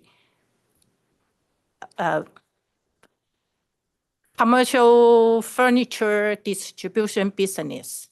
I acquired a company in the year of 2008, and I run the business and still running the business now.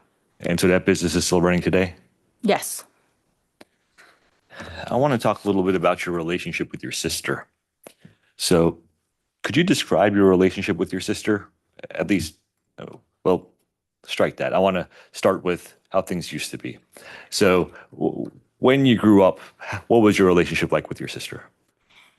My parents only have me and my sister, 2 kids.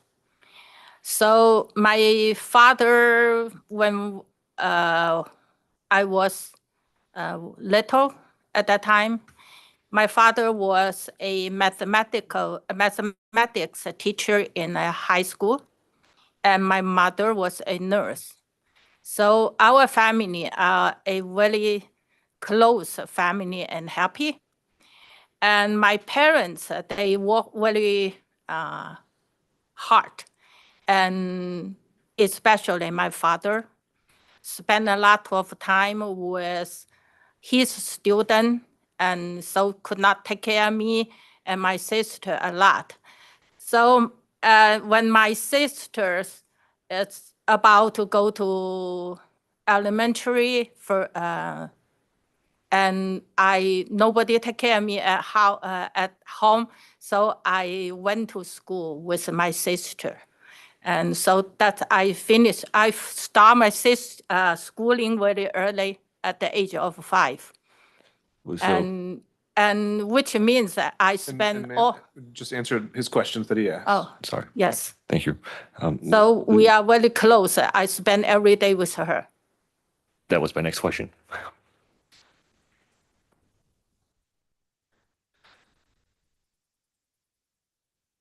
How would you describe your relationship with your sister when you first moved to the United States? My sister moved about close to a year and a half earlier than I did. And I came here without speaking English and has a small kid. So my sister moved from California to stay with me, so to help me. So we spent a lot of time together, and she helped me tremendously. How did she help you? How did she help you? Because I did not speak English, so she helped me everything, such like taking my daughter to school and register for daycare, and take me to grocery shopping, teaching me what because when I first time to shop, I did not really understand what is a plastic, what is a paper, and everything. And my sister accompanies me to do, and little teach me how to take care of phone bill, how to take care of utility bills, how to take care of the house, everything. Was your sister, would you characterize her as a businesswoman? Yes. And how did that impact your occupation and your experiences? Uh, because it gave me encouragement that she, as doing business, there are issues always pop up. You need to have very strong wills, and you need to have a knowledge to take care of everything. And you need to have really be brave to face all the challenges. And that impacts me a lot. Before we talk a little bit more about business, you mentioned you spend a lot of time with your sister. Did your sister spend a lot of time with your daughter, Jenny? Yes, that's true. We are very close, and we know that we need to help each other. And my father told my sister to take care of me because my sister came here earlier and speak a better language, English, than I did at that time. And so she tried to help me everything that she could. And as I mentioned it earlier to you, that I start my business, right? So as a realtor, I kind of got on course when client calls me and I need to leave home right away to show house. And later on, I do business, and from time to time, I need to travel to China. So this time, and my sister will help me taking care of my daughter. And I'm still talking about things before the foreclosure. In terms of your sister as a businesswoman, what did you observe about her? I admire her a lot. And why did you admire her? Because she always patient with me and always encouraging me, because for the language barrier, that is not so very difficult for me to even as a realtor, and she always encouraging me, don't be upset about my inability of doing something, and she encouraged me to learn. And when I need to travel, she always tells me, I will take care of you. I really appreciate it because she runs her business. She's busy too, but every time I can leave my daughter to her hand to take care so that I can run my business. And in terms of, I know you mentioned you spend a lot of time with her. Well, what are the things that the two of you used to do? And I'm talking about before the foreclosure. What type of activities did the two of you used to do together? Let's tie it to why it would matter. Our whole case is showing the dichotomy of. No, but that the way the question is asked, it could be anything they ever used to do together. I think there's a second step of that needs to make it relevant. Sure. So let me recharacterize. Let's talk about some things that you used to do with your sister that you don't do anymore after the foreclosure. So what are some of those things that you used to do with your sister that you no longer do with her? Before the closure happened, we spent a lot of time together, and we support each other together. And we will call back to China to our parents there and making them happy too. But after this, and all of a sudden, my sister kind of like disappeared from me. When you say she kind of disappeared from you, what do you mean by that? All of a sudden, she did not come to spend time with me as she did before. And for more than 2 and 3 years, she did not even let me know where she lives. And when I call her, most of the time my phone call was not answered. And it took days for her to return my message. And this worries me, not only worries me, but worries my parents. I still remember my parents tried to call her from China, and she did not answer. And she did not want to tell me what happened. And I tried to see her, and I can sense that something happened, but she did not want to talk. So that couple years, it's not only me but my parents, we all kind of like really upset and worried. And so for a while, you didn't even know what was going on? Because she did not tell me until, I would say, like 2 years after. I begged her to tell me what happened to you. For those 2 years, after she sort of withdrew and she isolated herself, did you ask her what's going on? What was her response? She did not say anything, and I know something big happened. And I asked her several times, tell me what happened. And she said, too late.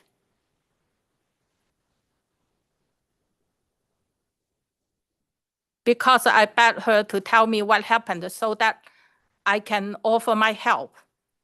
But she cried and she said, too late. Then one time I begged her, tell me what happened too late. And she cried. She said, I lost that house. That's first time I realized the house was foreclosed.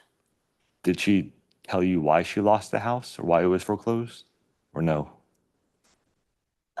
Later, when she felt better, she told me, but it's already closed.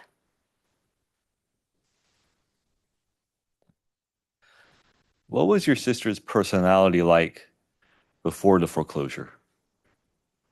My sister, she is a very, very, very good person, kind, and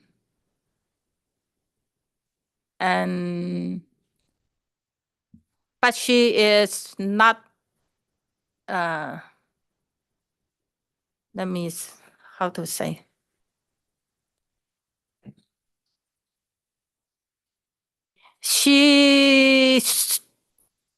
Sometimes she just, I understand that she did not tell me the intention is not to worry me, not make me worried. And because she's a sister from ever since we was little, my parents always tell her that she's a older sister, she need to take care of me.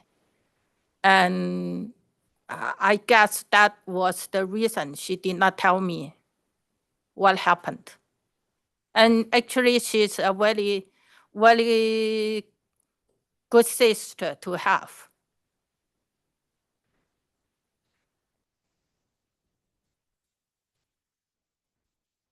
Besides her, well, before I go forward, you mentioned that she sort of withdrew from you and she wouldn't see you often.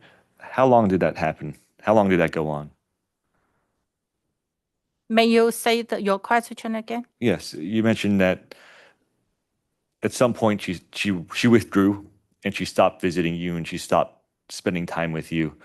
And how long did that happen? How long did that last? I would say over 2 years.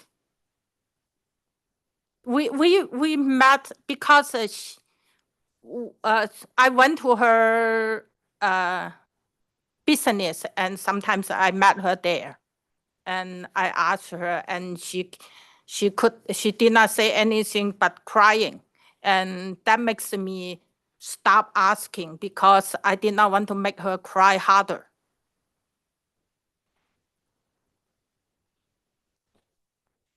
Even today, is she the same as she was before? Even today, and she was not like who she was before. And before this happened, she was happy, and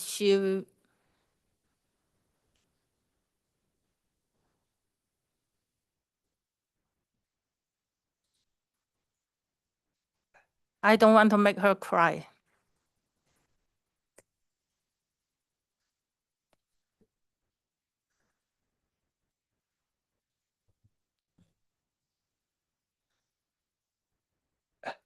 How did your sister's interactions with your daughter change after the foreclosure? You mean the relationship with my daughter? Between your sister and your daughter, yes. And because we spend less time together, so I just, and like when I travel, I just find somebody else to take care of my daughter instead of asking her, because I believe she's unable to do it. It's too much for her. And I know that she could not concentrate herself. And I did not want to bother her. When you say you know she shouldn't concentrate, what do you mean by that? I know she lost sleep. So I can tell, and she's not, I can tell that she already has too much things in her head. And she looks tired, and she looks, I don't know how to explain to you, but I know that if she could not do what she did before for me. And also, year after year, my daughter is growing up, and she can stay home by herself.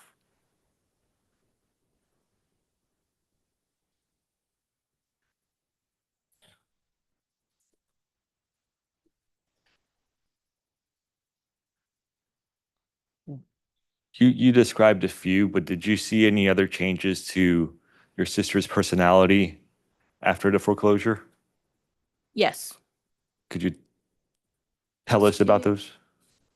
She just become very silent. Even when we meet, when we get together, she was not smiling again, and she talked very little. And when I believe if you spend time with somebody who is very silent, then you know that you should not bother that person too much, right? That is the reason we don't schedule time together as often as it was before. What do you think the biggest change to your sister has been after the foreclosure? I told her that because I suggest her to see doctor because I sense that she has a depression.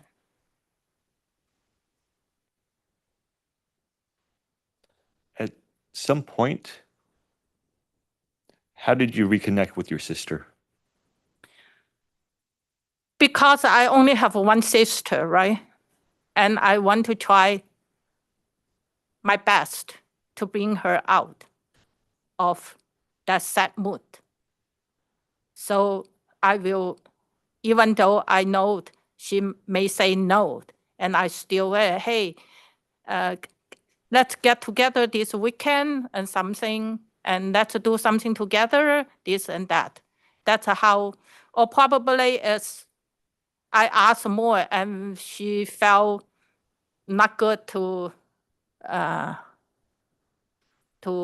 say no to me. So from time to time, and she will say yes.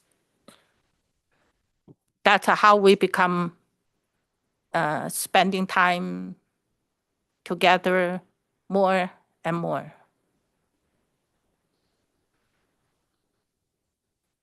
This hasn't really come up yet too much, but just because I heard opposing counsel mention this during opening statements, this time that your sister was, prior to her being foreclosed, if she had asked you to borrow money, would that have been a problem? That will not be a problem. Actually, before the closer, and I remember that she said that if I need some money to, to turn around, to for a while, for some times, will you be able to let me lend me some money? I said anytime, and I believe I did that a couple times, and I look back my record. I found at one time I still have a copy of the check, but I lost the other record, and it did happen. And I told her that anything that if you need help, not only financially, but if you need me to do something like anything I am able to do, that let me know. But I told, after I know that house foreclosed, I asked her, I said, why you did not let me know so that I can jump in and help? Because I believe one difficulties, there should be so many ways to solve it. And I said, why you did not tell me earlier so that we can help and prevent these things from happening? And she said, too late. And I really don't understand why she said too late at that time. But after that, and when she's able to talk more a few years after, and I learned it that even herself, when she find out the house already closed, it's already foreclosure. So she did not. Ma'am, I'm going to let you ask a question. And why do you think that this foreclosure had such a big impact on your sister? Section calls for speculation. I think that demonstrated a relationship here. Overruled. Why do you think that this foreclosure had such a big impact on your sister?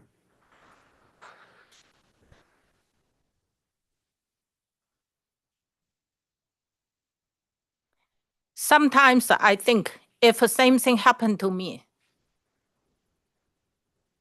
what would I do? And I was that when I ask myself this question, I understand why my sister become like what she was after this. You know, it is a failure that you did not have a chance to try your best to prevent it. Do you think the fact that it happened without her knowing impacted how she is today? I am. Hold up, man. Facts, not evidence. All right, sustained.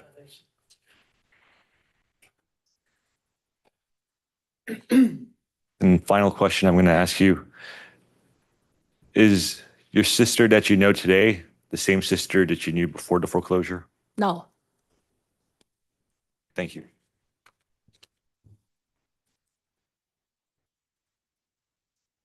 Afternoon, Ms. Zhong. Good afternoon. My name is Dan Tobin. I'm the counsel for defendant PNC. I just have a few questions for you today. Yeah. Did I hear you correctly, ma'am, when you said that you think your sister may have depression? That's my opinion.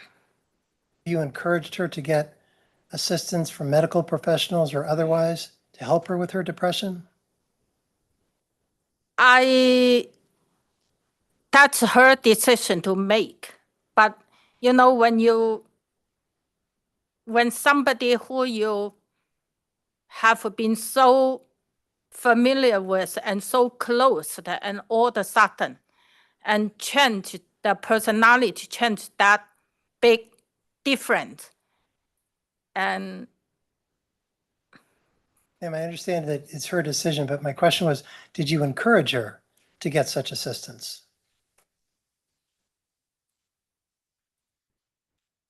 I did not really encourage it, but I bring up my opinion.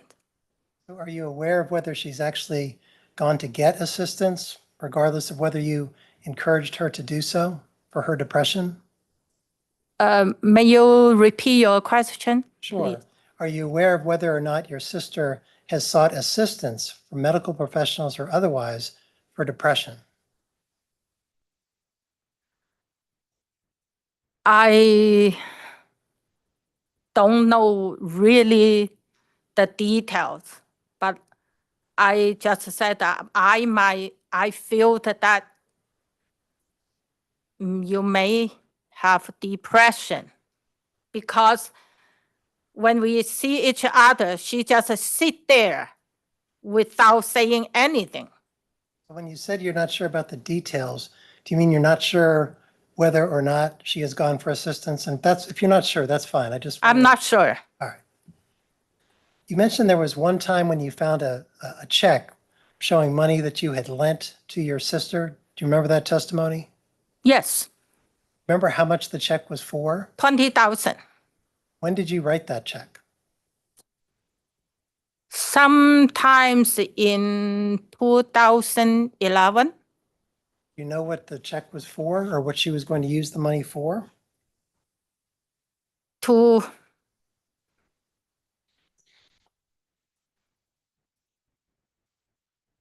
She said she just need it for a short of time.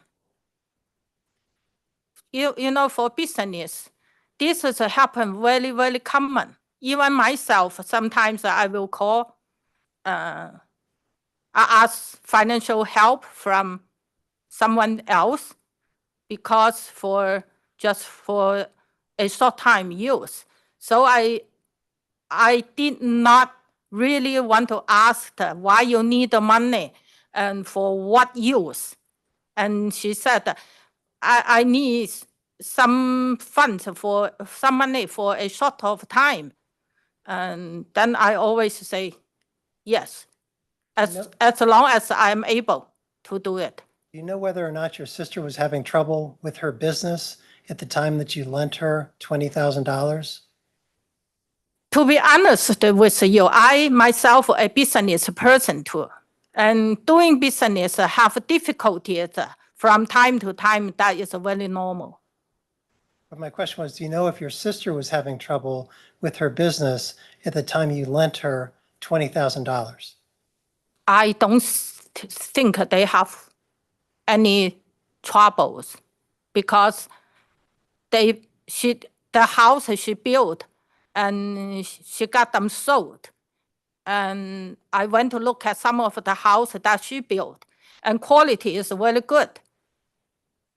You know if she was living, I'll strike that. I don't have any further questions. Thank you. Thank you. No questions, Your Honor. All right, any redirect on those points? No, Your Honor, thank you. All right, can this witness be excused? Yes, Your Honor. Thank you, ma'am. You can step down. Okay, thank you. All right, members of the jury, I think we need to take something up very briefly outside your presence. And so we'll be back with you in about 5 minutes, 3 o'clock. You can step out for a moment.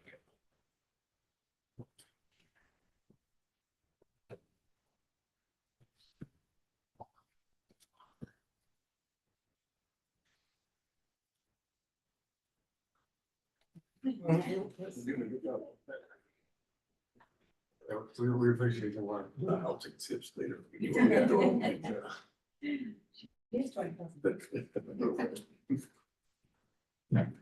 Thank you.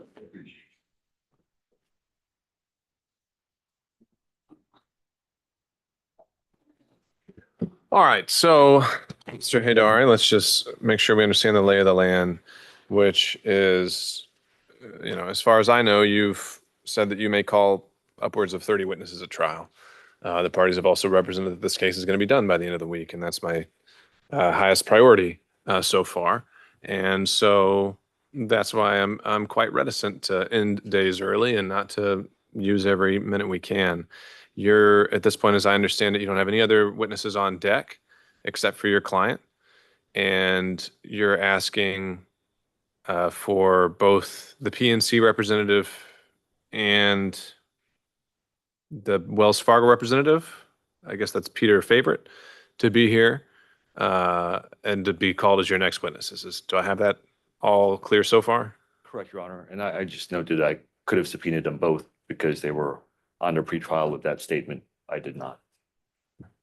All right. And so I think at this point you've kind of forfeited any right to a fog of war here. So how many additional witnesses do you intend to call in this case?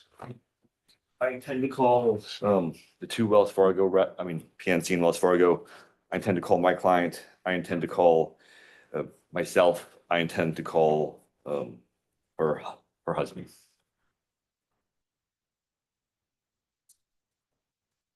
And I may want to call her daughter as well. Well, again, I think for me to be able to actually predict how much more time we have and how to use it efficiently, I think the maybes, we're going to have to dispel those. Sorry that? I'm willing to strike the maybes, Your Honor. All right. And the expectation on the two representatives, I understand probably PNC is going to be more at length because it's about the communications and all that sort of thing. So Yes, Your Honor. how much time would you need to direct PNC rep approximately? I would think that it would probably be about most of the morning. And then as far as Wells Fargo goes, I anticipate his would probably be very short, like 10 minutes or so. All right. And let's get even more specific. When you say most of the morning, assume, we don't have jurors no showing anymore, or assuming we're starting at 9, or how many, and not accounting for objections and the time that takes away from it, how much time would you need on direct examination of the PNC representative? It would be technically cross-examination, Your Honor, and it would be up until lunchtime. I'd say probably noonish. You're saying you need 3 full hours for that? It could go quicker. It could very well go quicker, but that's my expectation. All right. That's 2 to 3 hours on the PNC rep, and then to direct your client. I would think hers would be about 2 hours. And then you yourself, as I recall, that's more to establish some of this communication, or I know we had talked about this at the pretrial conference. If your client's already there to authenticate some of these exhibits and the letters, what's left for you? It might be obviated if she goes forth and says everything she needs to say. The only thing that'd be left for me would be the issue of fees. Okay. And that being just you establishing the number? Yes, that's, my statement would be probably about 5 minutes. If cross-examination takes longer, that could be longer. This one, should be 7 days, I believe. Lots of issues. We're not getting to these at the second. Okay. I believe fees are first phase, Your Honor. The only thing, second phase is punitives, Your Honor. Okay, let's stick a pin in that. I can't tell you that I know off the back end. Okay, and then the husband. His would probably be about 20 minutes. All right, so without accounting for cross-examination or if there's some unexpected logistical difficulties or objections, it sounds like we could fit in and you'd be resting at the end of one more full day. That's a reasonable statement, Your Honor. All right. Anything you want to respond to? Let me start with Mr. Tobin. Well, we need 2 hours from this on. I mean, it's remarkable to look at the clock and see it's 3 o'clock. We've got 2 hours left of this day and she's here. So that certainly seems like a good possibility. I am concerned about length. You know, we've got to finish this case in 5 days. That means the jury's got to decide the case by the end of the 5th day. Of course, we're hoping for sooner, but we've got 5 days. The defense has to have an opportunity to present its case. We received a firm representation from the plaintiff's side. They'll be finished by close of business tomorrow. I think if we've got a firm representation, perhaps we can try if we have it, but I think we have to go forward and use our time. Is the defense side. Well, let me explore that with you, because if he ends up calling essentially 2 of the 3 proposed defense witnesses, what's left that you would need to do in a defense case? I'm not sure what's going to be covered. I mean, am I going to thoroughly cross-examine my witness on all points? Or am I going to bring him back? What would stop you from just going ahead and, since they're here, putting out everything that you would need? I'm willing to do that, especially since I'm doing it on us. You know, crossing- Well, I don't know. I mean, he raises a fair point, and this is one you can. I'm willing to hear more about. If he is calling someone from your side of the V, why is that considered a cross on your end? Isn't that? Yeah. I'm crossing because I'm going second. I think that's cross-examination. Yeah. My direct examination of Mr. Bevins would be in my case in chief. So, I mean, we'll go very quickly. I have to acknowledge. Yeah. If I can lead Mr. Bevins, because I think I'm entitled to if I'm crossing him.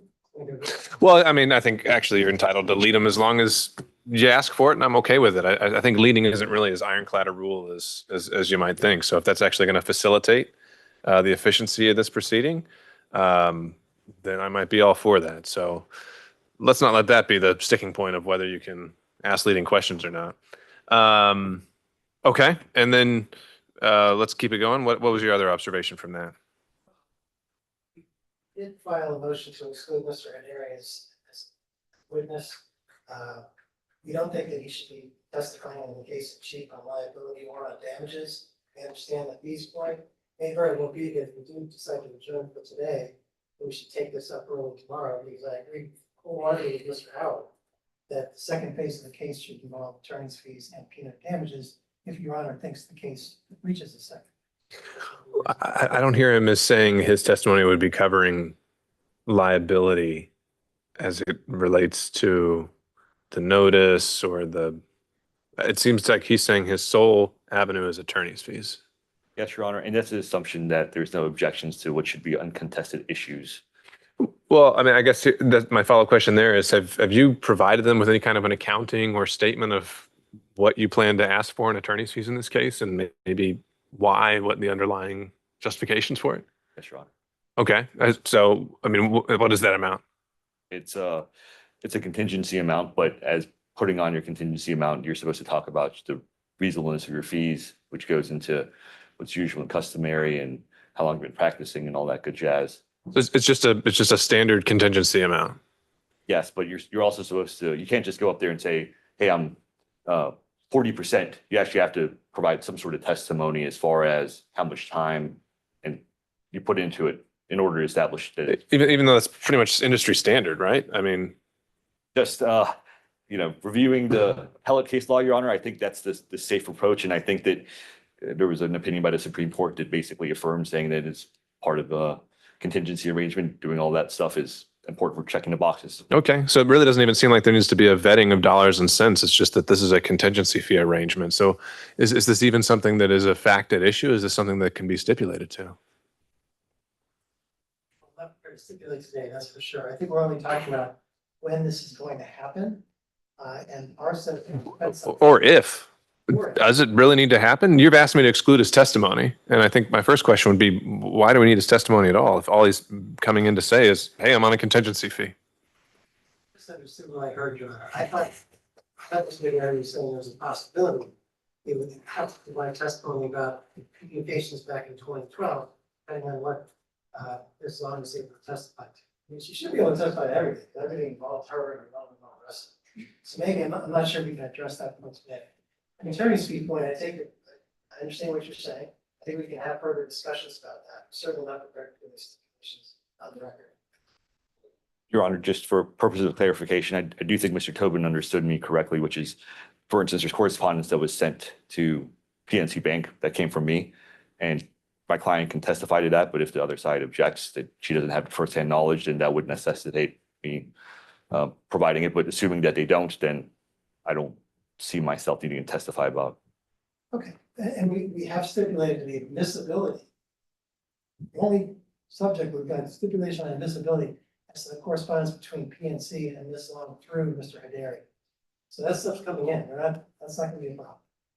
Right. So then the only reason he needs to testify potentially is just to say, hey, I'm on a contingency fee. I've been doing this a while. Contingency fee is the industry standard. The end. There's one other area, Right. Your Honor. There was one phone number that was provided by PNC that needs to be called in one of their letters. And that number was the number to their executive office. And they specify that if you have any questions, you call this. And when you call that number, it was inoperable. And this was back in my affidavit in 2012 or 2013. And so that is also an uncontested issue. And assuming that they don't raise issue with me asking my client that, I don't foresee any other thing that needs to be raised. And you're the only one that called that number? I believe so, because I believe that letter was directed to me. Okay. Mr. Tobin, any thoughts on that? I'll be able to put it around this evening. Okay. Right. This damages issue shouldn't be hard to have an answer on. And I think we should know that before tomorrow, so we don't have to have that hiccup. So the question now that still remains is the amount of fees something they should be deciding in part one? And versus just the fact that they're liable for fees. Is that accurate characterization? Okay. They can set in our verdict forms. Okay. And any other authority you can point me to on that front? We also briefed it, so it's Okay. in our file brief. The trial memorandum? All right. Mr. Hadari, you want to respond to that at all? Yes, Your Honor. The second phase is supposed to be exclusively with punitives. If they grant, if the jury finds that punitives are to be awarded, that's when they hear just some extra evidence as well as deciding an amount as far as the punitives. But in terms of establishing liability, they're supposed to also establish the amount of damages they award. Just like any other case, the punitives is just a second portion that's for bifurcated trials, and that is statutory. That's by law. That the law says that you have to have punitives separately, and it has to be decided separately. If they're coming back and saying that we should be dealing with an extra, the attorney fees and the liability awards in the second phase, then that would mean we'd have to have a trifurcated phase to deal with punitives separately. Because I believe if we ever deal with the award of fees together with the punitives, I think that might be reversible error. And I also will just mention that I have tried numerous cases in this courthouse, and I've never, ever had to deal with punitive attorney fees or any other form of damages in the punitive phase aside from punitives. If the court wants me to provide further authority by tomorrow, we can do so. So you're gonna have to direct my attention because I didn't remember this explicitly in the memorandum, Mr. Tobin. I see on the very last page, 18th, where you're proposing that it go forward in this method. We cite a lot of cases. Okay. All right. So it is discretionary. I recognize that, but plaintiff is seeking punitive damages, and attorney's fees is likely to be an issue given just the unusual posture of the defense side of this case. We think it makes better sense just to have that second phase after the court has, or the plaintiff has finished its liability and damages phase. Yeah. Where's the harm in just combining this with the punitive damages phase? I'm failing to see that. You see here, Your Honor. I mean, no matter which way it comes.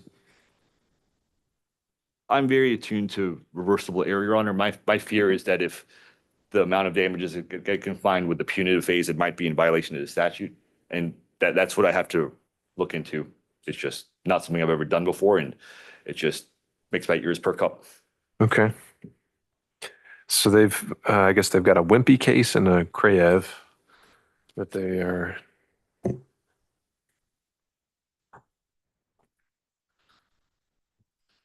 I mean, just to be clear, and your verdict form would still show that they're making a finding in the first phase that the plaintiff is entitled to attorney's fees in some form. You're just saying the amount comes next. Exactly. And again, if it's a contingency fee, how is that even a different question they're just going to divide it? Received two different documents, John. We received the contingency fee agreement actually Sunday night. So what's that, 2 nights ago? Before that, we'd seen what looked like an invoice that added up to a few $100,000 in legal expenses. So I'm not sure what Mr. Hyder is representing work about the scope of fees that he's seeking. If it's 40% of what the jury awards, and I would completely agree with you, there's not much that we need to do. But I'm not sure that's. When you say not much we need to do, meaning there's no harm in letting it come in the first part. Because it'd just be them doing math then or doing math later, right? It's tough to, I didn't know we were talking about this right now, and I'd like to. What's a trial? We just get to think on our feet. Yeah.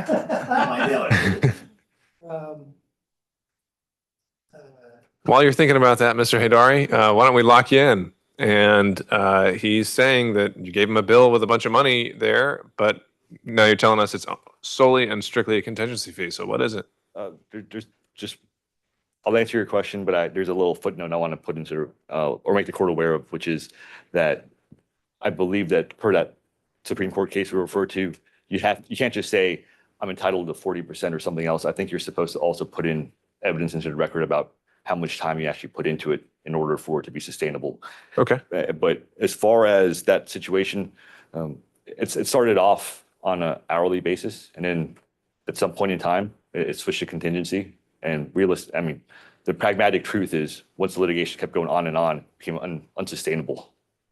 Well, but the point remains, what are you intending to ask the jury for? Is it for all of it, or is it for just a contingency at this point? I don't believe I could ask for contingency plus hourly. I believe that would constitute a double recovery and be impermissible. But in terms of demonstrating the reasonable amount of my contingency, I think that is required. Okay, so as I interpret what you just said to me, the sole recovery you're seeking for attorney's fees is a contingency basis, and that's it. And you'd also have to establish that that's reasonable that you collect a contingency in this case.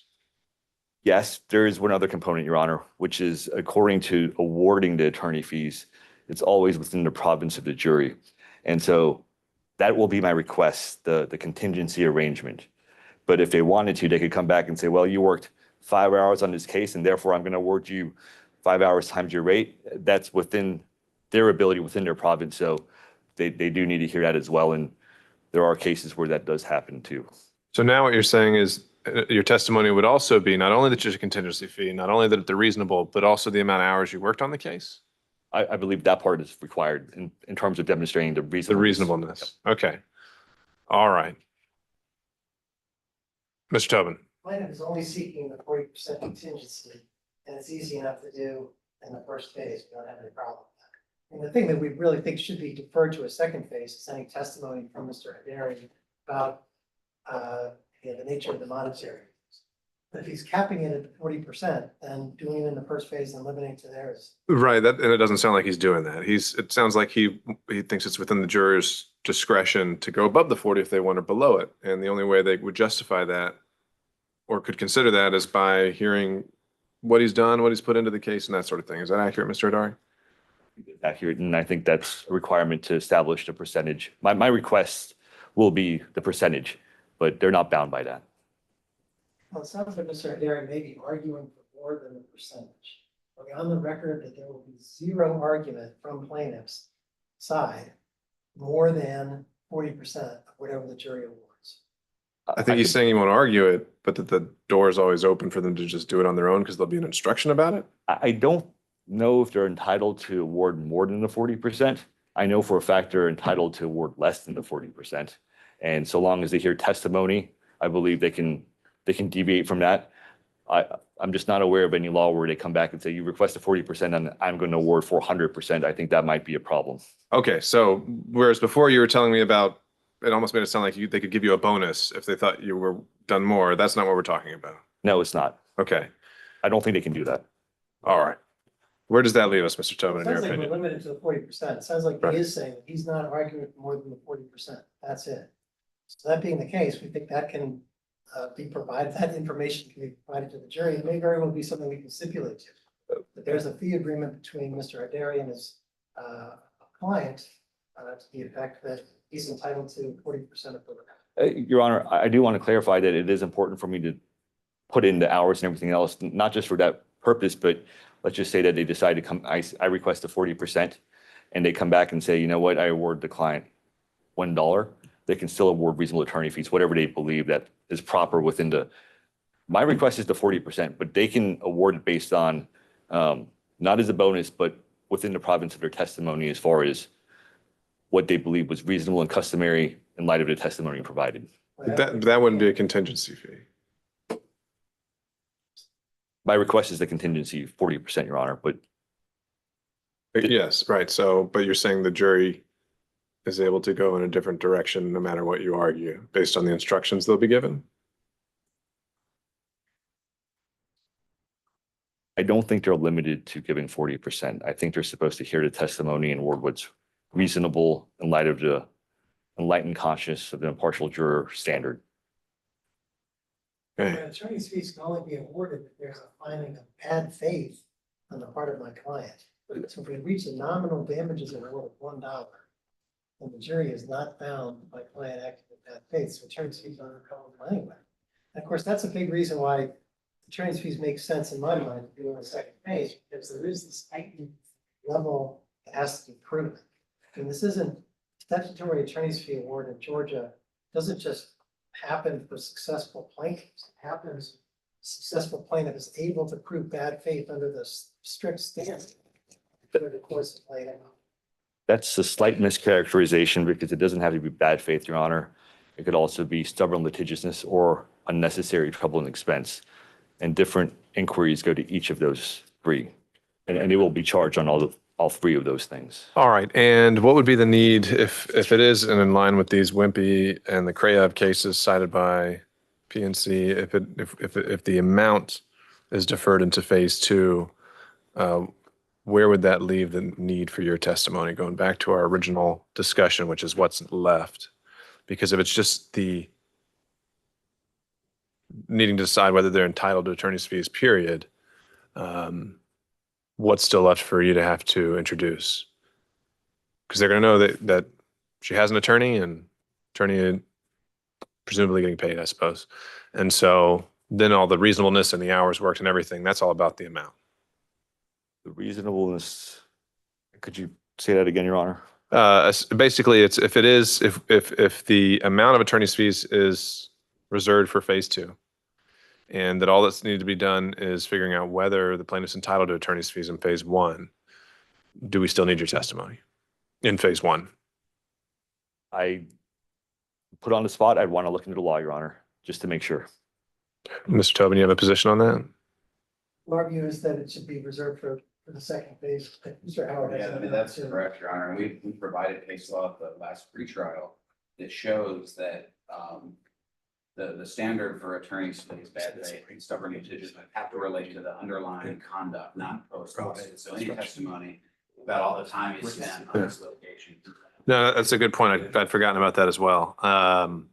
All the time he spent after the fact wouldn't be relevant to that contractual, the Title 13 I claim. understand why. Sure. Mr. Haidar, I can't just stipulate that he won't take more than 40%. I mean, damage caps are fairly common. You could stipulate that it's a 40% contingency fee, and if the jury comes back and awards 50%, then it's already stipulated in the wording, accepts the wording. Yeah, and now that I've been reminded of that, Mr. Hidari, back to the pretrial conference, if everything after the point of the litigation being filed is not relevant to that, the specific statutory claim of damages that the jury gets to consider, why does it matter how many hours you've spent and on that point?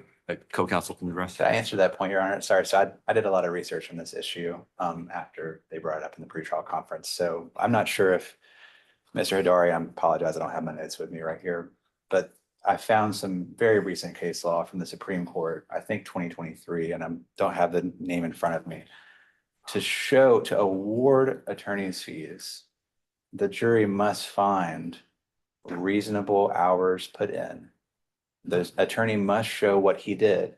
They can't just say attorney's fees, here's 40% of it. And this is an issue specifically for contingency fee basis. Because if you have a contingency fee, you have to show, if Yasha put in 20 hours to a case and there was a verdict for $10 million, his, essential rate would be $50,000 an hour, let's say, $500,000 an hour. That's unreasonable. So the jury has to be told what work he put into the case to justify a contingency fee basis award under 13.611.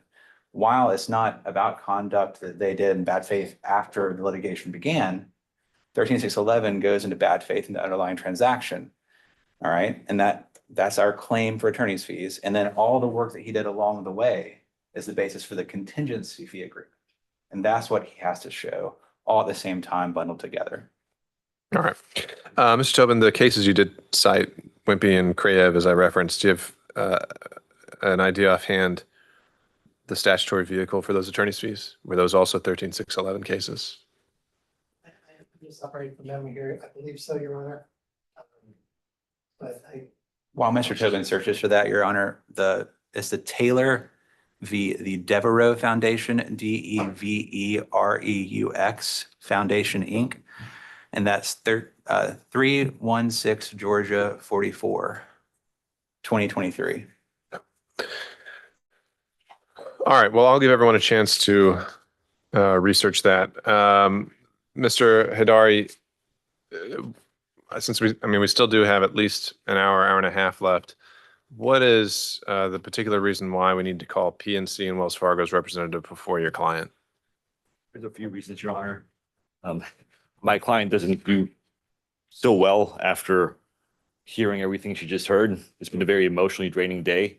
And the second, this trial strategy reason is we're jumping towards the end of the story and we're missing the most important parts. And in terms of sequencing, I don't think it makes sense. And it's I think it's going to result in a lot of questions and confusion. I always intended my client to go last. That's always been my objective. All right. Well, I think this issue of attorney's fees is still very much a live issue and one that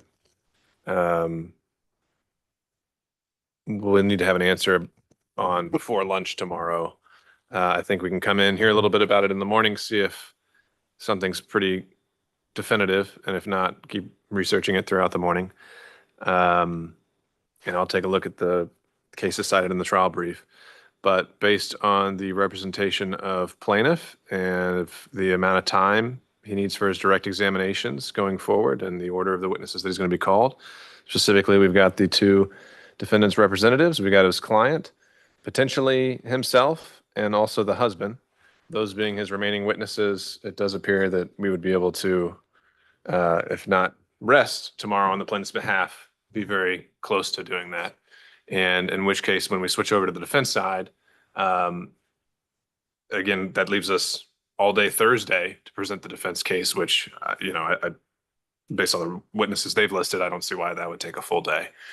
Which then puts us doing the charge this is at the best prediction I can make. It puts us doing the charge conference Thursday, around lunchtime, if not earlier, leading Thursday afternoon for closings, and then the jury would have all day Friday. And so I think even if we are able to break today, we're still on track to finish that. But that comes with the understanding that I intend to hold the plaintiff to these timeframes. So anything else we need to address then before breaking for the day? I appreciate it, Your Honor. All right. Anything else, Mr. Tobin? 13-6, Wimpy is a 13-611 case. Okay. Then we work tomorrow morning. All right. Mr. Howard, anything on your end? Me, Your Honor. Okay. If there's nothing else, then I'll bring the jury back in and we'll excuse them for the day.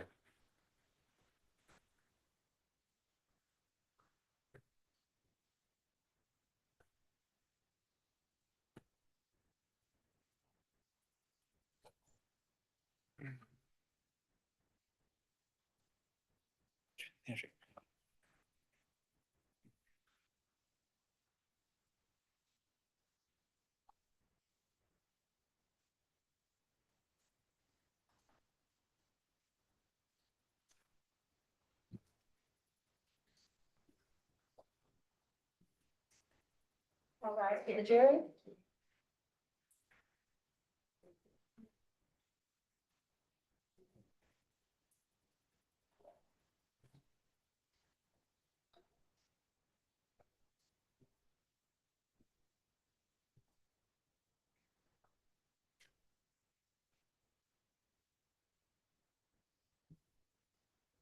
All jurors present. Thank you, Deputy. Members of the jury, thank you. As I warned you, when you're in there, we're out here trying to get work done as well and ensure the trial stays on track. And I can tell you we are still on track. And after conferring with the parties, it's our current estimate that you would be able to have this case in your hands and begin deliberations thereabouts no later than Friday morning. And so we're still on track. It could be earlier than that. It could be sometime Thursday. Again, as we said, these are unscripted things. That being said, for today, we've reached a stopping point. And so we'll be able to excuse you. And we'd like to start up again at 9 o'clock tomorrow morning. And the two things I'd always remind you about is not to do any research about this case outside of this courtroom and not to confer about this case about anyone or about anything, including amongst yourselves. So I'll ask you to step out. Juror 24, if you could stay behind with us. Thank you so much. We'll see you tomorrow morning at 9 o'clock. Your Honor. Yes, sir. Juror number 4, ask your question. Sure. Juror 4, you can just stay behind with us. We'll let everyone else get out of here. Juror number 18, have questions. Everyone who has questions can stick around.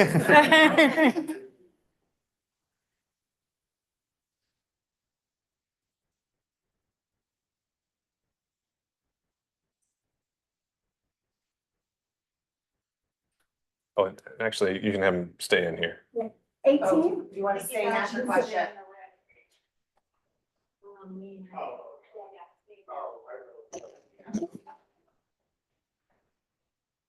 All right, you can sit anywhere. That's fine. Oh, Okay, let's start. Juror 18, just since you're closest, what's going on? I just need do you have any form of documentation that proof that I was here? Of course. That's all you need? Oh, yes. You stick around just for a minute. We'll get that for you for the whole week. Thank you, sir. Very well. All right. That call that I had to schedule for tomorrow. Okay. Are we got out of here at 11:15? Is that an interval thing or? If that's what time you need to make that call, then that's what we'll do again. So you said you think you need the full hour or what?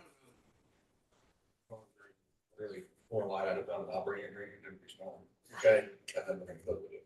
So noon is probably ideal. Okay. Well, why don't we make it 12:15 and then we'll probably have at least a good buffer around it if you're saying you don't need the full hour. But I'll make a note of that. And did you find the room next door you can use if you need it? All right. So I'll make a note of 12:15. And if for some reason you find out you need more time, just let us know. We can't start without you at that point. All right. Thank you. No, not at all. All right, so juror 24, I think you know why we've asked you to stay behind. What happened this morning? I have to drop off my kids to the school. I have to fix the lunch and I have to pack the lunch for them. So for all that reason, I have to drop them off first. Then I have to drop off my big daughter to the murder station. Then I came here, on the way, the traffic, that's why I become late and I'm sorry for that. Okay. Do you anticipate you having to do that same routine tomorrow morning? Actually, is it possible to let me go or something like that? That's it's becoming hard for me to pick up the kids and drop off the kids and everything. So that's a conversation I can have with the parties. I'd like you to really talk me through exactly what it is that you're facing and why you don't think you can make alternative arrangements. Because two of my kids, I have to drop them school. Then I have to drop off the big one to the murder station. Then I go back home. Then big one, maybe she finishes sometimes 11, sometimes 12. And the younger one, they finish at 3. And sometimes it happens that I drop off the younger one first, then big one go to the 9:30 or 10 o'clock, something like that, ups and down schedule. So it would be really helpful for me if you can let me go. All right. Anything follow-up questioning from other parties? No. Mr. Tobin? No questions, Your Honor. All right. All right. Juror 24, if you could wait in the jury room just for a moment, we'll try to have an answer for you, okay? I really appreciate everyone's cooperation. Thank you, everyone. Thank you.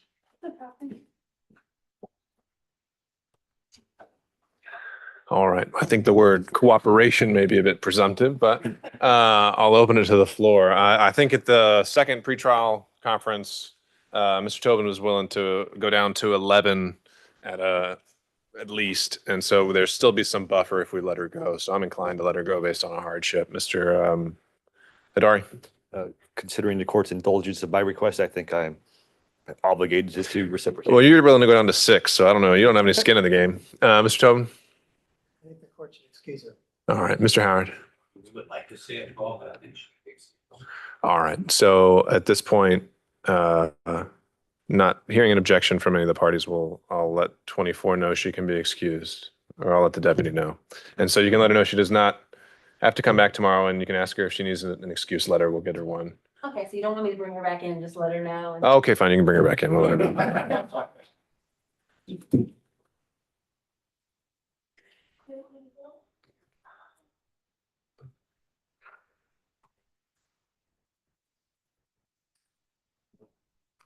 All right, juror 24, you can just stay right there.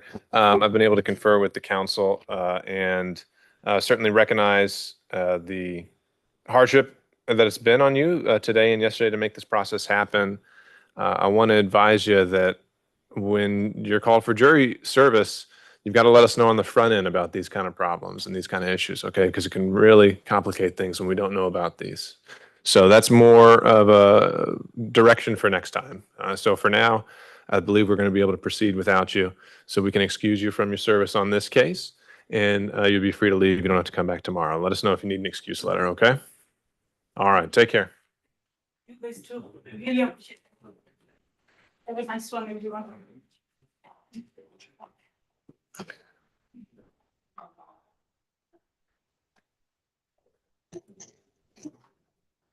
All right, anything else we need to have on the record today, Mr. Hidari?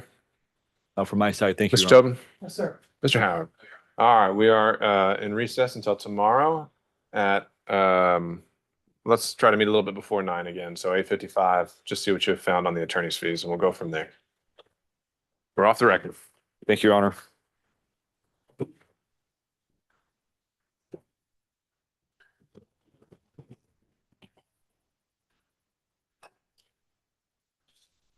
So.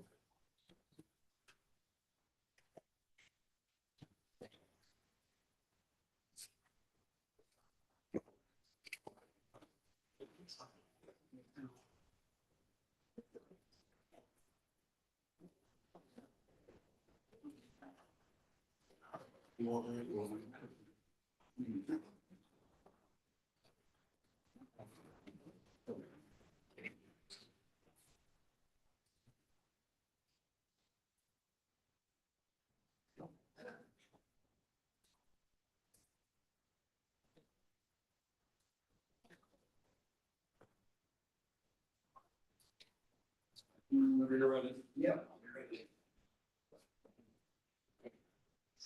So it's back in my binder from the week of this.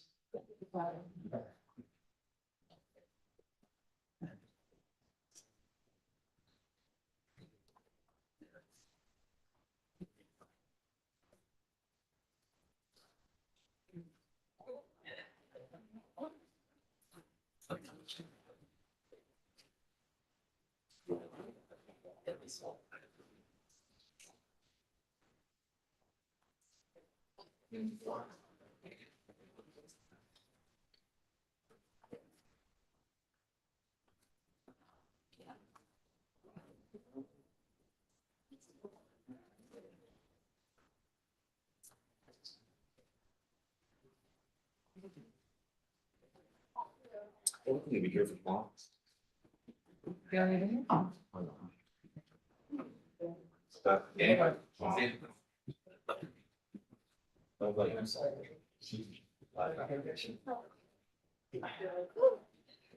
Good job. Oh, matters. Oh, sorry. I was coming to give you that.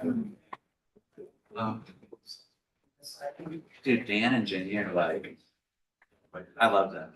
Been hanging out with them. We all adopt them. We adopt me. Can I be a little Chinese nephew? You're my son. Ima. You're right. Ima. Mom. Ima. They're great. They're chatting. They wanted to say, hey, is it okay? Yeah, thank you. Well. Yeah, of course. I will first one to get that to you. Your sister.